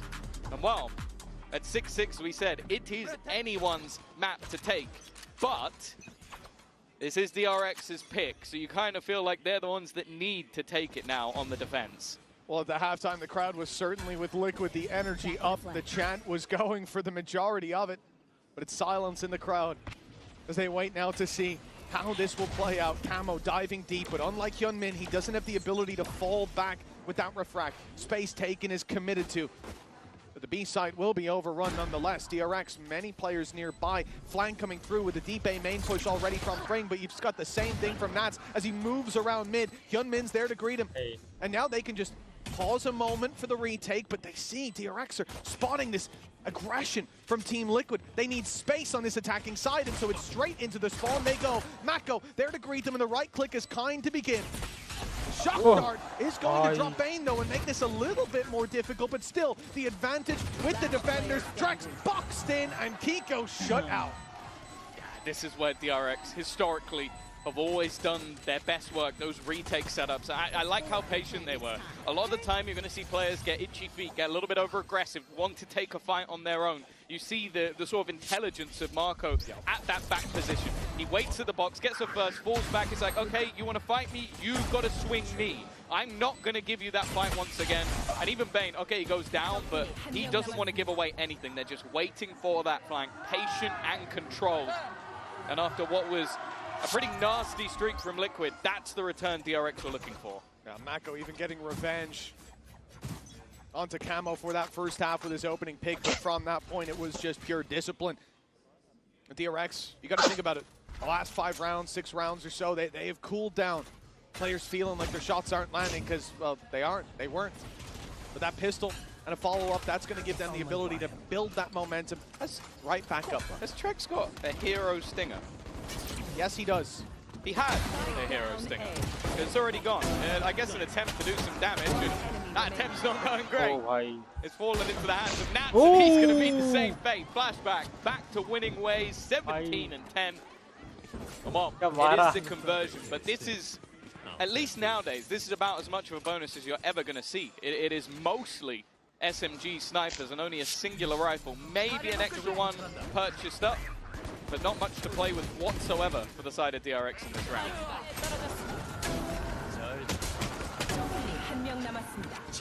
Not bad work. Flashback too. You mentioned it.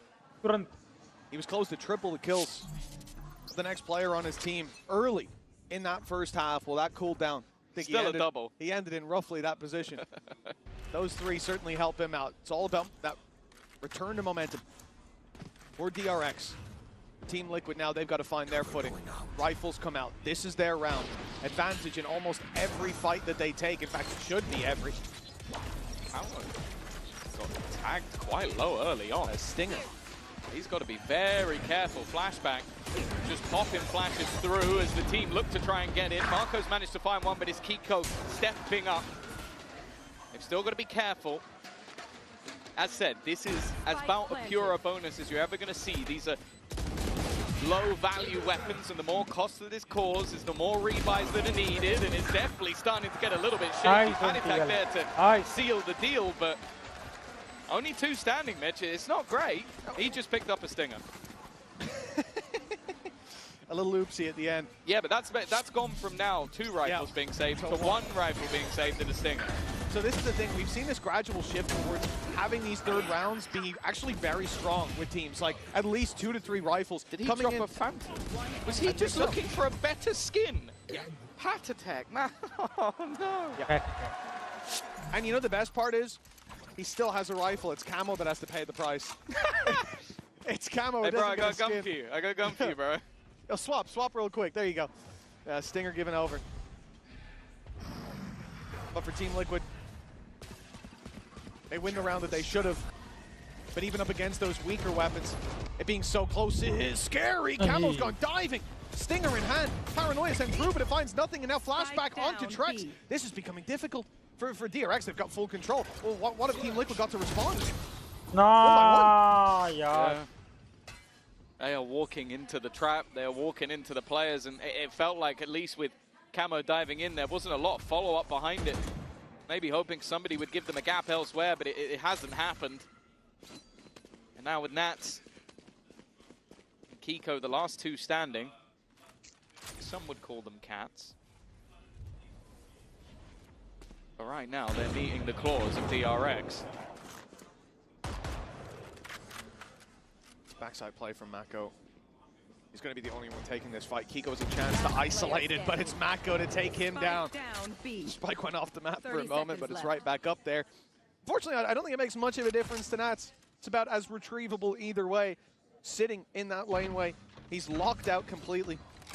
And he knows now there's one coming behind on mid. I mean, at this point, the round is done.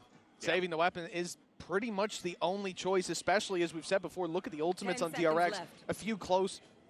Players could have them for the next round. You just don't want them to build up, especially when what you're farming up is a neural theft. That's DRX 9-7, and I wouldn't be surprised to see a pause after how this round went down, especially with already the sting of the Stinger being brought through. Yeah. It's an odd one because I feel like they've been able to get themselves back into the game without too much help from the coaches so far. वो women की positioning बढ़िया थी Marco की earlier, but I think they have a lot of faith in Nat's ability to IGL. He's definitely been having a terrible game individually, which at least in recent times is a rarity, but coming back in on a map that hasn't been played since the beginning of the year, it normally does put the extra pressure on the IGLs. We saw it with Marco at the beginning of the game as well. He started slow, but as DRX progressed, so did he individually as well. But it is going to be that timeout taken.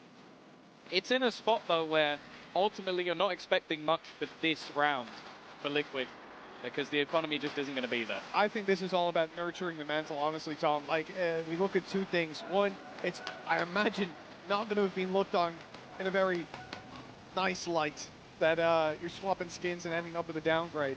That's already going to stink. Can I ask you a question? Go ahead. When they play on the tournament climb, they get all the skins, right? Yeah. Why is he not just using that skin? Well, I assume, guessing he picked it up off someone already or something like that. I don't know.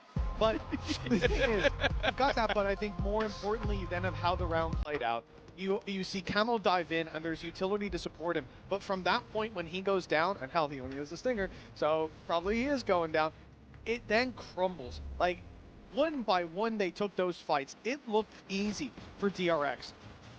And you can't have that repeated. I think, you know, we talk about pauses sometimes. There's different reasons behind them. That is a panic button from the coaching staff. The second you see that like third kill of the round go down, it's time to stop and take a breath. Now, apply the learnings in the next round. Because this one, ain't got a lot to work with. At least Camo's given the upgrade, a sort of a payoff of his sacrifice in the previous round. To be fair, you're going towards that Blade Storm. The other ultimates you might want, Panatek's going to have his, Trex has his, so it's the most logical player. But also, you go back to when they were winning those last few rounds of the previous half, it was a lot down to him individually. Nice. There you go, once again, Marco down. There is still another player that they have to deal with. The slow thrown in, but not connected. Refracting back out of the site, but it leaves the teammate alone. Bane has fallen, and Panatek's won a battle with the Ghost. That he has through the smoke, if I'm not mistaken, as well. Pure spammage in play. Flashback and Fring left with nothing to do. And, well, I guess I misspoke. I said it's about time to apply the learnings in the next round. Fair play, Lohan. Why not start here? Yeah. Well done, Lohan and Yaotzin. That is great work. Scanning ahead. It does also mean that I never want to see Camo taking the light gun again, because getting the opener, I think just again, like the usage of that slow hasn't really worked out. And because of that, it did leave a little bit to be desired for Hyunmin. Like if you throw that and they're stunned, great, maybe you take that 1v2, but you jumping into the site, it was a risk, and that risk didn't pay off. I mean, the risk itself is also just to confirm, like, you've lost Mako, you don't have eyes on sight, you don't want to call for those rotations from B and find out it's a fake, so you dive in there to try to claim that information, same as on the attack side, and then he just refracts back out. The fact that he gets shot through the smoke like that is quite unlucky. As we get a MasterCard Thrifty from Team Liquid, that could bring them right back into the game. 1 round behind, and a great correction. The other thing I'll touch on is the fact that, obviously, Camo, sometimes he does have to take that lighter weapon, right? Because in this round, you ain't got anything but the Guardian. Sure, give it to him. But a lot of the time, you're going to be running this with a dive. And if you're diving in with a rifle, and there's a Stinger, 30 meters behind you supporting you, it's not going to do very well. We don't have that right-click bind anymore, so it's just one of those things. You can't be twice in one game. Twice. He knows. Oh, he knows. He knows I love him. Well, 9-8. Oh, flashback almost gone immediately. He's actually still going though. He's taken the angle. The spams aren't going to connect because he's already passed the box. I don't know if they're even going to realize when he doesn't connect. It's not worked out. Not the start they were looking for. And with flashback gone, again, it leaves an opening on the back of this A site. Yeah, he might have been able to get away if he hadn't been tagged down to 18 HP at the start of the round. The wall bangs here. I think every shot that hit him was through that box. Maybe he'll be a little more cautious of it in future. Pressure on for DRX. A hold towards this A site with 2, but the info not quite there. Hyunmin already having to fill in that mid gap. But the old pop lets them know. All eyes should be on this choke point. This is the spot. That ring! Tightly! They'll eventually fall, but the damage is done. Surely Trex tries so desperately to pull it back. Patatek traded out as he's brought back in. Trex somehow walks out with 3. He's left on 2 HP, but it's only Mako up against them. Both players low, and the spike still to be planted. I've seen this one before. A 1v2 chance for Marco. Nats on the other side. This time he delivers. Trex is on just 2 HP. He's had an insane round so far, but needs a little bit more. 20 seconds left. Marco can just opt to play the time, but he will reposition to perfection. A Red Bull clutch, and this time he gets it done. 1 for 1. I mean, he was very close to getting it on the initial wall bang as well. Just a great read from Mako when re-entering into that site. How Trex found so much value. I mean, this round seemed won at this point. It's the bait on Paddy. So like, beautiful. He brings him back. And I thought he was the one that ran through. It was Nats that ran through. He basically realized where Paddy got shot from. Yeah. That's crazy. That's actually insane. Well, luckily, Marco is there to win them the round. The start they were looking for. A lovely dart that goes around the back and makes sure there's no aggression this time. Of course, still economy for Liquid because of the fact that they won on a low buy. Otherwise, they would have been in danger here. They're trying to find a little bit of early spam, but there's still a cam behind them. All the information will be revealed for freeing, but it's when he wants to use it. I think he's waiting for the timing on them actually looking to move, and then he has the chance to get a free kill, but no, instead ends up hunting for info. Danger ping on mid. Reveal follows it up, confirming the space isn't taken, but they know that Nats was looking for space around there.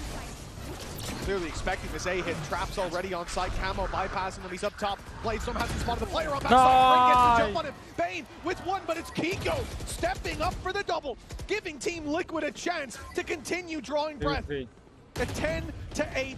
3 versus 3, but it's Nats going walkabouts that gets punished. Walking into the whole enemy team. And with the old pop from Flashback, DRX have all the info. Trex, I think he's starting to consider whether or not using that Hunter's Fury is worth it, but Kiko going down, it's not anymore. He needs to win a fight or 2.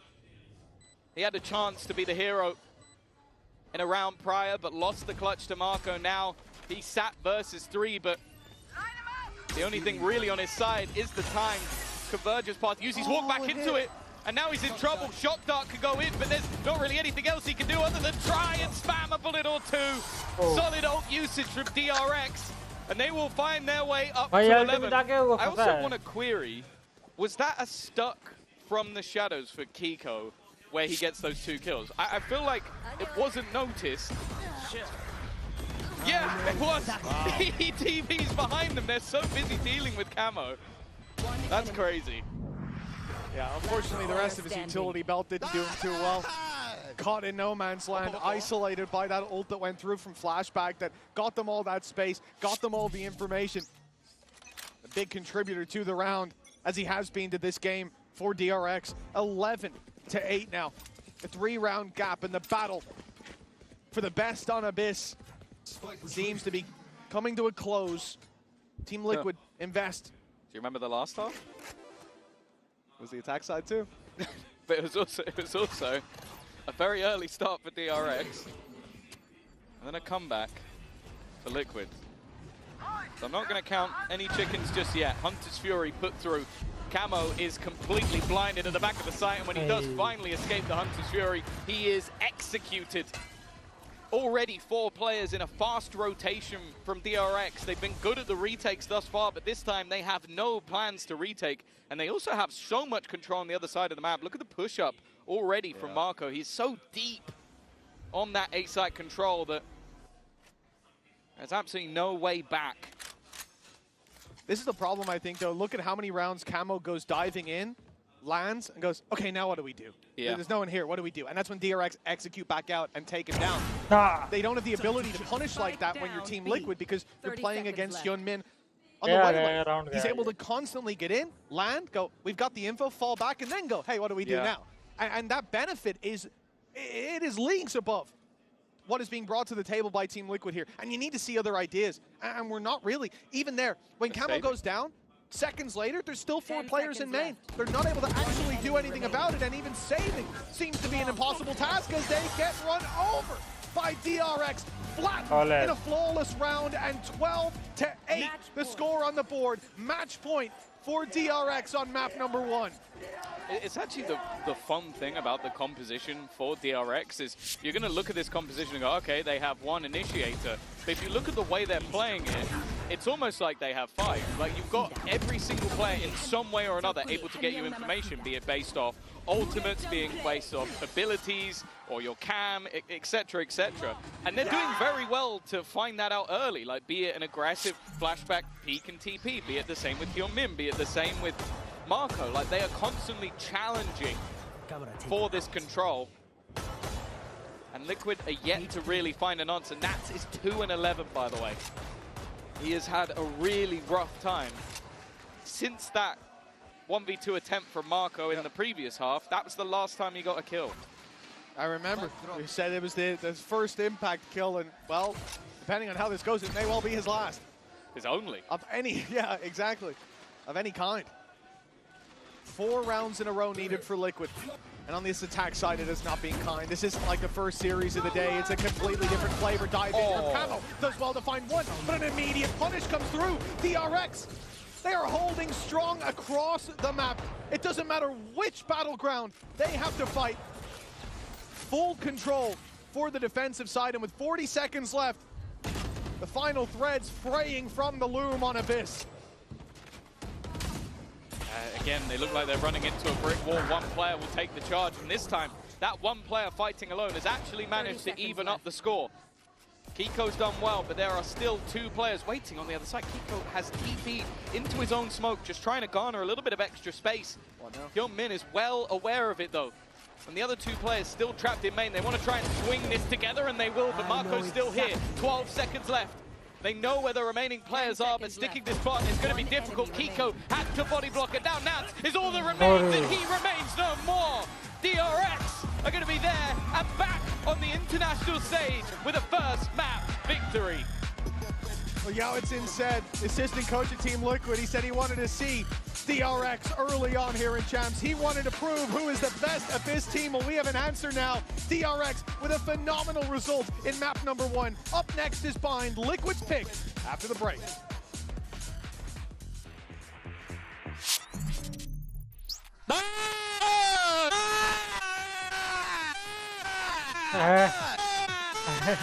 क्या होना लगा ये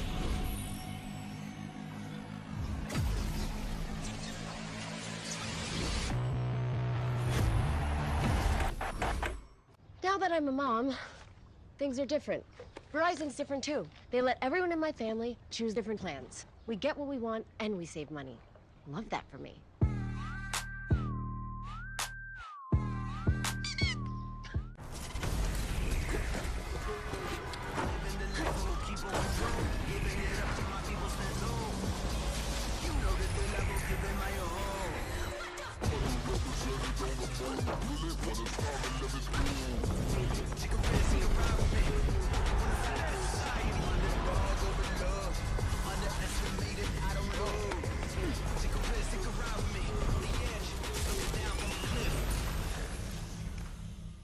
Esports World Cup, where we are starting off with VALORANT. If you want to win, you have to win against the best.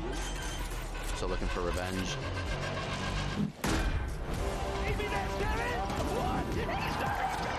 Alpha able to find one. There's the shorty. And Alpha goes crazy. They've all battled through the pressure and expectation. Heretics have come back all the way! Finally, we won. Finally.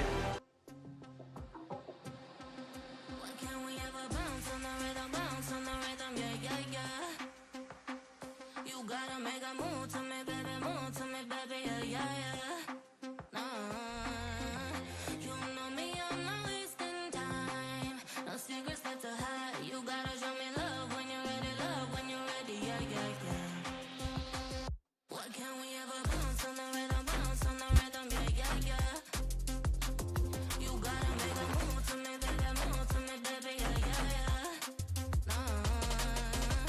You know me, I'm not wasting time. No secrets left to hide. You gotta show me love when you're ready, yeah, yeah, yeah.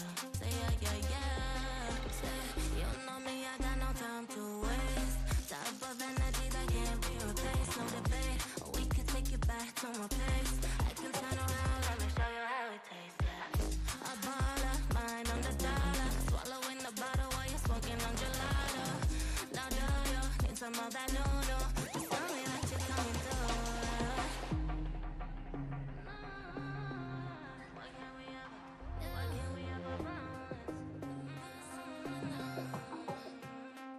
Why can't we ever bounce on the rhythm, yeah, yeah, yeah. You gotta make a move to me, baby, yeah, yeah, yeah.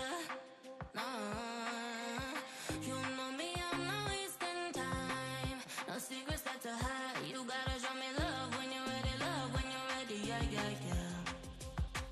Why can't we ever bounce on the rhythm, yeah, yeah, yeah. You gotta make a move to me, baby, yeah, yeah, yeah. You know me, I'm not wasting time. No secrets left to hide. You gotta show me love when you're ready, yeah, yeah, yeah.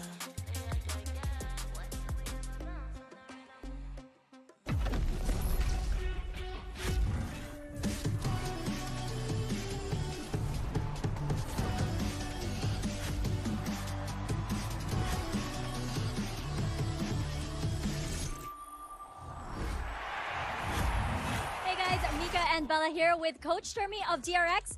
We saw Flashback and Hyunmin on that double duelist. So just curious if you can tell us about the composition change, especially with recent adjustments to the roster. And can we expect more double duelists from DRX? 이제 어비스에서 투타격대 조합을 기용하셨는데 이 조합을 선택하신 이유도 궁금하고 이번 챔스 로스터에 대한 이야기를 많이 궁금해 하시더라고요. 그 이야기도 조금 더 해주실 수 있는지 투타격대 DRX 더 많이 기대해도 될까요?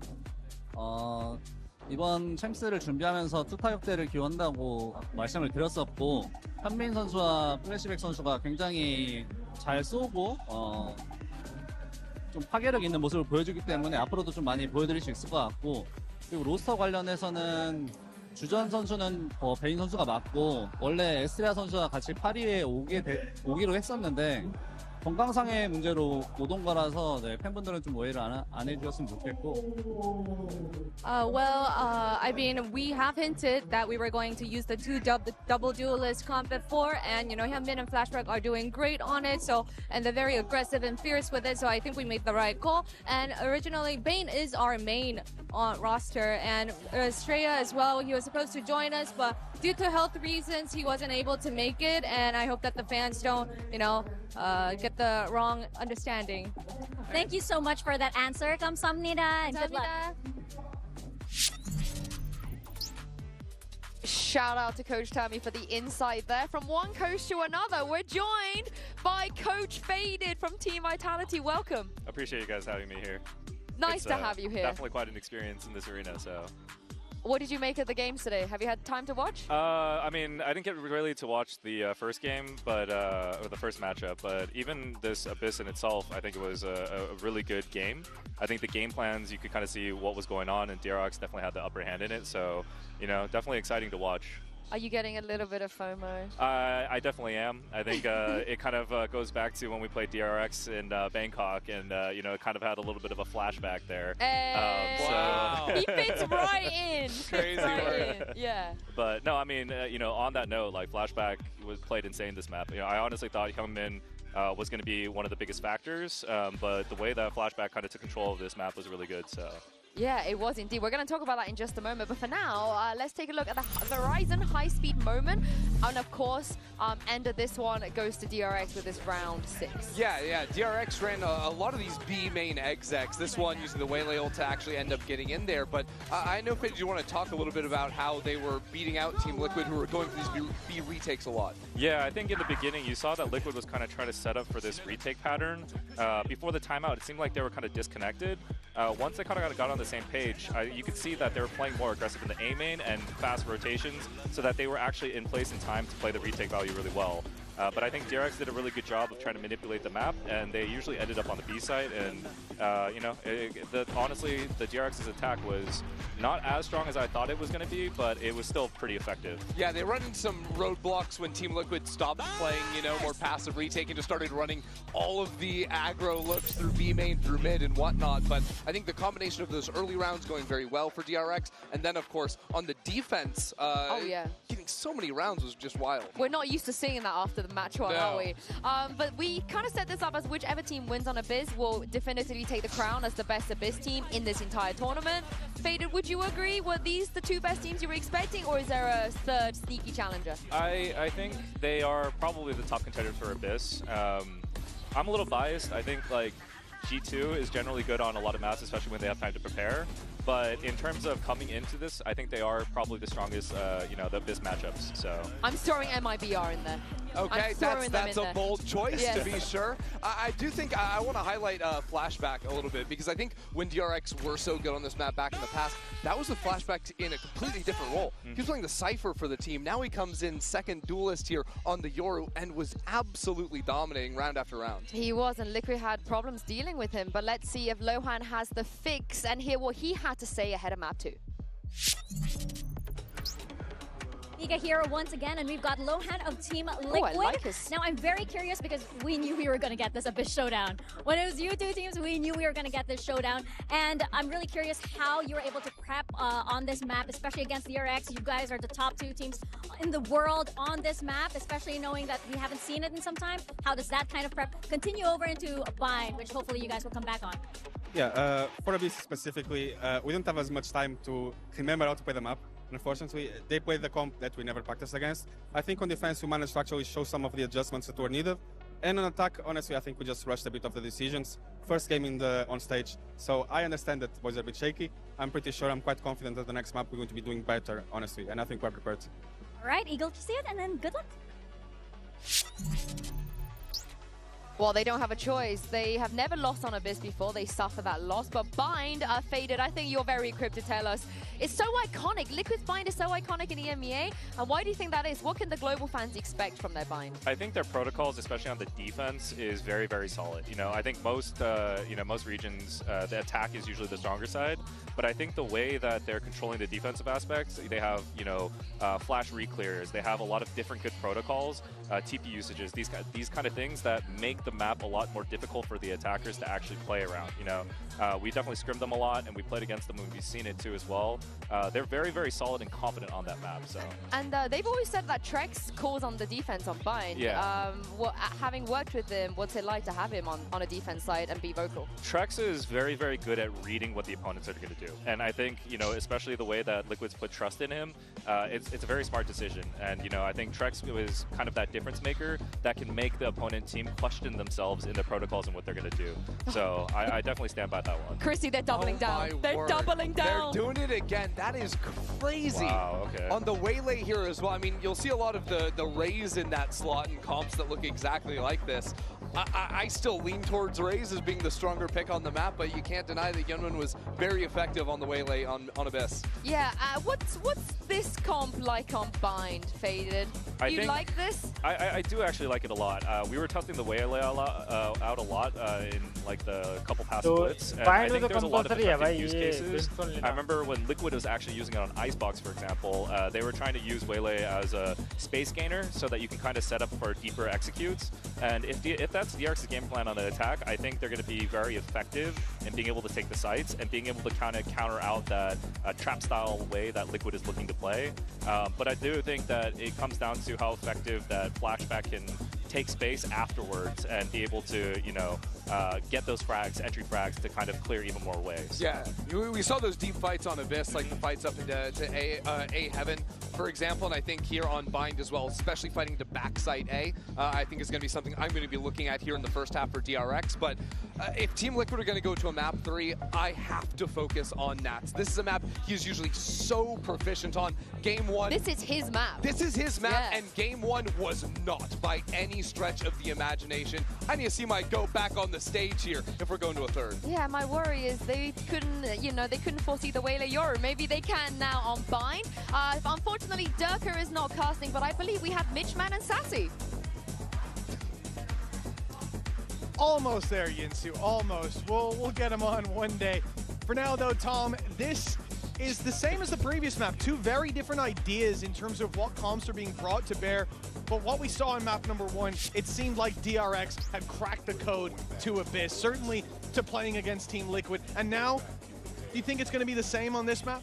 I think that Liquid are going to be a lot more comfortable. I think you could tell that they really didn't have their protocols in place when it came to Abyss. Yeah. At the same time, DRX had clearly done prep into even their old composition of where certain trips were being placed. They will have done a lot of prep. They have, at least in the last few months, 5 matches of Bind to watch of Team Liquid. So definite opportunities. This is the man I'm looking at, though. Because I don't think I've ever seen Nats have 2 maps that bad, ever. And this is his map. This is the one. The recovery for Team Liquid. Youngmin back to his old tricks. Flashback there alongside him. And Youngmin with his 3rd kill of the round. His 2nd. DRX in a 5 versus 2. This has gone downhill very quickly. There's your stats powered by AWS. 24.6% of the time, Team Liquid are getting the spike defuse, and in a 2v5, I imagine that stat's even worse. This is going to be tough to try and break back into. It's mostly going to come down to mistakes, and I want to give credit in the last map as well to DRX. They weren't really making silly errors. They were looking like a well-oiled machine. And, well, it is a flawless pistol round to kick things off. I believe that's 3 for 3 as well in terms of the pistols so far this game. One of the things to look at as well on this B and A site when we get back in game, I challenge you, look at the map and think about the differences between this and Abyss. On Abyss, it's a lot of open space. It's a lot of long laneways approaching a site. When you dive in, getting back out is so valuable. Here, Hyunmin has the ability to actually dive into corners, into crevices, and fight his way back out alongside his teammates. That's what we see here in the pistol, and I think that's what we're going to see in some of the future rounds as well, especially if it's combined with some flashes from the Yoru of Flashback. This is a very difficult composition to play against. Team Liquid certainly have their work cut out for them. Yeah, they're kind of unlucky that they are the team that's almost the guinea pig. They don't get to go into the next game and study what their opponents are doing. They've got to adapt on the fly. And well, a very aggressive start to this round. Camo's the only one that's really invested anything into it. A cheeky Bucky. very, very passive hold from the side of DRX. You can kind of understand why, but this time it's a little bit different to the last buy we saw in their bonus. They were going heavy on those SMGs, and sure, they've got one, but a couple of pistols mean that they can afford casualties, but also in the next round, they'll be able to afford some extra rifles as well. That's exactly it. Last time it was all about securing that second. They're so ready for it. A map with so much range. Now they can afford to have those weaknesses, if you want to even call them that. Certainly not in this fight. There's the Bucky. Finding one, difficult to use when you're having to reclaim space, but they'll at least get off to a good start. Problem is, I don't think there's much to be upgraded there. Spike planted. Kiko might be able to grab something. Bane is not aware of him by the looks of things and comes to clear it and loses his life. Camo with another. This is now getting very dangerous. What's left is still Hyunmin. He has been huge, and Mako really heated up towards the end of the last map. It's Hyunmin to find one, to fall back now, create the space, force uncomfortable fights. It's a classic and a Bucky. All you gotta do is make sure you're far away, but Nats taking down Mako, puts the pressure on Hyunmin. Defuse underway, Bucky guarding Shard, and it's third! An immediate response from Team Liquid in round number 2.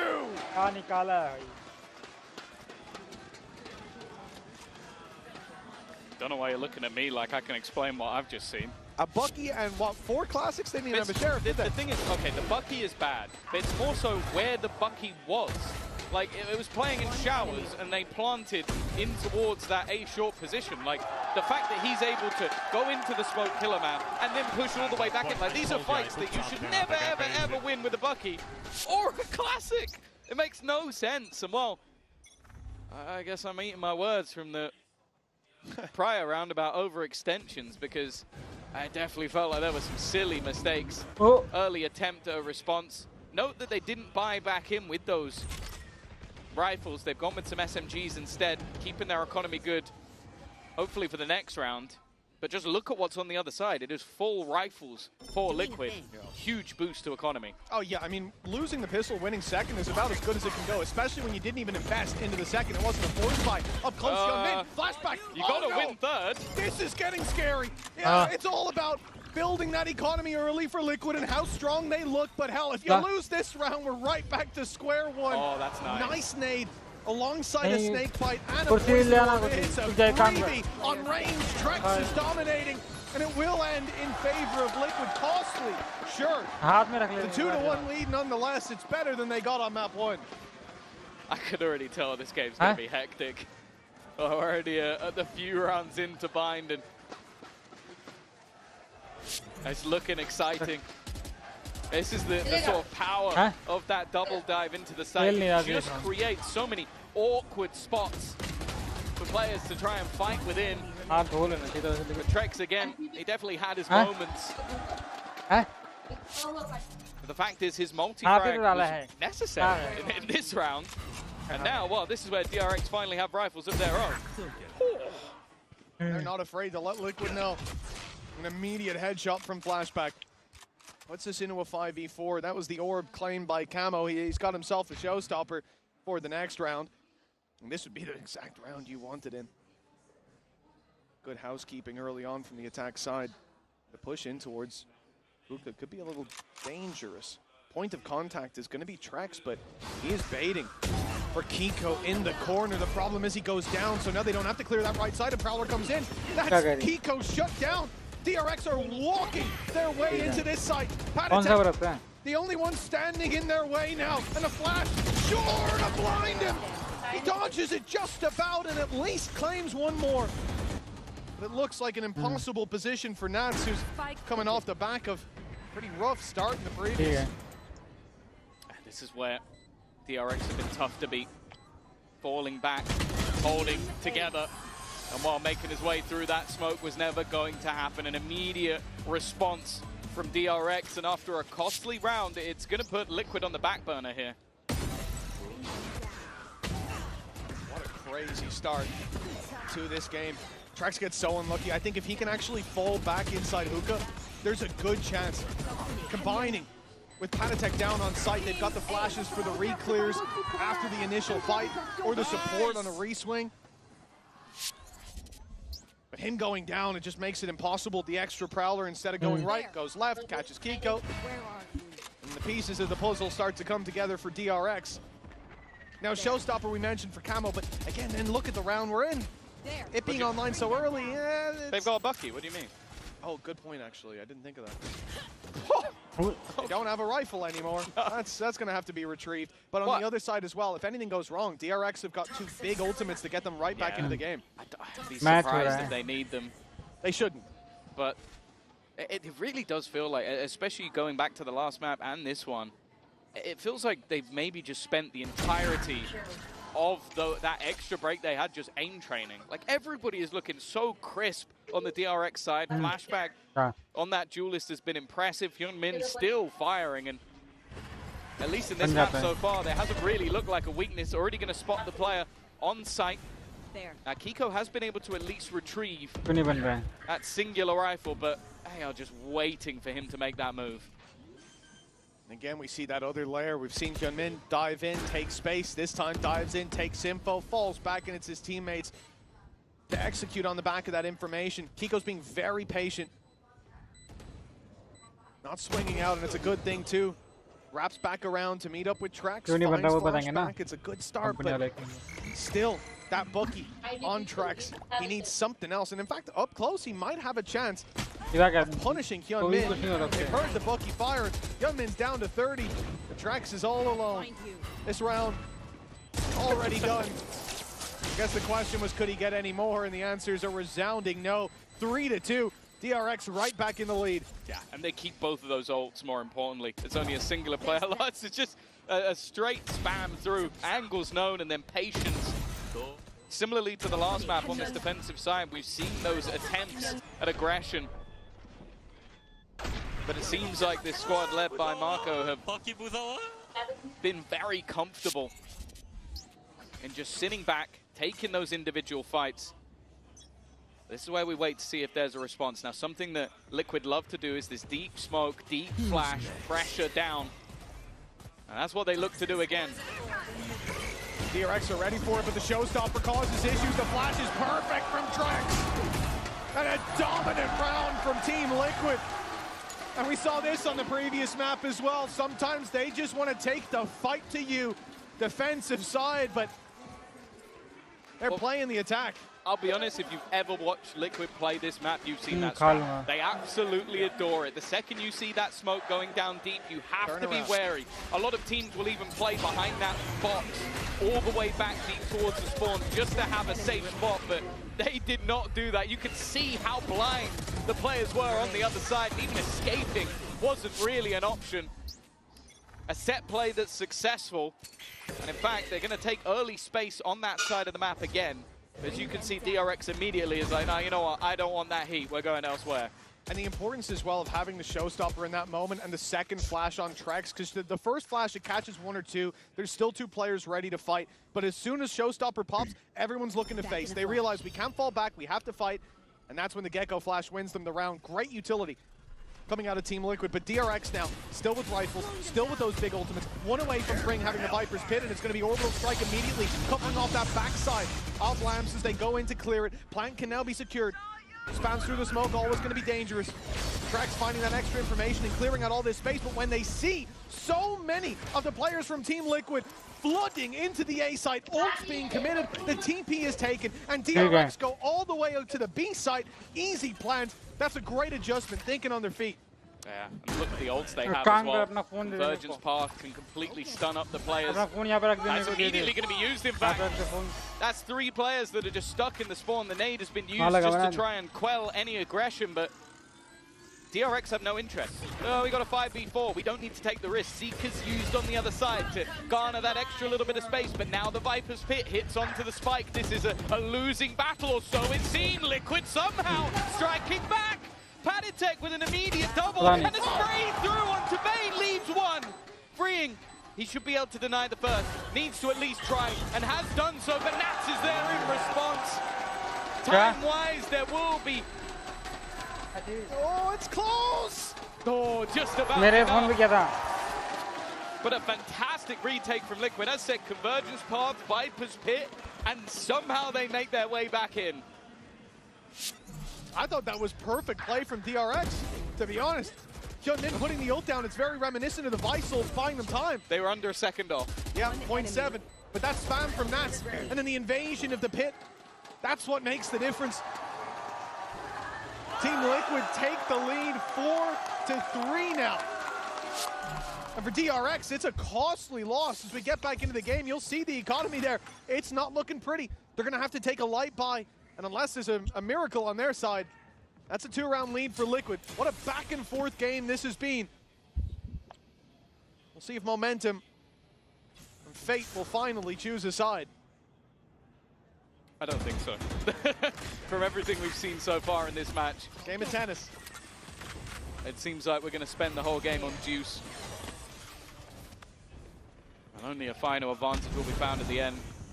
Again, the Stinger has been a real irritation for Liquid. Nade will do some damage onto Marco, but he will be able to escape. Post-plant with a Molotov, a Seize as well, a Snakebite. Like, they've got some post-plant utility to play with here. They don't, however, have guns. Yeah, with the pistols, you think you even want to put that Viper's Pit in. It's usually not the play. Baiting out that utility already. You can see Grim Molly goes up, but it takes so long. They want so much time, and it doesn't matter. They're doing it with the pistols. The MasterCard Thrifty. I thought they've got enough utility to buy time to make it close, but that was anything but close. You were saying something about choosing a side and finally building back into the game, getting some momentum. I think it was immediate 1-2 punch. I think even they're surprised as to what's just happened. Yeah. I was looking at the utility belt for a second. Oh, they've also got Nevermind. Everyone's dead. That's incredible. Wow, Liquid are going to take themselves a pause. You can understand why. They win a close round, immediately just get decimated by pistols, unable to really get going. Funnily enough, I think the biggest streak they will have had is in the end of the first half of the first map, where they brought it back to 6-6. It wasn't even them taking a lead. It was just, that was the streak. And then every time DRX have had some form of combo breaker. As we said, it looked like the build up to that round was all about post plants. How are they going to have a sweaty setup? No, they just headshot everybody. It's as I said, I think they've just been practicing their aim for the last month. That's what it looks like. I think you might have hit the nail on the head there, Tom. That, give me the deathmatch routine. That's all I'm going to say. Drop it. Drop it right now. DRX should have been 5-3 down. They really should have.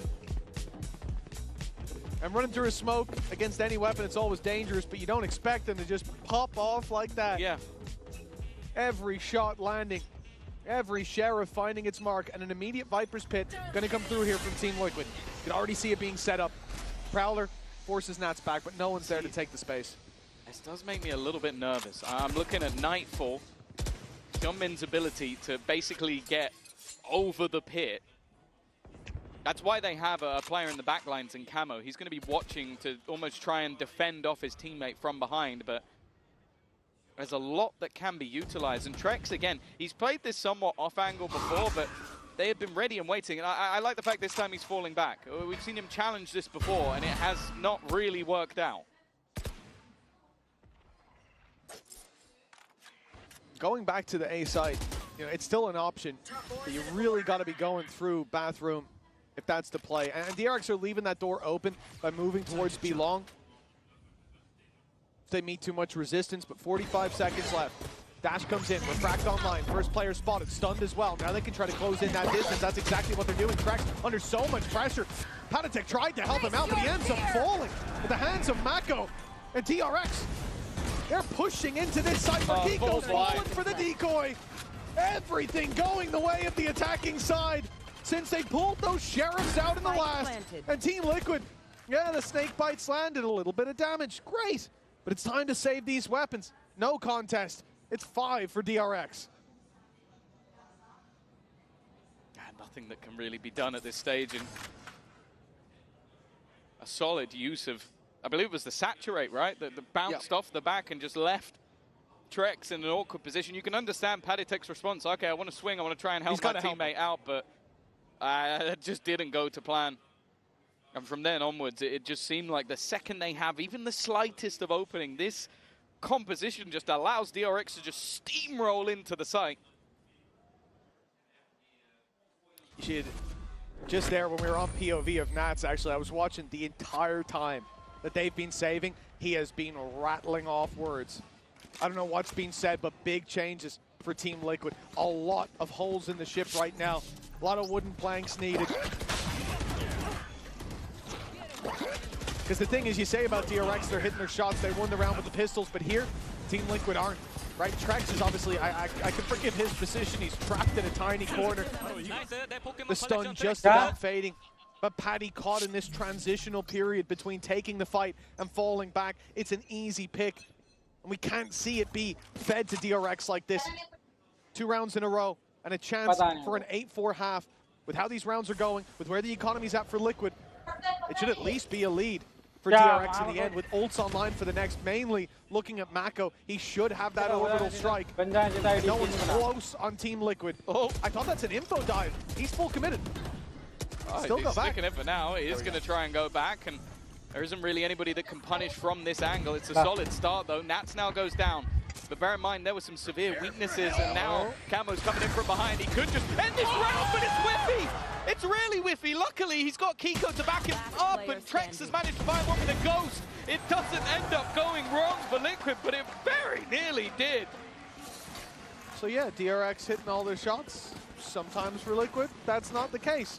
Might be the most egregious example that we've ever seen, and good luck to Camo in living that one down. But 5-5 nonetheless. The rest of the team was able to pick up his mess, I'll say. And we may still see a neck-and-neck half. The game of Deuce continues. But what a chaotic set of rounds we have. The ult popped, it was full focus from them, but the reaction from Hyun Min finding one, the 180 as a bullet whizzes past him. And I think the POV we saw of Nats there just shows the chaos of the comp, though. Like, he's having to full 180 to shoot out the haunt and then turn back in time to be able to shoot flashback. And he did that. Fair play to him. Like, his reactions were impressive, but they are making what is normally his home turf an awkward place to play. And we'll see if he can do it in that second half. There we go. Finally, there's been a missed shot on the other side of things, and Camo gets a little bit of revenge. Poetic justice, you could say. However, there's always a response, and that was incredibly clean from freeing Nats. I don't even know if his head was fully showing. Well, it was found on the other side nonetheless. That was redemption for Camo to start, but Nats, same old thing. This time less utility involved. It's just the straight up duel that he loses. For DRX, that's a equalization in terms of numbers. It makes this A site much more vulnerable. Only now Trex is swinging out to try to clear that position on short, and I think he's seen some of them. Camo now starts to fight those players, and that's Ring is going to be striking. Oh, doing damage as Hyun Min finishes them off, but Kiko does well to at least find himself two, leaving it onto Bane. Spike down, 15 seconds. That plant needs to be secured now.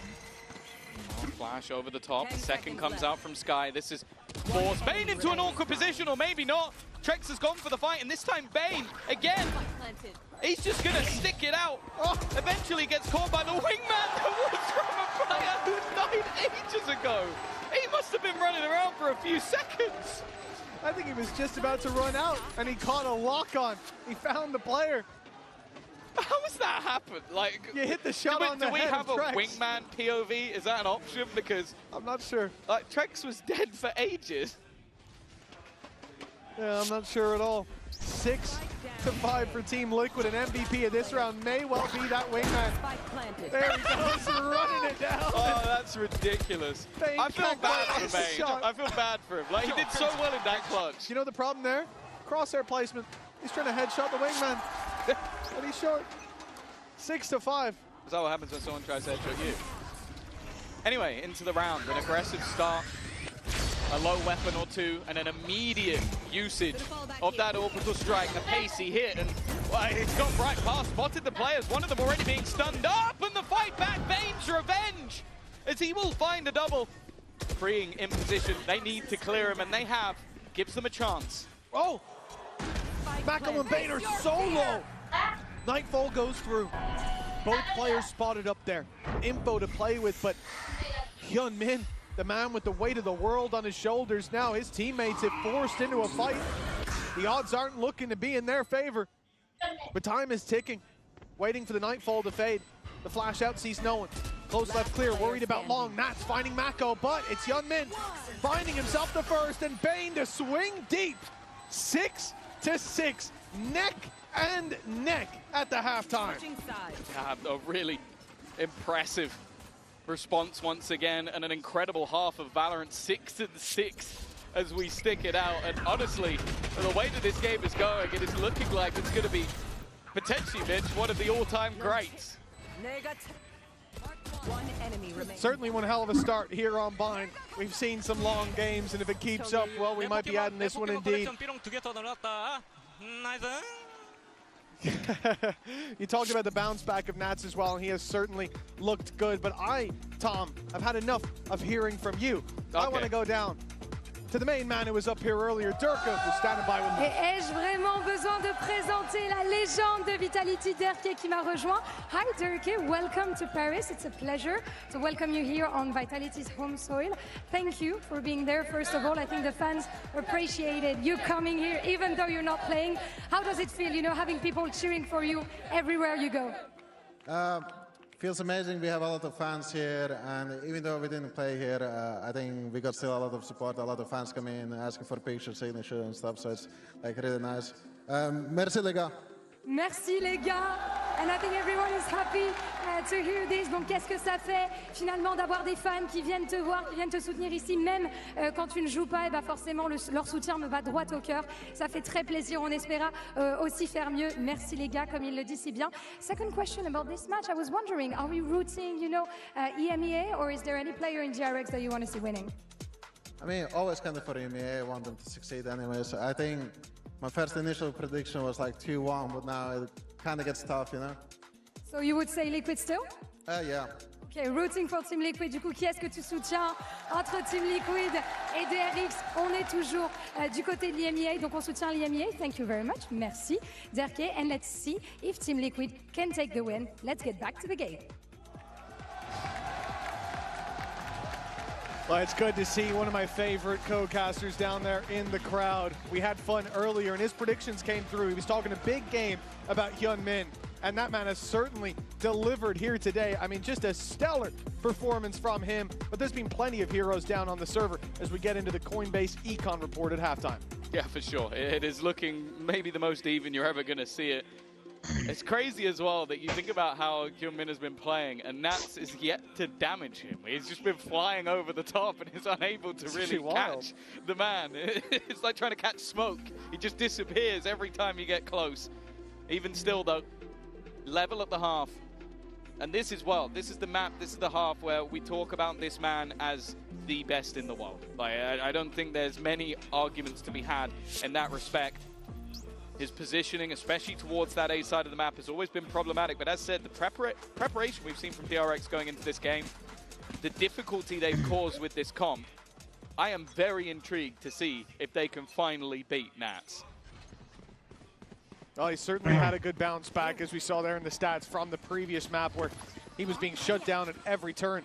A couple of rough openings, but for the most part, this has been night and day. Deep play from Team Liquid. Not afraid to get aggressive, and the full site's already cleared out. They're starting to get an inkling. DRX were doing something.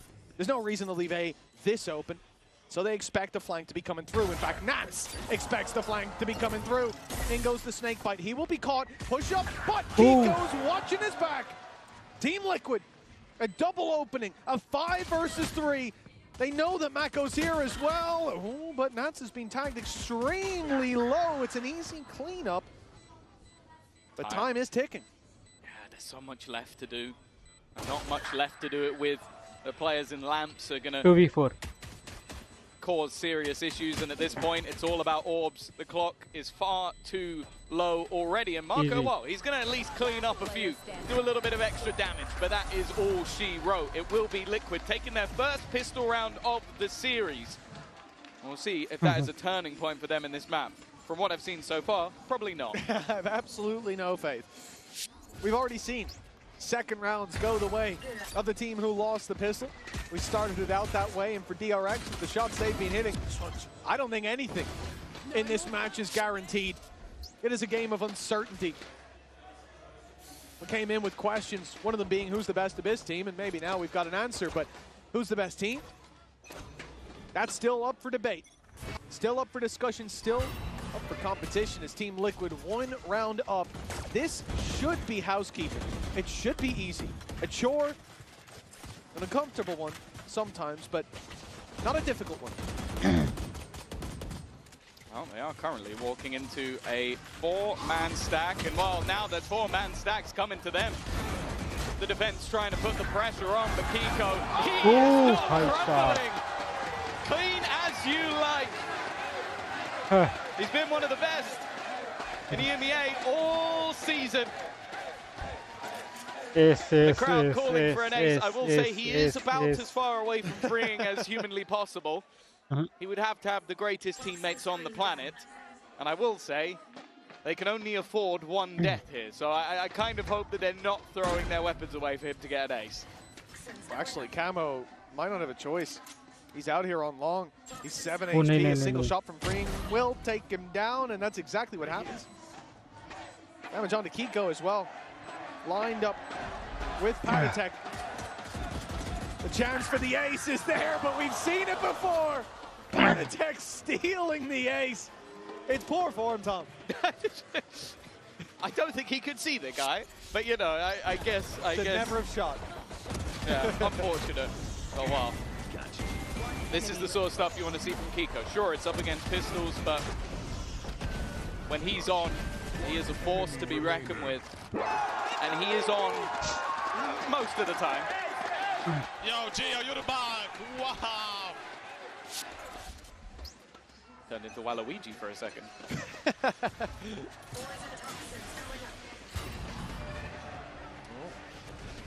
I like this Poison Orb. That's really nice from Team Liquid, using them to avoid the haunt that goes down early. Now Bane thinks that that angle should be clear at least for a little bit longer, and he goes down to Jet. Camo's there to greet him. Most of the squad of Team Liquid is there waiting for that peak. All the while they drag these rotates from DRX towards the B side, a mass exodus of A, and they can just go walking back. The space hasn't been taken though. There are players outside A, but no one has filled it in. But also look at freeing. He is tagged so desperately low, so it's not like he can now go jump peeking, jiggle peeking, swinging angles, because a stray bullet, hell, even the Tiger could take him out at this stage. He's got to be incredibly careful, and that's not really what is needed. In fact, they've had to gamble a second player over to this side of the map. Well, the Tiger's not going to finish him off. We'll see if somebody on the Liquid roster will. Yeah, the Fangs didn't find him. But they're going to be aware of this position. His best play, wait for the rest of the team. Try to take advantage of the chaos. Hope that Liquid try to respond to the retake by pushing into his space. He can land that shot. But it's a passive play from Team Liquid. Not much utility left, and I think that's certainly of note at this point. Post plant isn't really that much of an option, not as deep as we'll see with this comp a little bit later on, I'd imagine. But Camo does well to find not their first of the round, but their first of the retake, a 3 versus 5. And the question for DRX, do we go for it? Do we risk these weapons with such little economy? And the answer is a clear no. They're running for the hills, and Team Liquid pushing up to 9. Yeah, it's kind of a brutal scenario for them. They get absolutely played by the Poison Orb, which I'll say as well, with how powerful a post-plant tool that is a definite read from Liquid. That is them going, okay, they're going to try and get early info. Maybe they throw that haunt up high, as we've seen so many times. We hide within that Poison Orb. It's not the same as a sky smoke falling down, which is a very clear indicator that that has been avoided. And then because of that, they get that early pick, but also do enough damage on the other side of the map that I was actually looking at the contact point of where freeing was in lamps. If he swings, Camo is looking the complete opposite way and no one could cover him. But he doesn't have the HP to swing anymore. That was the one opening they had back into the site, and the second they lose another player, it's done. Like, you have to just retreat. Well, clearly feeling the pressure a little bit. We've spoken about Liquid streaking rounds together has been a tough thing to do, bar that first half of Abyss. Well, now that they've managed to win this one, go 3-0 up, DRX are feeling the pressure. Well, this is the first time it's really felt like Team Liquid has the lead. They've got their hands firmly wrapped around those reins, and for DRX, the fight back, it's not out of reach just yet.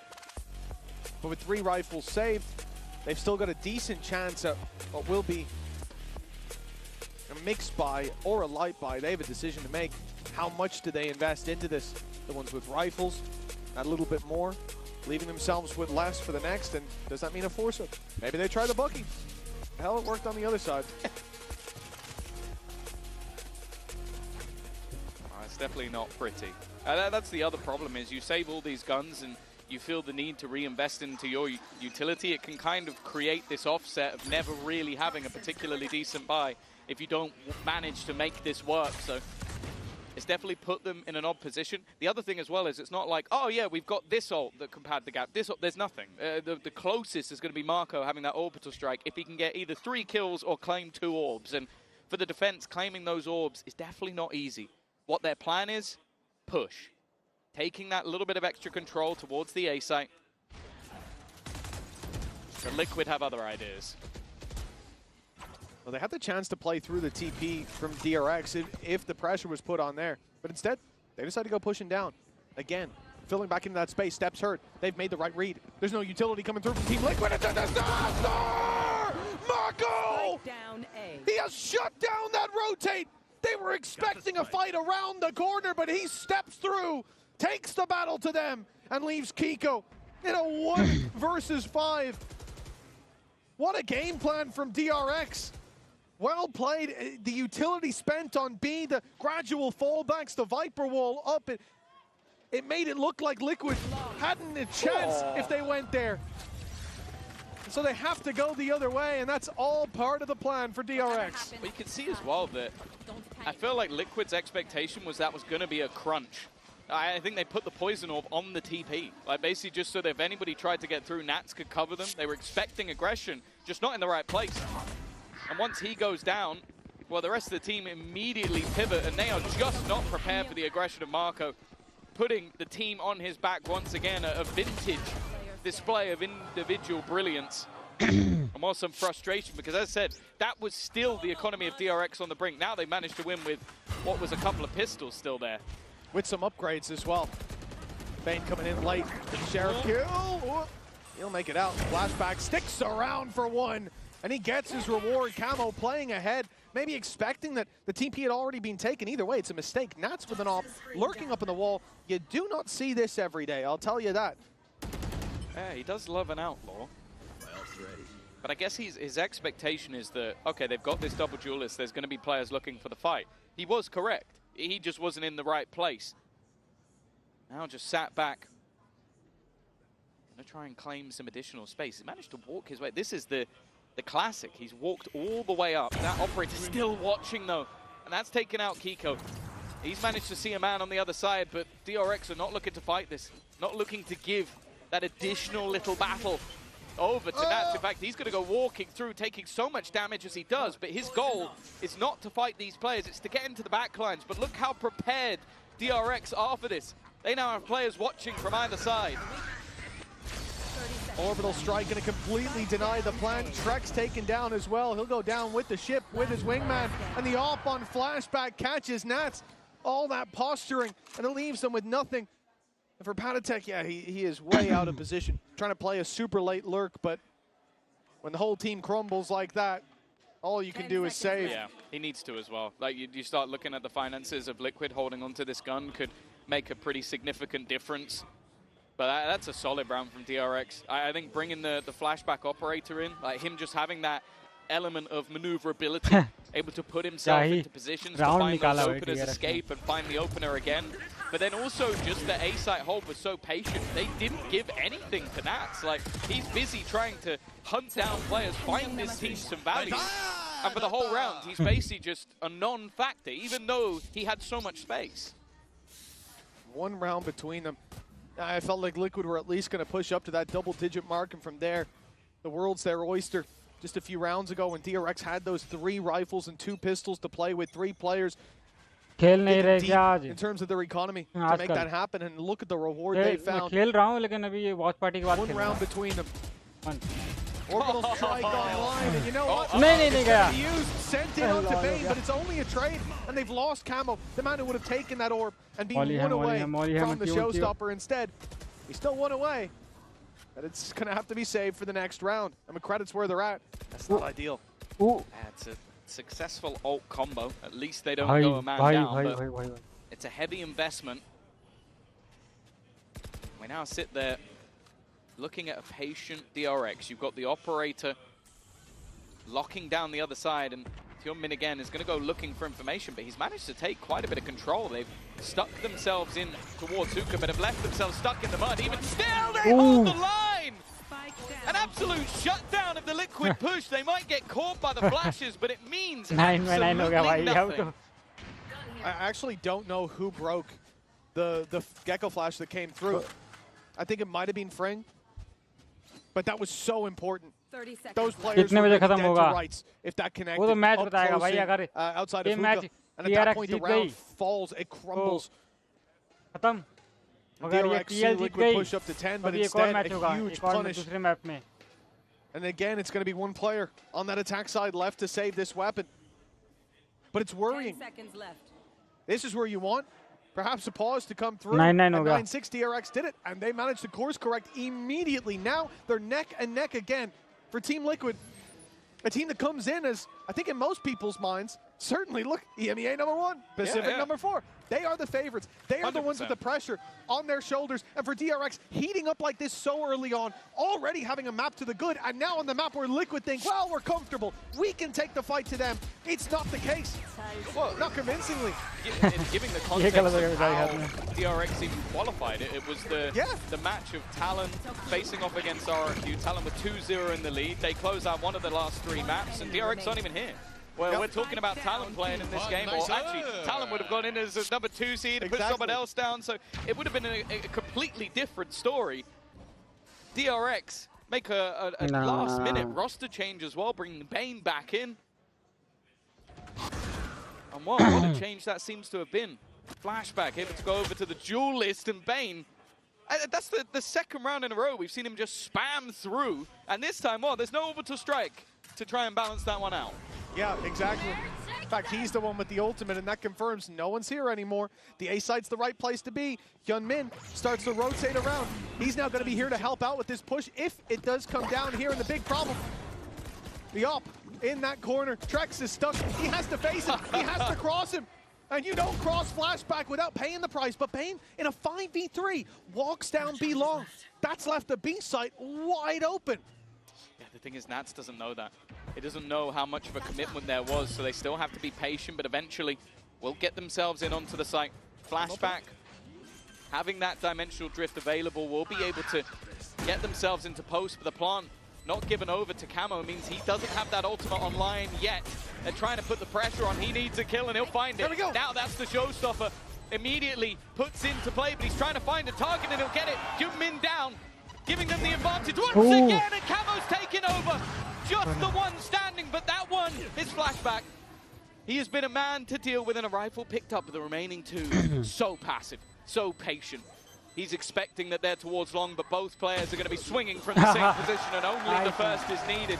Camo saving the day, and Liquid, well, they don't let the lead slip. They will take it back with 10. Such an important round for Camo, especially, Tom, it looked like a mistake. Not seeing that orb go to him, especially when you're in a disadvantage. I was very surprised with the fact that he finds that opening onto Fring, that he can catch Hyunmin, and then lands it onto Mako. That single-handedly saved the round, and perhaps Team Liquid's life on that upper bracket run. One round in between them, but it's Liquid still in the lead. It's Thrash online for Trex, making a side exec much easier. And Flashback wants to get ahead of that. He knows if you sit back and let Liquid make the push, especially with Thrash, they've got a good chance. So he wants to push into them. Don't know if Flashback goes any further than this. Gate crash fading. I would open him up to a couple of angles, but he does have support. Gate crash going. No easy escape, but with the angles held, Oh, there you go. The second one will be put into play. They want to try and hold on to this. The fact is, though, Liquid really have ground to a halt. They're expecting there to be some level of aggression. And what they're correct, they just haven't found it yet. It's going to be B-Long, I think. While the Tiger sent through on A, you can see Camo posturing, ready to push on up. In goes Thrash. A lot of pressure on A, but Spike's still in spawn. From DRX's perspective, this looks like a hit, but I think the rotate to B is far more likely. They'll pick up that Spike and rush on in. Hyunmin finds one, but Patatek is good for the trade, and he's just a distraction right now. He is drawing their eyes, but DRX haven't full rotated. They've left Mako on this side of the map. Bane's been holding on to control of B-Long. They're suspicious of this play, and rightfully so. Bane will find his reward. Mako needs to be patient, play this one with his teammate, and Bane is the one to find the pick. They can swing together on Kiko. Spike down, 12 seconds as the rest of DRX arrive. They will not fall for Liquid's bait. It's DRX, neck and neck again. Yeah, they're reading this game incredibly well. The goal from Liquid has been to try and have that push and pull, sell the fake in, throw the thrash in, force them back, and that's exactly what they did. But then Nats falls on one side, and because of that, they don't gamble the rotation, they don't pull that second player over. I feel like Bane, well, it's in the name. He's been the bane of their lives. He's causing them so many issues. Just sat back in this corner, over towards the garden, time and time again. And while at 10-10, Liquid will take a pause. And I want to give context as well of what the loser has to deal with. The previous champion's winner. That's what happens if you lose. If you take a defeat, you go up against Khan and his merry men of EDG. And no matter how confident you are in Liquid, the #1 seed, they've looked great regionally. Had their issues on the international stage, but of course some of the time that was because of players not being able to get there. Definitely a tough time for them. But I don't think you can be completely confident in either team falling into that lower bracket when they're up against EDG. No, you certainly shouldn't be. It'd be a different story if they'd found their way down there and needed this massive comeback, return to form, because they looked weak today. That's not the case. They were not pulling blows. They were landing a lot of solid rounds, and I think, you know, you see it in how long the series lasted. Yeah.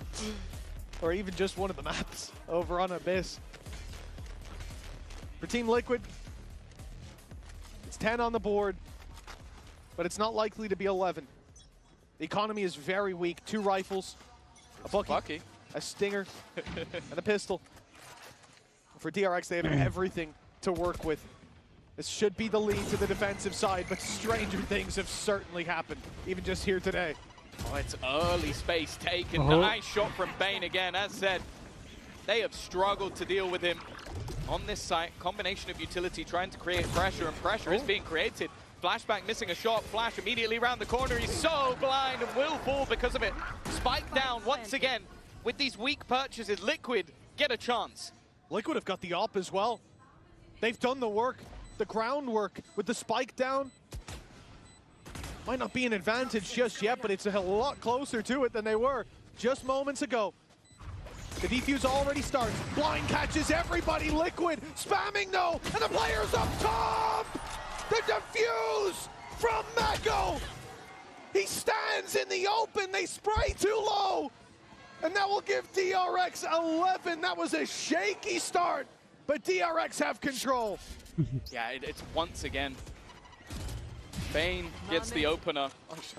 And then Bane is the one that basically just defends his teammate while the spams are coming through, clearing out the remainder. What a fantastic individual display from a man that coming into this tournament we didn't even expect to be in the roster. Like, I didn't know he was in the roster until today. Well, I think they're going to be pretty happy that they brought him back. 11-10, rifles for Team Liquid, ult on Patatek. That's the only one for now, but this could be a crazy round for DRX. Hyunmin, Fring, and Bane all one away. Bane, thanks to his 4K in the previous, a single pick, a single orb. The favor of this round swaps completely from a close one, a hard one to call, the heavily favored one for that defensive side, who've now been chaining rounds. They've been looking good. But we're used to the game of tennis. The scoreline of deuce, the back and forth. Someone's got to crack the code eventually. Again, the saturation's going to slow them on their take. Freeing in the corner will be dealt with immediately. Yeonmin needs to go big and doesn't. Immediately taken down, and they've even managed to remove Bane. The problem is Marco's still standing. Easy. Nats with the pit, and the spike wasn't necessarily committed to this side of the map. In fact, it's incredibly far away. It'll have to be a little bit perplexing to the other side. In fact, they are now going to take it into the B side. The Viper's pit ended up just being a ruse, but that feels much more like a mid-round call. You've dealt with Bane. Now you got a post plant. But the damage here, well, the AWP has been picked back up, but it makes it a lot closer than it might seem. Patatek and Camo have been able to tuck away, though. They've been able to claim their spots to fight from. But Liquid need to be so careful not to overpeak. DRX already finding the opening. They baited Mako into the open with the tap. Another tap coming through. The scars of the previous round where the defuse was stuck. Still showing here, he needs to pick! Stop the defuse for the Red Bull clutch! 12 for DRX! How have they gotten away with that? The maestro of Marco has manipulated them once again. The last round he sticks it from the very beginning. This time taps it and then just almost plays the bait as teammate goes down, and they assume, in most cases, not for the wrong of them, that there's no way he'd stick it now. But this man has made the right call every single time. Leader of the pack and back on the international stage.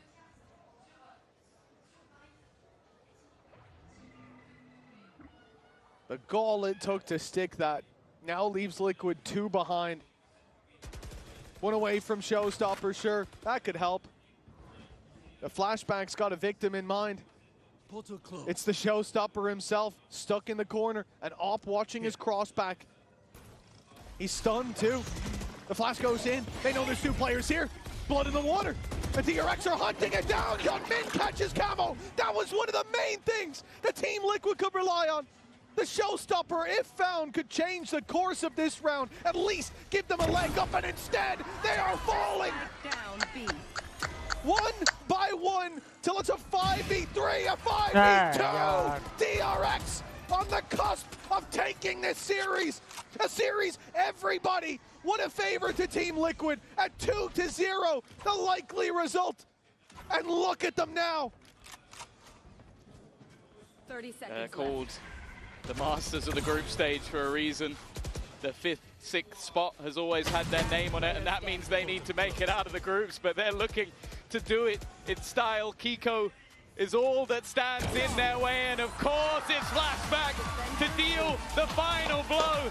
A late change for this roster, and a change that seems to have brought them right back to the tip top of the tier 1.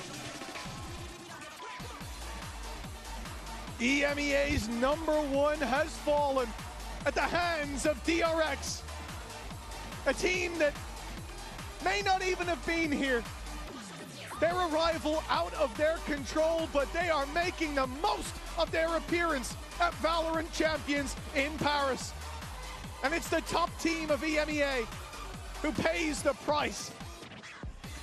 An unreal performance, and I think top to bottom of this series, everybody showed up on DRX. Everyone had their moment. Yeonmin was phenomenal in map #1, and he certainly was here as well. But Bane, the guy coming back into the roster, he really stole the show here. That 4K, while Mako defused the first time, saved the game. The second Mako defuse, that was a little bit more under his control. It's genuinely mental that they managed to pull that one off. A very impressive display for DRX, the #4 seed, fairly low expectations.